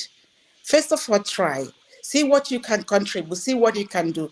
As I said before, Mr. Okonkwo has taken a part to, establish this platform that people come up, to contribute or to say what is paining them or what what is the problem. But it's also a time for everybody to pick up, to say, this is my own part of it. What are you giving? What are you doing? So that's a way of solution to this problem, because this INEC issue is a very big problem. It's not question of Tinubu, it's not question of Obi or who is going to win. But now it is everyone has now realized that this, they say the numbers, how these numbers are coming. I don't know much about Nigerian politics. I've said it many times. Speak about the politics in the country I'm living. I know about it because I'm part of it. So, but what I'm saying now we have found out these loopholes, where it's coming, what's the problem, that people are being registered babies. So there's something to do about it, not only talking on the net. Do something about it. Enlighten your family members, those you're throwing $10, $20, $100, let them know what's going on. Motivate them to take action. No violence, but action. So, and then awareness, the people in the market, because, I mean, if you look around it, all these market women, they are also a very vital organs to speak to them, to educate them. So there's a lot to do. And every one of us has something to do, whether you're living in Nigeria or not living in Nigeria. And I think that's what I want to contribute. And I really like what Omoye said, very passionate. And that's how it's supposed to be. But when people are coming here, analyzing, yes, it's true, we know all these problems, but what are you contributing? Mr. Konko has done his own part. What is your own part? What are you doing? Thank you. That was my opinion. Thank you, Joma. Thank you so much. CM, you round up for us. I got to go because it's very late over here. I got to sleep. Good night. All right. Bye-bye. Good night. Thank you. Good night. I think you mean what keeps me up awake? What keeps me up at wake at night? Keeps me up awake at night? Yeah. Well, you see, it hasn't changed. It's just the cost of living and the level of suffering and hardship people are going through in that country. It's not getting. It's not get. I mean, it's not getting any better. To be honest with you, all you keep hearing is the way things are. And now, before you know it, next month, in about how many weeks from now, they will start changing money, and that will come with its own added layer of problem. Trust me, because it's Christmas, people might tell you even the cost a bag of rice that might be say 45,000. They say, you are bringing old notes. Okay, give me 60. If you get new note, give me this. I haven't got time to go and change it. And then somebody walking. This is now. The thing about Nigeria is that power shifts. When there's fuel scarcity, those fuel attendants became very powerful because you have to lobby them if you are living in the same street with them, you book to get you 25 liters, otherwise they won't sell. Now that they are going to change money, bank clerks, people working in the bank now, they will be another celebrity, because if you know anybody, say, look, if you can give me 100,000, I will give you 80 new note. Do you agree? If you don't agree, this is so we all know how it happens. So, and it will increase the hardship again. Christmas is coming, people will move from one end to the other. So it keeps me up at work at night. It might not really pan out the way I've sort of visualized it, but I don't think I'm far off. I'm not far off from the situation, because Nigerians has a way of inventing problem on their own due to our selfish interest. We add to the layer of the problem, even when the one that we are witnessing should have been more than enough, but we find a way to. But this is happening now. People will change money, and this will happen. Some people will say, give me, if you give me 100,000, I give you 80 new note. They will be selling it. People will go and change and come and sell. If you don't want, you go. So the hardship is really keeping me up at work, but I don't know. Like we all discussed here, hopefully, if we get much more involved than we are, not being at the periphery, and God help us, Peter Obi enters, and then we know we've started. Not that things will change overnight, but if we can get in next year and then bring us to the level of 2014 within 1 year, we will thank our stars. That is why I look at it. Thank you. Thank you. Thank you so much. Let's watch this before we go. Music, for example, as we all know, is a global language. Even those who don't know the meaning of the words of a song enjoy the rhythm. And some find out the meaning of lyrics, discovering the cultures and ideas that inspired them. But let me just test that theory of mine. That is that you don't need to understand the words of of any song to enjoy it and to be able to sing it. And that music is indeed a global, very, very global language. Let me just test that theory. How many people know this song? Koni Bajeo, Koni Bajeo, let me see you go, lo, lo, lo.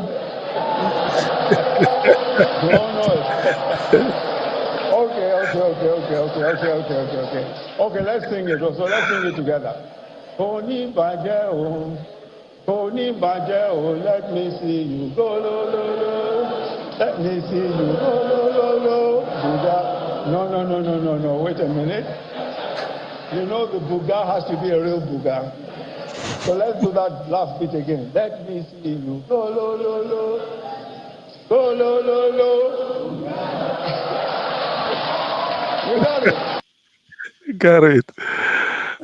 Shibaja is funny. You see what you guys are missing. You see what you guys are missing.